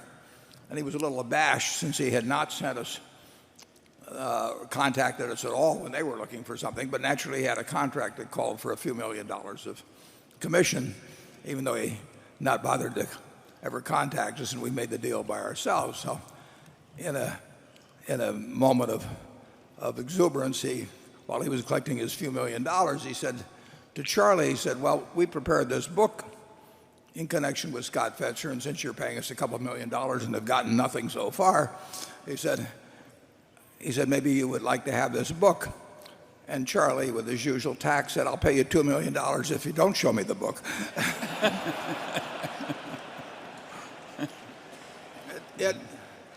And I should mention, in connection with Lubrizol, Dave Sokol met James Hambrecht, I think on whatever it was, January 25th or whatever the date, and Lubrizol had already made projections publicly out to 2013, and Dave told me that that James had also given him some projections, I guess, out to 2015 or something, and did I want to see him? And I told him no. I mean, I don't want to look at the other fellow's projections. I've never seen a projection from an investment banker that didn't show the earnings going up over time. And believe me, the earnings don't always go up over time. So it just, it's the old story. Don't ask the barber whether you need a haircut. I mean, you do not want to ask an investment banker what he thinks the earnings are going to be in 5 years of something he's trying to sell. So I pay no attention to that sort of thing. But we do, as Charlie says, we are doing projections in our head, obviously, when we look at a business. I mean, when we look at any company to buy or any stock to buy, we are thinking in our mind. We've got a model in our mind of what that place is likely to look like over some period of years. And then we also have some model in our mind of how far off we can be. I mean, there's some things we can be way off on. There's other things we're likely to be in a fairly narrow range on. So all that is taking place. But we sure don't want to listen to anybody else's projections. But those of you who are about to enter business school or who are there, I recommend you learn to do it our way, but at least until you're out of school, you have to pretend to do it their way.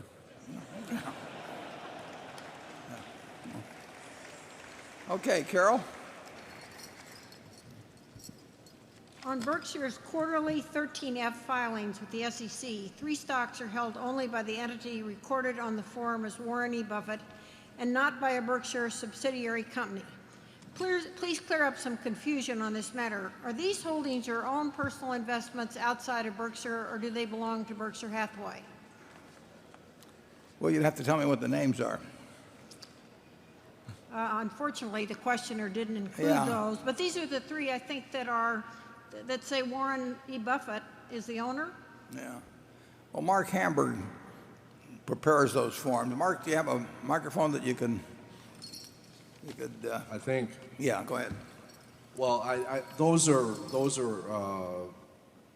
securities that are owned by certain employee benefit plans, and so that Warren is directed into those plans, but it doesn't. They're not owned by Warren, or there's no indication that they're owned by Warren. Warren's part of the filing because he's considered to be a controlling shareholder of Berkshire. So every security listed on there shows Warren as one of the owners. Yeah. Do we file stocks owned by pension plans? Do we? To the extent that you have directed. I got you. Yeah. Right. Yeah. No, I don't think I. Well, Mark knows the rules on it better than I do. And, I own very, very few securities. I really spend my time thinking about Berkshire. So I've got a lot of the very security I've been telling you not to buy, which is government bonds. But that's not because it's a good investment. It's a place to have some money and forget about it, and I'll work on Berkshire. Area 9. Mr. Buffett, Mr. Munger, it's an honor and a pleasure. My name is Ben Anderson. I'm from Los Angeles. When you're looking at an investment in China, where the business culture is a lot different than it is here in the U.S. And successful business practices are, again, very different than they are here. What are the characteristics you look for when placing an investment in that company? And is that any different than the general principles at Berkshire? We follow the same principles, but we recognize that we know less about tax laws, about customs, about attitudes toward shareholders anytime we get outside the United States than we know in the United States. Now, to varying degrees, we weigh in that uncertainty. At the time I bought PetroChina stock, which I don't know, it's probably 2003 or thereabouts, it was extraordinarily cheap in relation to any calculation of reserves or refining capacity or cash flow or you name it. And at the same time, Yukos in Russia was similarly very, very cheap. And they were both huge. And I am no geopolitical expert or anything of the sort, but I decided I was more comfortable buying PetroChina than I was buying Yukos. Now, was I as comfortable buying PetroChina as I would have been buying, some domestic company of similar size? No, because I don't know as much. I didn't know then, and I don't know as much now about all the intricacies of Chinese tax law and what the policies might be. But I was fairly impressed, quite impressed, when I read the report of PetroChina. For one thing, they said they were going to pay out 45% of, as I remember, 45% of their earnings and dividends. That's more than any company in the oil company in the United States would tell me. So I regarded that as a plus and an indication of intent that I thought would be fulfilled, and it has been fulfilled. So we do make allowances for our lack of understanding as well as we might in the United States, various key factors. But the basic principles of trying to value the business, trying to find managements in which we have confidence in both their ability and integrity, and then finding an attractive purchase price, those principles apply wherever in the world we would be investing. Charlie? Well, we make so few investments in China that trying to draw general lessons from us would be hard. It reminds me of the time a professor went west for the summer and he came back to his faculty and he said, "I've learned that Indians always walk single file." And they said, "How did you figure that out?" And he said, "I saw one and he did."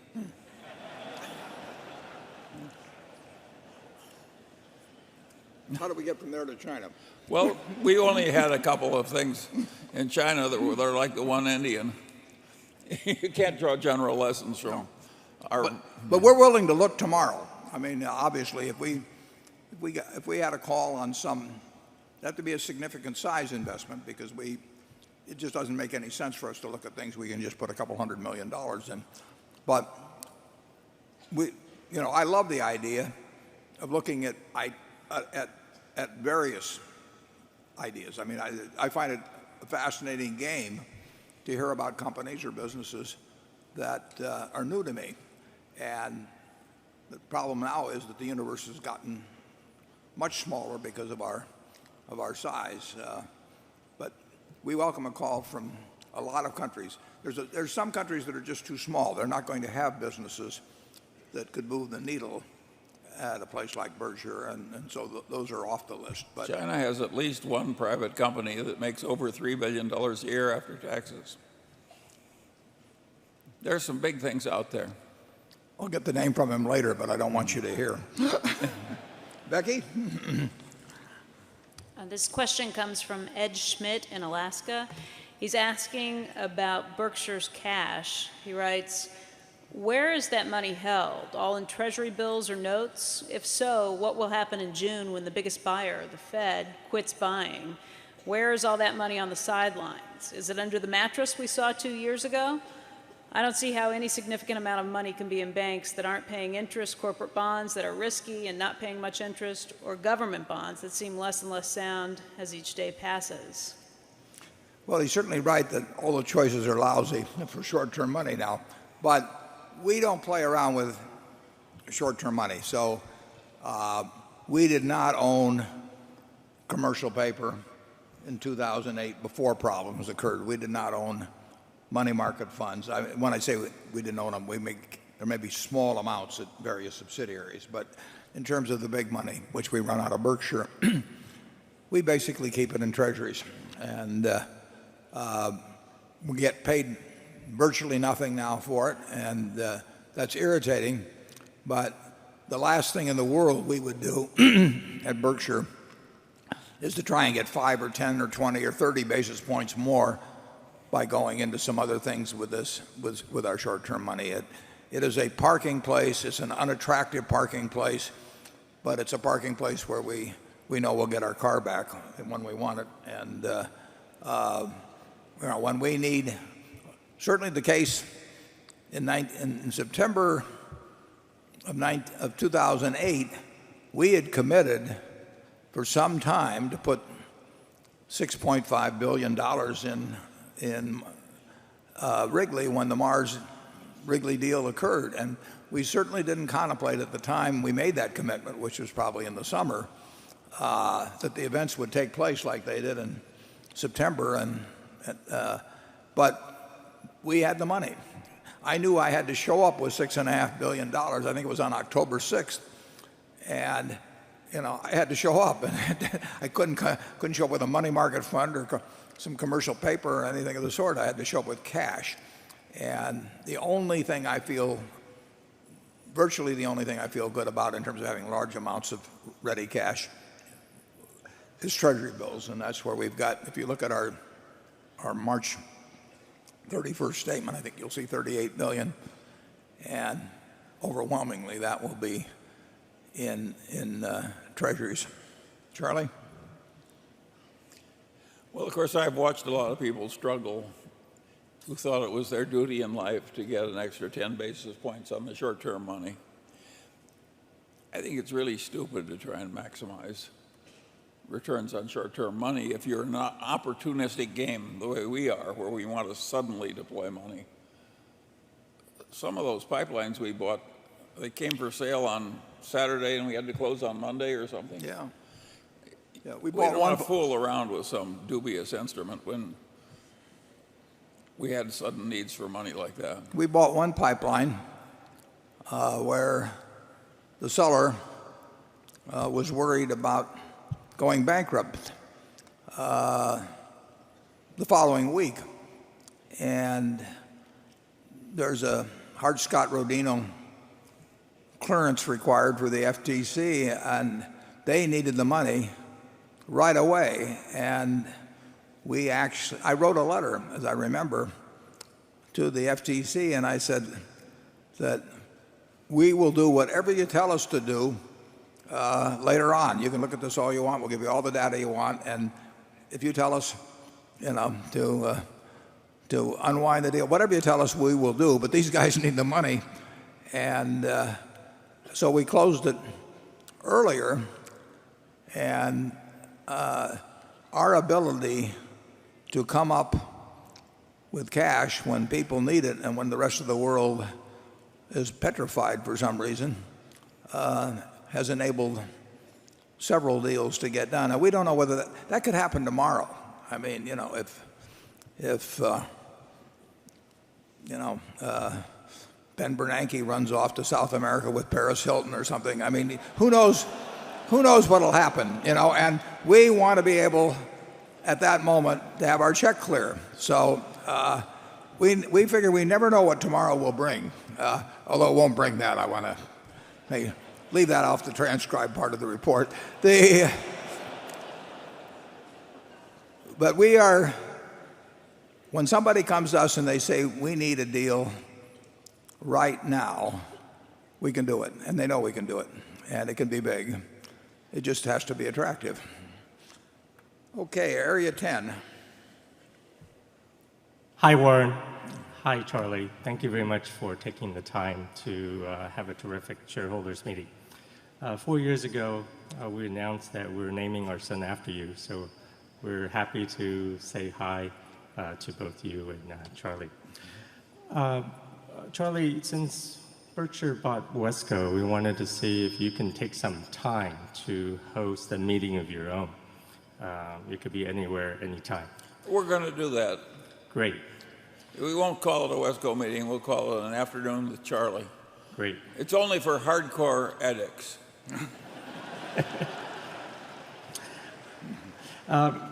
Warren, Mid-American Energy is investing over $1 billion in wind power. How do you feel about wind power as a source of renewable energy and its economics? Will this scale of investment continue, and what type of returns do you expect to come from wind power? Yeah, it's terrific, but wind power is terrific, but only when the wind blows. The wind blows about, as I remember, about 35% of the time in Iowa. So you never can count on wind power, obviously, for your base load. And, you know, that is a real limitation. On the other hand, wind power, you know, is basically, I guess, the cleanest energy you can come up with, except for the fact that it can't be relied on. The economics only make sense with a incentive credit, tax credit provided by the federal government, which they've been doing for a considerable period of time. It does not, standing on their own, the investment will not return anything like an adequate return on capital. So there is a tax credit. Your government has made a decision that it wants to subsidize, in effect, wind power. And Iowa's a good wind state. This whole central belt is good, and the central part of the country is good. So it's made sense to locate a lot of megawatts of generating capacity in Iowa, and we have more under construction now, and I think we're now number one in the country in respect to wind power. So we'll be doing more. It is dependent in terms of the price you can get, the percentage of the time that your generating capacity actually gets used and everything. It only makes sense with the tax credits. And one thing that is kind of interesting, one of the assets of Berkshire is that it pays a lot of taxes. That doesn't sound like much of an asset, but in these days, a lot of utilities, when you get both 100% depreciation, which has been put in now by the federal government for a short period of time, and you get these sort of tax credits on wind, they really don't have the tax-paying capacity to be able to use the tax credits. So they are in a different position than Berkshire, which pays a lot of taxes. We've probably paid something like 2% of all the corporate taxes in the United States, maybe over the last 5 years. I want to check that, but I don't think that's way off. So we have a lot of tax-paying capacity. We can use it to build more wind projects, and I think it's very likely we will continue to do it. It helps our Iowa customers because these projects are successful.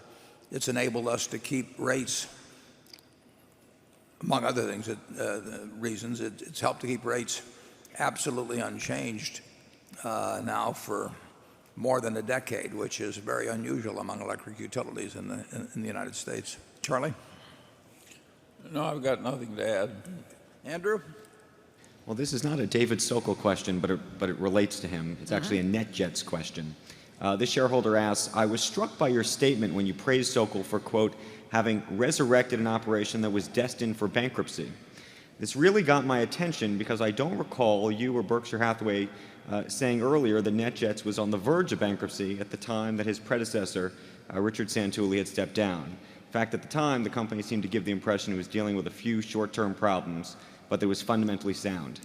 In truth, how close was it to bankruptcy? And if that was the case, why didn't you tell us? Yeah. And finally, was it ethical for NetJets to be asking prospective clients to part with their money at a time when it was, in the eyes of its main shareholder, quote, destined for bankruptcy? Yeah. I think I said it was, maybe we can find the exact words here, but I think I said it was destined for bankruptcy absent the fact that Berkshire Hathaway owned it, and if it had been a standalone entity.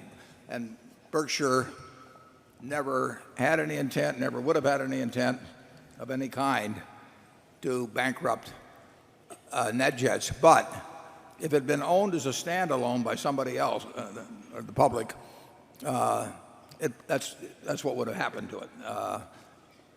With Berkshire's ownership, Berkshire has had two insurance companies that would have gone bankrupt as standalone insurance companies. And it never crossed our mind that we would let them do it. So we put money into companies that were bankrupt, that Berkshire owned, to make them whole, basically. And essentially, we were doing the same thing with NetJets when we we got it up to $1.9 billion. But NetJets, in my opinion, well, it would have been bankrupt. Absent somebody like Berkshire owning it. I'm almost positive that I said that absent Berkshire's ownership, or some words to that effect. Let's see if I can find it. Maybe Charlie can be commenting while I'm looking for this. In any event,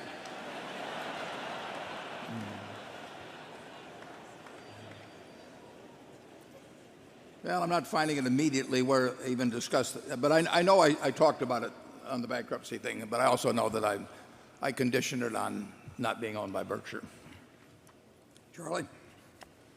No comment. No comment. Now, we've pointed that out to Standard & Poor's and Moody's. We look at Berkshire has a lot of different companies, but we feel that it's one entity, and Moody's or Standard & Poor's has to look at each one separately and all of that. But Charlie and I have not been running this business to walk away from some company. We had one in Louisiana, Southern Casualty, and we had another one in Chicago, both of which, if left to their own devices, would have gone bankrupt, and we didn't even think about not making them whole. Area 11. Good afternoon. My name is Christopher David. I'm an entrepreneur from Arlington, Virginia. My question is about the youth. I work with a lot of high school and college students and recent graduates who are facing a job market with 20% youth unemployment, and at the same time, one of the most favorable entrepreneurial environments. It's easier than ever to start a business or get involved with a startup. So, considering that these kids are politically savvy, they like studying economics, they're brilliant, and they're willing to learn, what advice can you give them from an investment perspective that could help them chart their own course as opposed to get a 9-to-5 job? Well, the main thing you could do, and people do it different ways. I used to do it by doing a lot of reading. I was practically lived at the Omaha Public Library for 3 or 4 years, and when I was 9 or 10 or 11. I mean, anything you do to improve your own skills, you never know where it's going to pay off later on. I have one diploma hanging in my office, and I got a couple of others, but the one diploma I have hanging up there is one I got from a Dale Carnegie course, which cost me $100 back in 1951. And it's incalculable how much value I got from that $100. There's nothing like working to improve your own skills, and I would say communication skills are the first area I would work on to enhance your value throughout life, no matter what you do. I mean, if I had stayed in the same position I was in terms of communicating back in 1950 or 51, my life would have turned out differently. I mean, I started selling securities. if you can't talk to people, you've got a real problem selling securities. So I think people, if you get lucky, you find your passion early on. But you want to work at something you're passionate about, and then you want to work to improve your skills in that. And I think if you do both of those things, I think you're likely to do very well. Charlie? Yeah, I think economics is a really tough subject. And I think it's easy to teach the basic microeconomics and certain of the basic ideas, but the minute it gets into the full range of complexity, you have the difficulty that the experts disagree. So I don't think I would hurry if I were trying to learn something into the parts of the fields where none of the experts can agree among themselves. I would master the easy stuff first. Yeah, I would not advise taking lots of courses in economics to somebody going to school. Just trying to think back. It's been a long time since I took my economics courses at Wharton, but I don't regard them as the ones that push me forward in any significant way. Carol? Question from John Brandt. Does Berkshire's equity ownership in Munich and Swiss Re reduce the amount of catastrophe-exposed insurance business you are willing to write directly? If so, assume that prices return to being attractive. Would you then limit the quantity of other reinsurance stocks you buy so that you could do more direct business? Yeah. We have invested in Munich and Swiss Re less than, well, let's see what it would be. It's less than $4 billion, so we're talking 2.5% of our net worth. So those investments in aggregate are not of a magnitude that would cause me to change at all what we're willing to do, the risks we're willing to bear in the reinsurance field. We're way below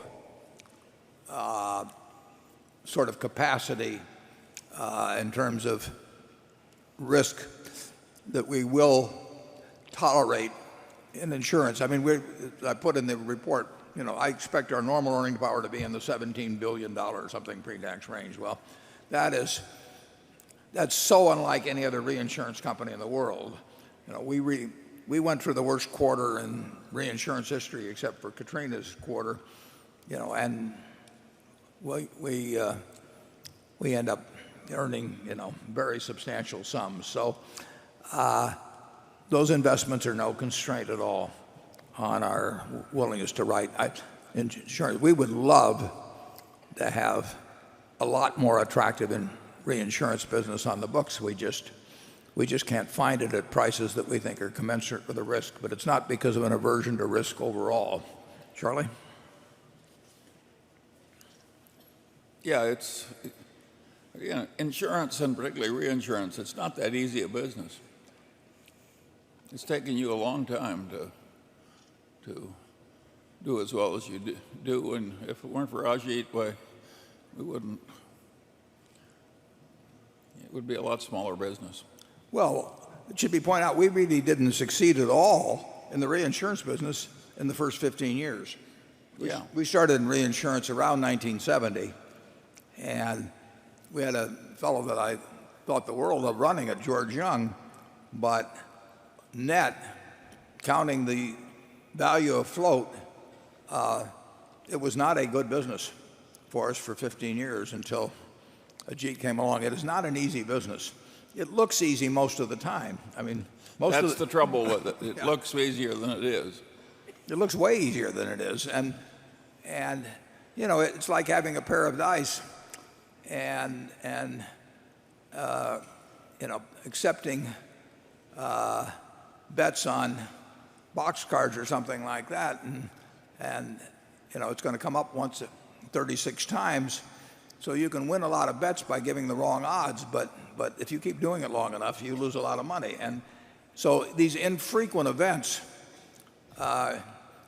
you better have factored in to your pricing and not fool yourself by whether you make money in a given year or 2 years or even 3 or 4 years. And most people have a little trouble with that, and we had a little trouble with it for about 15 years. And incidentally, the investment bankers of the world, now that they trade so much for their own account in derivatives, they have sold some of these products where most of the time the customer wins, but when the customer loses, he really loses big. In other words, they're smarter than the customers, and they have caused some of the most horrendous losses to ordinary businessmen. It happened in Korea, it happened in Mexico, it happened. Just beware the salesman who's selling a new derivative product. Or an old one. An old one, too. Yeah, but the new ones are worse. Yeah. Okay, Area 12. Hi, my name is Badal Pandi. I'm from Philadelphia, Pennsylvania. Questions about Todd Combs, the young money manager you hired late last year. For Mr. Munger, I understand you introduced him to Berkshire. Could you talk a little bit about that, how that relationship started, and how, as we as shareholders, are we going to be able to assess his progress? Well, I hate doing this because I may get more letters than I want, but he sent me a letter. That's how it happened. It was like Warren's letter to the guy at Ralph Shea. And at any rate, I had a meal with him, and I called Warren and said, I think this is the guy you should talk to.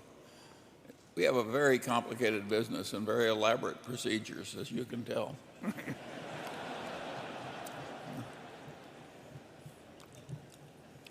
And his results will be known over a 5-year period or something. I mean, you cannot judge an investor by what they do in 6 months or a year. Todd has the advantage that he's been thinking about financial companies like Berkshire for a great many years.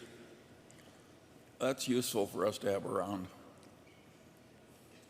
And as we put in the annual report, it's more likely than not, but not a sure thing, that over time we have more than one investment manager. You know, there's a lot of money at Berkshire to be managed, and it would not be a bad idea, but we have to find the right people, and the right people just does not mean a given IQ or a given past record. It means a lot of things. And if we end up with 2 or 3, you know, that's a plus. But it's not, we don't mandate that sort of a result. Becky? This question comes in from Scott Wilkin, and he's from Chicago, but he's sitting in the audience right now. Johnson & Johnson is one of Berkshire's biggest holdings, and he asks for your thoughts, Warren, on Johnson & Johnson's recent acquisition of Synthos for $21 billion. You were quite outspoken in your opposition to Kraft's deal for Cadbury, particularly because of their use of stock. J&J's deal also is primarily with stock, and do you support this deal? Yeah, I have not talked to anybody in the Johnson & Johnson management, and I have no specific knowledge of the company, but basically I would like the deal a whole lot better if it was all for cash. The idea, when the management trades away, I think this deal is about 2/3 stock, roughly, and 1/3 cash. And Johnson & Johnson has plenty of ability to pay cash for a $22 billion deal. And when they trade away their present businesses for some other business, they're either saying their own businesses are pretty fully valued, or they're saying the guy is making a hell of a mistake that's selling to them. And so I would, like I say, if it was all for cash, I would like it a lot better. And I think that it is, by using a lot of stock for a deal like this, that it certainly, you can draw the inference that J&J is not valuing its own businesses, you know, as attractively as you might think they should be evaluated. And if you use your own company stock to pay 20% or more than market for some other company, and you know, there probably are not a lot of synergies involved or anything in the management. There may be some, but there's usually some offsets too. Well, like I said, I would have much preferred it if they'd done it for cash. Charlie? Well, yeah, you also have the disadvantage in reviewing that you know a hell of a lot more about chocolate and pizza than you know about medical devices. You think I know more about chocolate? Well, but at Kraft, I mean, you're talking about businesses that Warren knew a lot about, and neither of us knows much about medical devices. Yeah, the pizza business has done pretty well since it was sold by Kraft. We go to 13 in the other room. Hi, I'm Glenn Tung from New York. First off, thank you for a terrific day. My question deals with acquisitions. Pre-Lubrizol, we estimated Berkshire's year-end 2011 cash balance could approach $60 billion. I believe you commented recently on an elephant that you thought was too big. What is your acquisition appetite? What size is too big? Has the phone been ringing lately? And what, if anything, can we as shareholders do to help? I got through college answering fewer questions than that,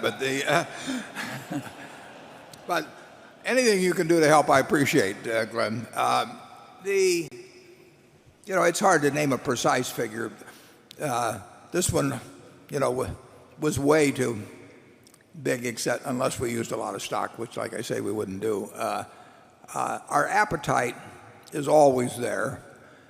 We are not going to borrow a lot of money. We're not going to issue shares, except perhaps in some minor amount to make a deal that couldn't get made otherwise. And we obviously will never sell a business to buy some other business. So, our cash balances will tend to build month to month unless we do something, and we can and will sell some portfolio securities. But doing Lubrizol requires close to $9 billion of cash, and obviously we could do another one of that size. In fact, we're looking at a couple, but they're no more than a gleam in the eye. But they would take sums roughly similar to Lubrizol, and we would be comfortable doing those, and they would add significantly to Berkshire's earning power. So they're worth doing, but we can't do a really big elephant now, and we won't stretch. We've never really taken any risks because we don't need to, and we will not trade something that we have and need for something that we don't have and don't need, even if we kind of like to have it. Charlie? Well, I certainly agree with all that. We are very reluctant to issue shares, and in that we're different from most places. I have a friend that sold out to a socialist country, and they issued shares in a controlled corporation. And the socialist executive said, "Isn't this wonderful? We're getting this business for nothing." Some people really have that. And of course, there are some companies, and we talked about the wave that took place in the late 60s, but periodically, and certainly it happened during the internet period, where companies just couldn't issue shares fast enough because they were trading confetti for real assets. And that is a business model that has been applied successfully for some periods of time by certain companies in the past. It usually ends in some kind of a fiasco, but, well, I shouldn't say it usually does, but it runs out of gas at some point. But essentially we've never been in that game. We hate issuing shares, and the idea of selling when we issue shares, we're divesting ourselves of a portion of every wonderful business we have, from Geico to Iscar to you name it. And we don't like doing that. We like owning those businesses. We like to own more of them. We have a deal, for example, on Marmon, where we bought some more of it this year, and we will buy the rest of it in a few more years, and we feel good about that. We pay a fair price for it, but we get a business we know, a management we like, and that's really what we'd like to continue doing at Berkshire. In fact, we will continue doing it. Andrew? This question comes from Larry Patowski, who's a longtime shareholder. I think he's in the audience, from the Good Haven Fund. He asks, over the years, you built or acquired a significant number of businesses that are related to the residential and commercial real estate markets, including such segments as brokerage servicing, insulation, carpeting, construction products, paint, and furniture. Berkshire's ownership of these businesses would seem to give you a unique window through which to view current conditions. Could you give us some insight into the current state of the housing and commercial real estate market and what we might expect to see in these businesses over, and now this is maybe a long shot, over the next decade? Well, the immediate situation is it's terrible. It's been flatlined now for a long time, and it affects Shaw, it affects Mytech, it affects Acme Brick, it affects Johns Manville, it affects our home services operation, and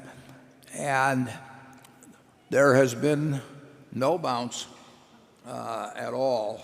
But you see that in the housing start figures too. I mean, I'm not telling you anything that you don't see, except I see it with pain as I look at the monthly earnings figures.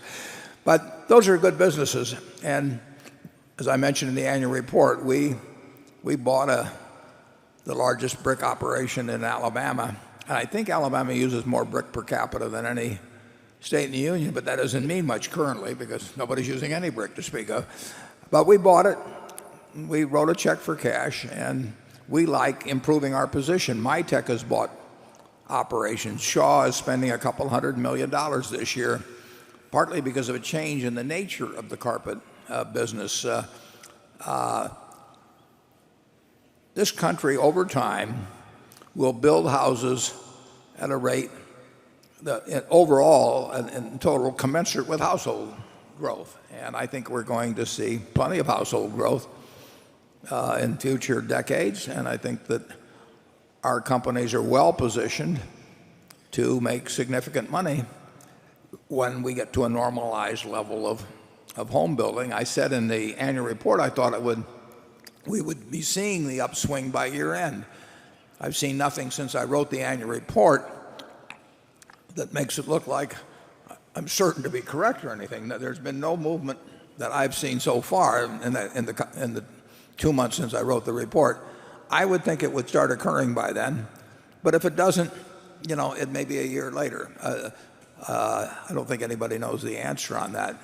If I had to bet one way or the other, though, I think it will be turning up by year end. It really isn't that important to us. When I made the decision to buy the brick company in Alabama, it was not because I thought brick was going to turn in 2 months or 6 months or a year. I thought that over time, being a very important brick manufacturer and distributor in Alabama, adjacent to our strong operation in Texas, would be a good investment at the price that we paid. And I feel good about the decision, but I won't feel good about our brick results in the next 6 months. I can be sure of that. Charlie? Well, one advantage of buying these very cyclical businesses is a lot of people don't like them. And what difference does it make to us if the earnings average, say, $300 million a year, if it comes in a very lumpy fashion? In the big scheme of things, what do we care if it's lumpy, as long as it's a good business? And we have an advantage on that stuff. Nobody else was bidding for a brick plant in Alabama with no customers to speak of.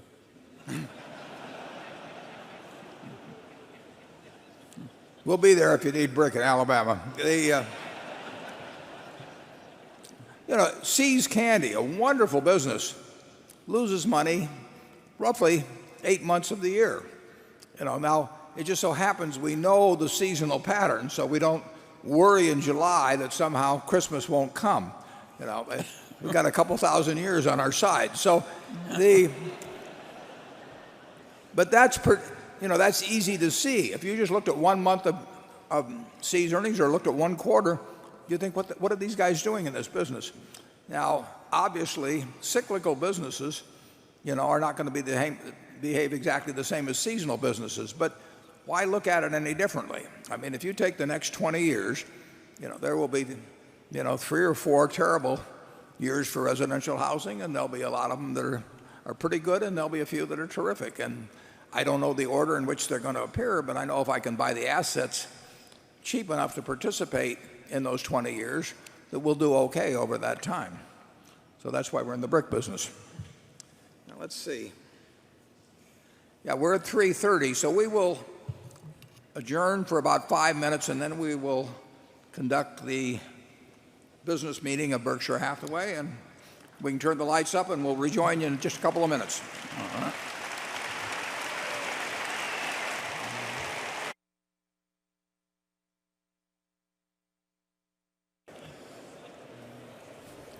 Okay, if you'll settle down, we'll conduct a little business.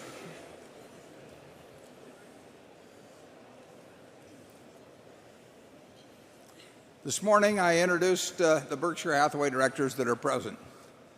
Also with us today are partners in the firm of Deloitte & Touche, our auditors.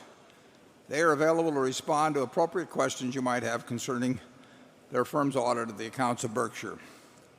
Forrest Crutter is Secretary of Berkshire. He will make a written record of the proceedings. Becky Amick has been appointed Inspector of Elections at this meeting. She will certify to the count of votes cast in the election for directors and the motions voted upon at this meeting. The named proxy holders for this meeting are Walter Scott and Mark Hamburg. Does the Secretary have a report of the number of Berkshire shares outstanding, entitled to vote, and represented at the meeting? Yes, I do. As indicated in the proxy statement that accompanied the notice of this meeting that was sent to all shareholders of record on March 2, 2011, being the record date for this meeting, there were 942,559 shares of Class A Berkshire Hathaway common stock outstanding, with each share entitled to 1 vote on motions considered at the meeting, and 1,059,055,810 shares of Class B Berkshire Hathaway common stock outstanding, with each share entitled to 1/10,000th of 1 vote on motions considered at the meeting.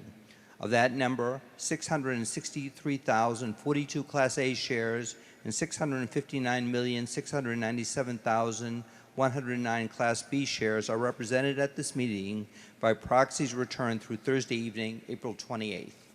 Thank you. That number represents a quorum, and we will therefore directly proceed with the meeting.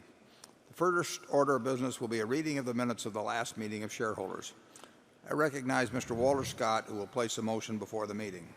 I move that the reading of the minutes of the last meeting of the shareholders be dispensed with and the minutes be approved. Do I hear a second? Second. The motion has been moved and seconded. Are there any comments or questions? We will vote on this motion by voice vote. All those in favor say aye. Opposed? The motion is carried. The next item of business is to elect directors. If a shareholder is present who wishes to withdraw a proxy previously sent in and vote in person on the election of directors, you may do so. Also, if any shareholder that is present has not turned in a proxy and desires a ballot in order to vote in person, you may do so. If you wish to do this, please identify yourself to one of the meeting officials in the aisles who will furnish a ballot to you. I recognize Mr. Walter Scott to place a motion before the meeting with respect to election of directors. I move that Warren Buffett, Charles Munger, Howard Buffett, Stephen Burke, Susan Decker, William Gates, David Gottesman, Charlotte Guyman, Don Keogh, Tom Murphy, Ron Olson, and Walter Scott be elected as directors. Is there a second? I second the motion. It has been moved and seconded that Warren Buffett, Charles Munger, Howard Buffett, Stephen Burke, Susan Decker, William Gates, David Gottesman, Charlotte Guyman, Donald Keogh, Thomas Murphy, Ronald Olson, and Walter Scott be elected as directors. Are there any other nominations? Is there any discussion? The nominations are ready to be acted upon. If there are any shareholders voting in person, they should now mark their ballots on the election of directors and allow the ballots to be delivered to the Inspector of Elections. Ms. Amick, when you are ready, you may give your report.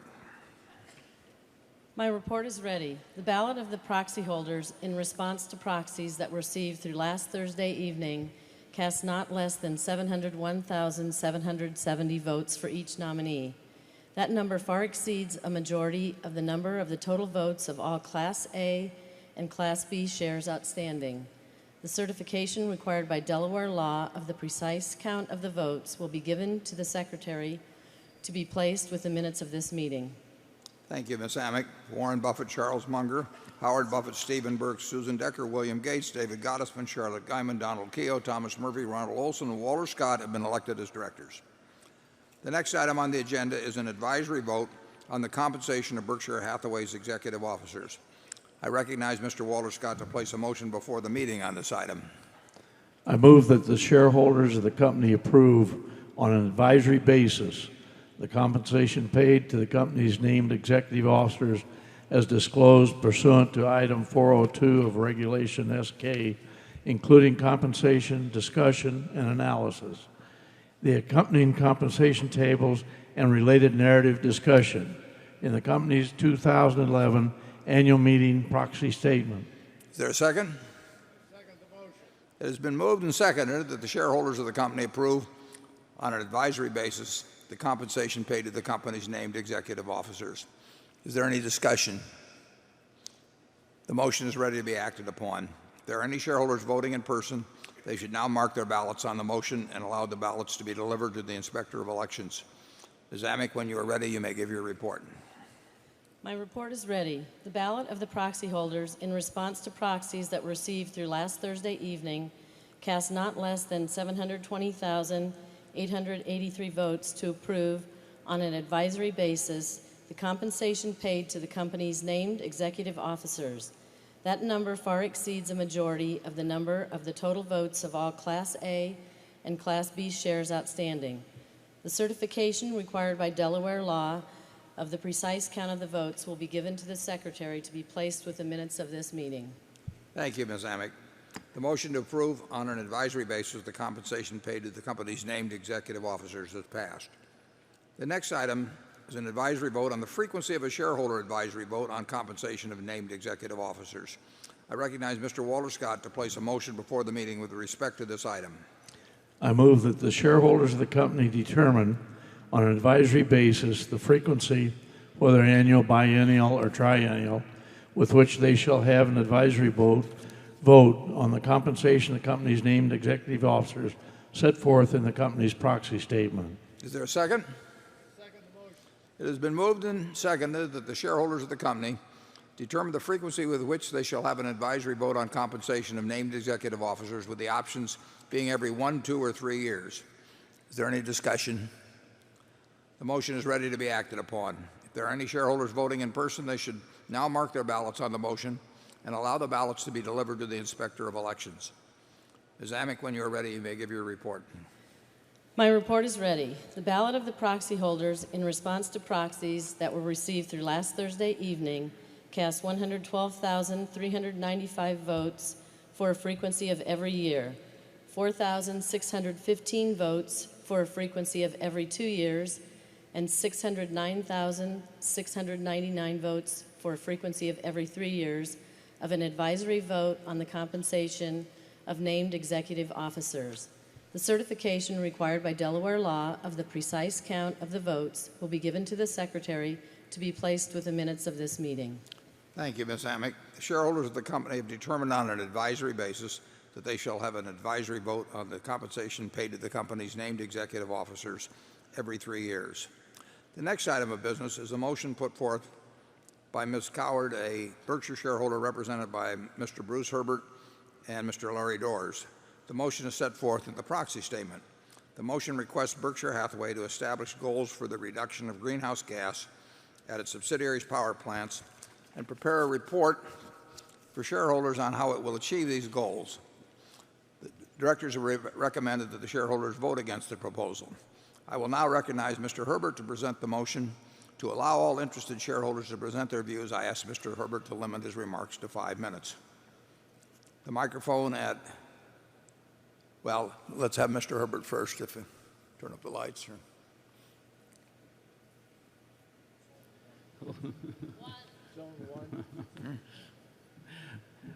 Thank you. Good day, ladies and gentlemen. My name is Bruce Herbert, and I'm Chief Executive of Newground Social Investment in Seattle, Washington.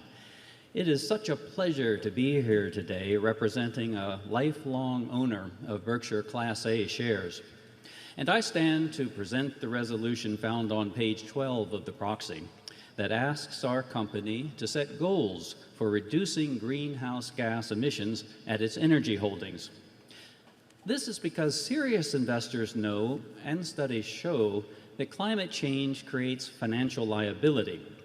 The investor network on climate risk, whose members manage more than $10 trillion, and the Carbon Disclosure Project, representing more than $70 trillion in assets globally, call on companies to disclose risks related to climate change, as well as the actions taken to mitigate those risks. In 2010, 66% of U.S. electric utilities had already set greenhouse gas emission reduction goals. 66%. Unfortunately, Berkshire's Mid-American was not among them. Now, investors have cause to be concerned. Just last year, the SEC announced that climate risks are material and that they must be disclosed. We do applaud Mid-American for having the largest wind energy portfolio of any utility in the United States. However, it is also true that Mid-American generates close to 3/4 of its power burning coal. Investors globally want to reduce risk through cleaner generation, and 66% of public utilities have already published their plans for doing so. But Mid-American offers no such plan, despite the public proclamation via its website that, quote, "We will set challenging goals and assess our ability to continually improve our environmental performance," unquote. There is no more important environmental goal for a coal-burning utility than to reduce pollution. But more than this, Berkshire is uniquely vulnerable in that the financial burdens of climate change are pushed onto insurance companies. And as a major insurer, this has serious financial ramifications for our company. Berkshire enjoys a remarkable and well-earned reputation earned over many decades for being practical visionaries. Addressing climate change offers an opportunity for our company both to uphold and to enhance this reputation. So in closing, the world's largest institutional investors call on companies to set greenhouse gas reduction goals. Such goals are key tools for managing the extraordinary business risk of climate change.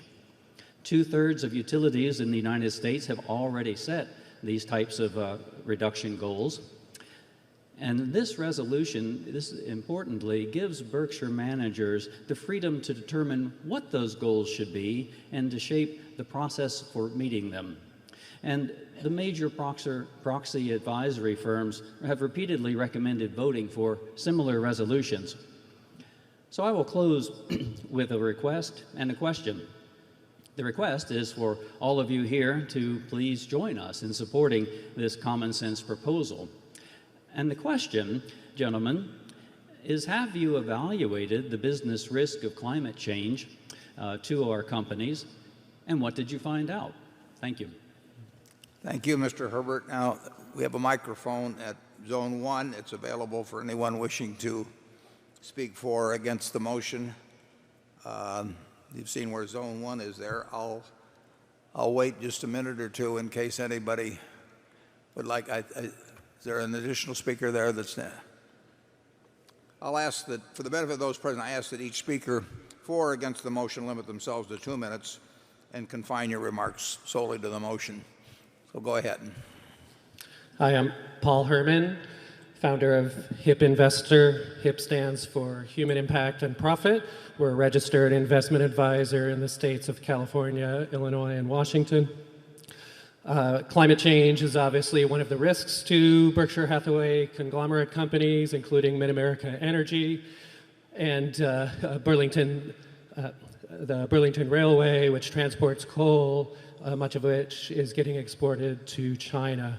So we are concerned also about the disclosure, quantification, and impact on profit of greenhouse gases, as well as the quantification of the asset of the carbon credits that might be available for eco-efficient companies. So we strongly support this resolution for increased disclosure, increased transparency, and the valuation of the financial returns that are possible or the financial liabilities, especially with your expertise in reinsurance, because reinsurance companies typically put a quantification of the potential carbon exposure and liabilities, whereas traditional insurance companies may not do so.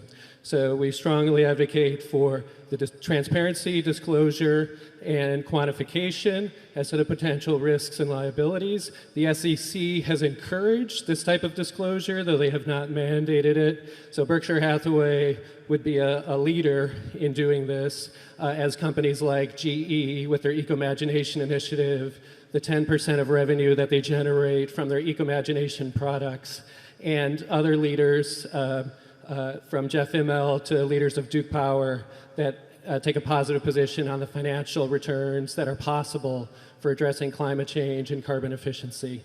Thank you. Thank you. Do we have some more speakers there?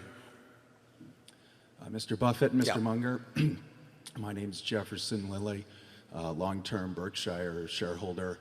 It's my personal opinion that it's the previous two speakers that are the hot air and the problem around global warming, and that we not regulate Berkshire Hathaway to force it to have carbon disclosure or other silly rules. It's fine if the managers of the individual businesses choose to do that on their own, but it's completely inappropriate to bring this false religion of global warming to try and regulate Berkshire Hathaway. You guys are doing a great job on your own.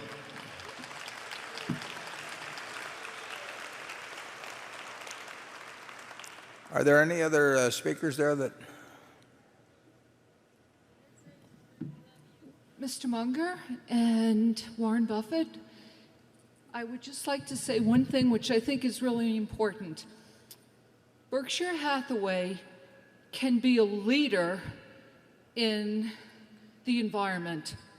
And I'm for transparency, as I know these two gentlemen are. And John Doerr, who is very passionate about the environment, and I know if he was here today, he would have the same sentiments as these two gentlemen. And it's important that as American citizens, we care about the environment and not keep polluting the environment. And I'm with these two gentlemen 100%. Thank you. Do we have any others that haven't spoken? Yes. My name is Eric Schlein. I am not for this, so against the motion. I think Berkshire Hathaway has a pretty good reputation at being clean, being environmentally responsible. I don't think anyone is saying that either Mr. Buffett or Mr. Munger somehow doesn't care about the environment. I think most people care about the environment, but doesn't mean that we should force Mr. Buffett, Mr. Munger, or any of the CEOs to tell them how to run their business. You guys care a lot about Berkshire's reputation, and if Berkshire's subsidiaries are just polluting oceans and ponds and destroying the reputation in different towns and cities, I don't think that would be too cool with either Buffett or Munger. So doesn't mean you don't care about the environment just because you're not going to somehow regulate and tell other people how to run their business. Let's just do things voluntarily, do things to make money, and be responsible. And in the end of the day, that's what wins. Thank you. Thank you. Anyone additional? Yeah, my name is Larry Doors, and I support this resolution. I don't think anybody is saying anything other than you're a gentleman of great integrity, but this is a dollars and cents issue. And the EPA is releasing new rules that are calling for more regulation of greenhouse gas emissions. So this, we're really approaching this from the point of view of a conglomerate that has insurance holdings, and it really is insurance companies that are bearing the great costs. So I'm looking very much forward to your point of view on this. Thank you. Thank you. Anyone else? Yes, thank you. David Hughes, shareholder. It's my opinion that this is the right thing to do, and I think that it makes sense to do it as an organization prior to being forced to do it. And if this gives you the tools to set the rules your way, as you see fit, then I think that's far more powerful and sets a precedent, as Berkshire has done in the past. So I am for the resolution. Thank you. Anyone additional? Hello, my name is Thomas Denkenberger, and my background was in biochemistry, and I'm very passionate about the environment, and I think it's very important for Berkshire to work to be a leader, and so I'm very much in support of this proposition. Thank you.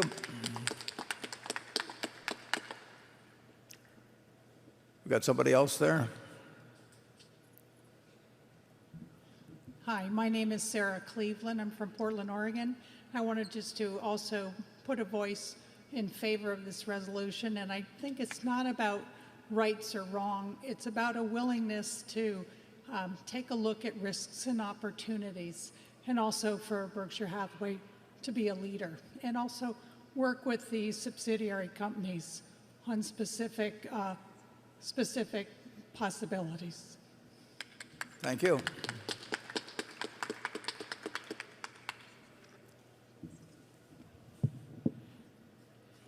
Hi, You're my on. name is Sam Roy. This is my first meeting. Mr. Munger and Warren Buffett, I'm so impressed how you run your business, but I think you will care for the environment as well. I don't know whether we should impose a rule, but at least you will, by your act, how the local businesses are run and all the operating goes out and adheres, and there is no question that we do everything possibly that we never pollute the air that cannot be changed.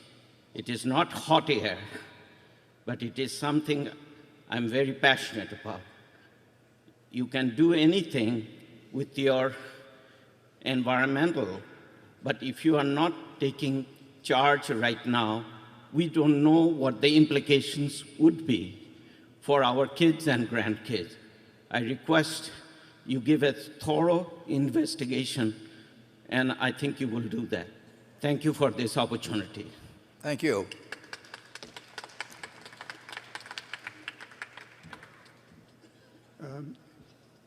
Yes, Mr.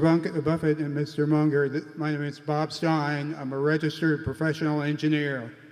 I have a couple comments. I am a Berkshire stockholder.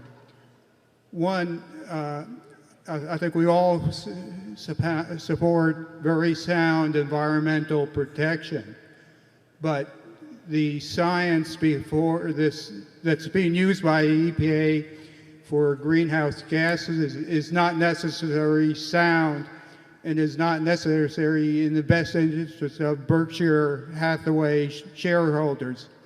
Also, everything that the EPA has proposed is not practical and has caused a lot of problems making U.S. competitive in the world industrial market. Thank you. Thank you.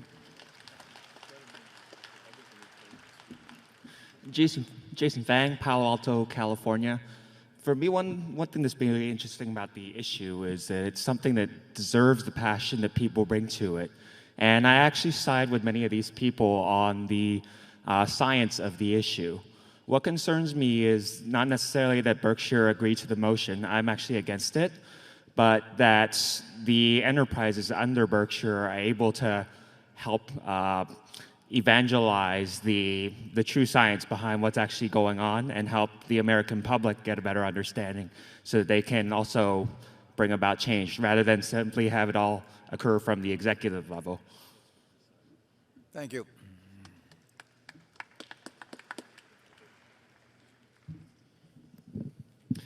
Good afternoon. My name is Bill Gunther. I'm a shareholder from Newfane, Vermont.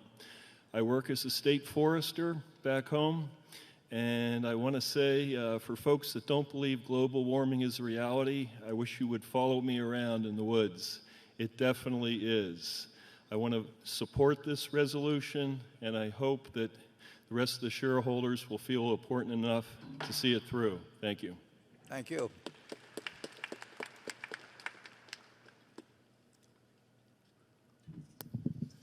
Good afternoon. I'm Liang. I care about energy. I care about energy and environment more than anybody else because I'm currently still studying energy and environment issues. But I truly believe the power of private sector, the power of free market. And I think it's not your responsibility to put the resources of the shareholder for this issue. It's not your expertise. I can personally do a better job to provide environment, to do environmental advocacy than you do. So actually against this resolution. Thank you. Thank you. Oh, sorry, I have a friend to say something. I can translate it for him. Hello. 直接跟你说啊，有关新能源的那个太阳能的电池方面的话，污染的对中国污染很大。我感觉在发展新能源方面，应该去要考虑一个更新的一个方向里面去。Okay. He says the development of solar panel has great impact on China, and the question, and he also thinks that actually Berkshire should do something and should think about the implication of that. Thank you.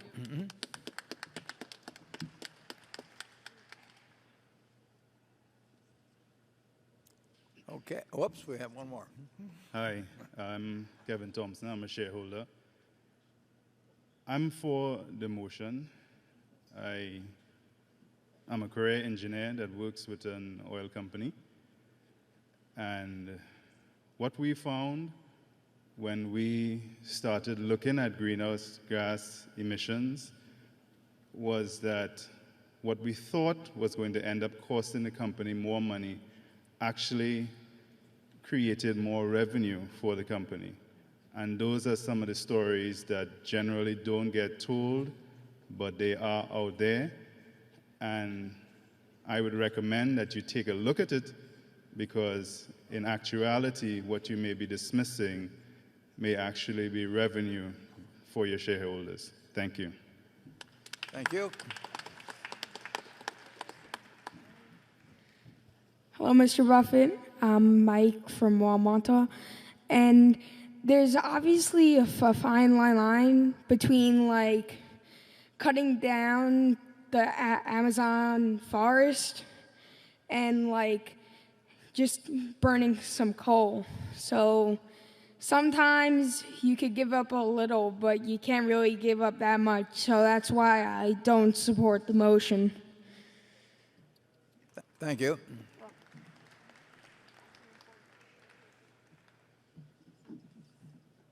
There do not appear to be any further comments. Okay, thank you.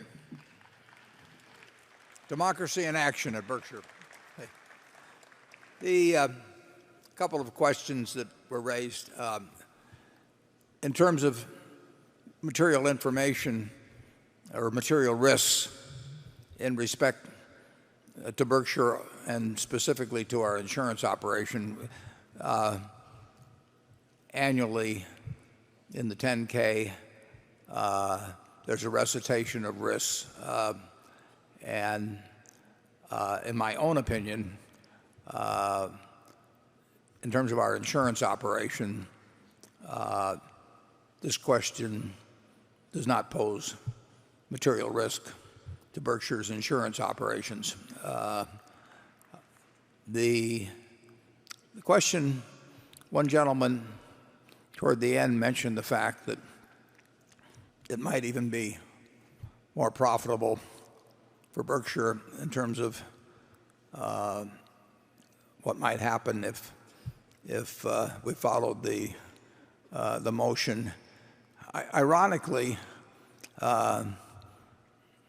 he could well be right if it were in our determination. But if you just take our three major states in electric utility operation, where we serve almost 2 million customers, Iowa, Utah, and Oregon, but it's true of other states as well.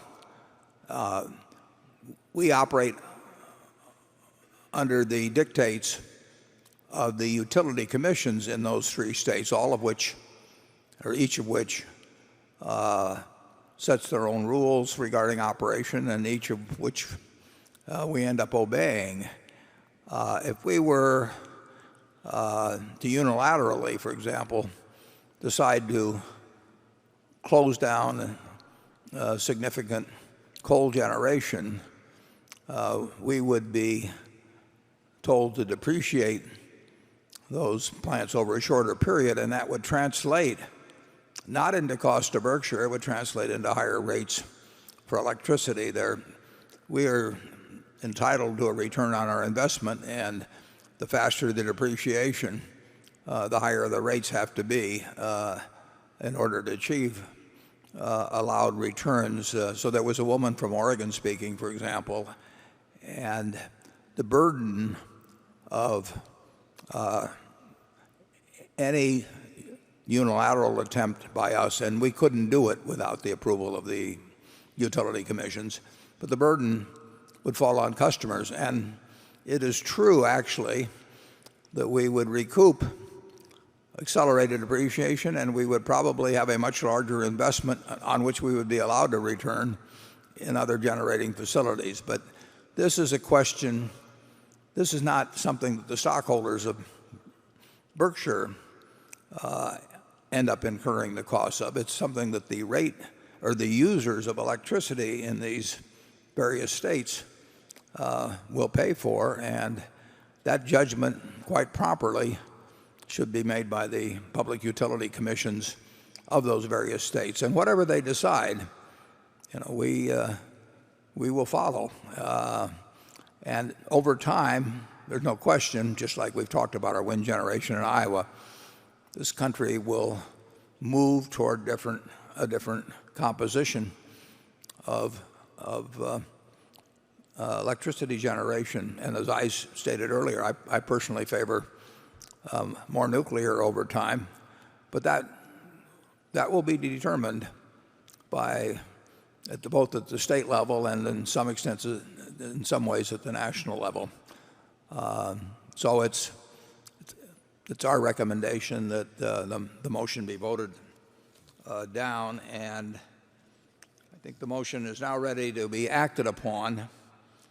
If there are any shareholders voting in person, they should now mark their ballots on the motion and allow the ballots to be delivered to the Inspector of Elections. Ms. Amick, when you are ready, you may give your report. My report is ready. The ballot of the proxy holders in response to proxies that were received through last Thursday evening cast 67,733 votes for the motion and 608,576 votes against the motion. As the number of votes against the motion exceeds a majority of the number of votes of all Class A and Class B shares outstanding, the motion has failed. The certification required by Delaware law of the precise count of the votes will be given to the Secretary to be placed with the minutes of this meeting. Thank you, Ms. Amick. The proposal fails. Does anyone have any further business to come before this meeting before we adjourn? If not, I recognize Mr. Scott to place a motion before the meeting. I move this meeting be adjourned. Is there a second? I second it. A motion to adjourn has been made and seconded. We will vote by voice. Is there any discussion? If not, all in favor say aye. All opposed say no. This meeting is adjourned. Thank you.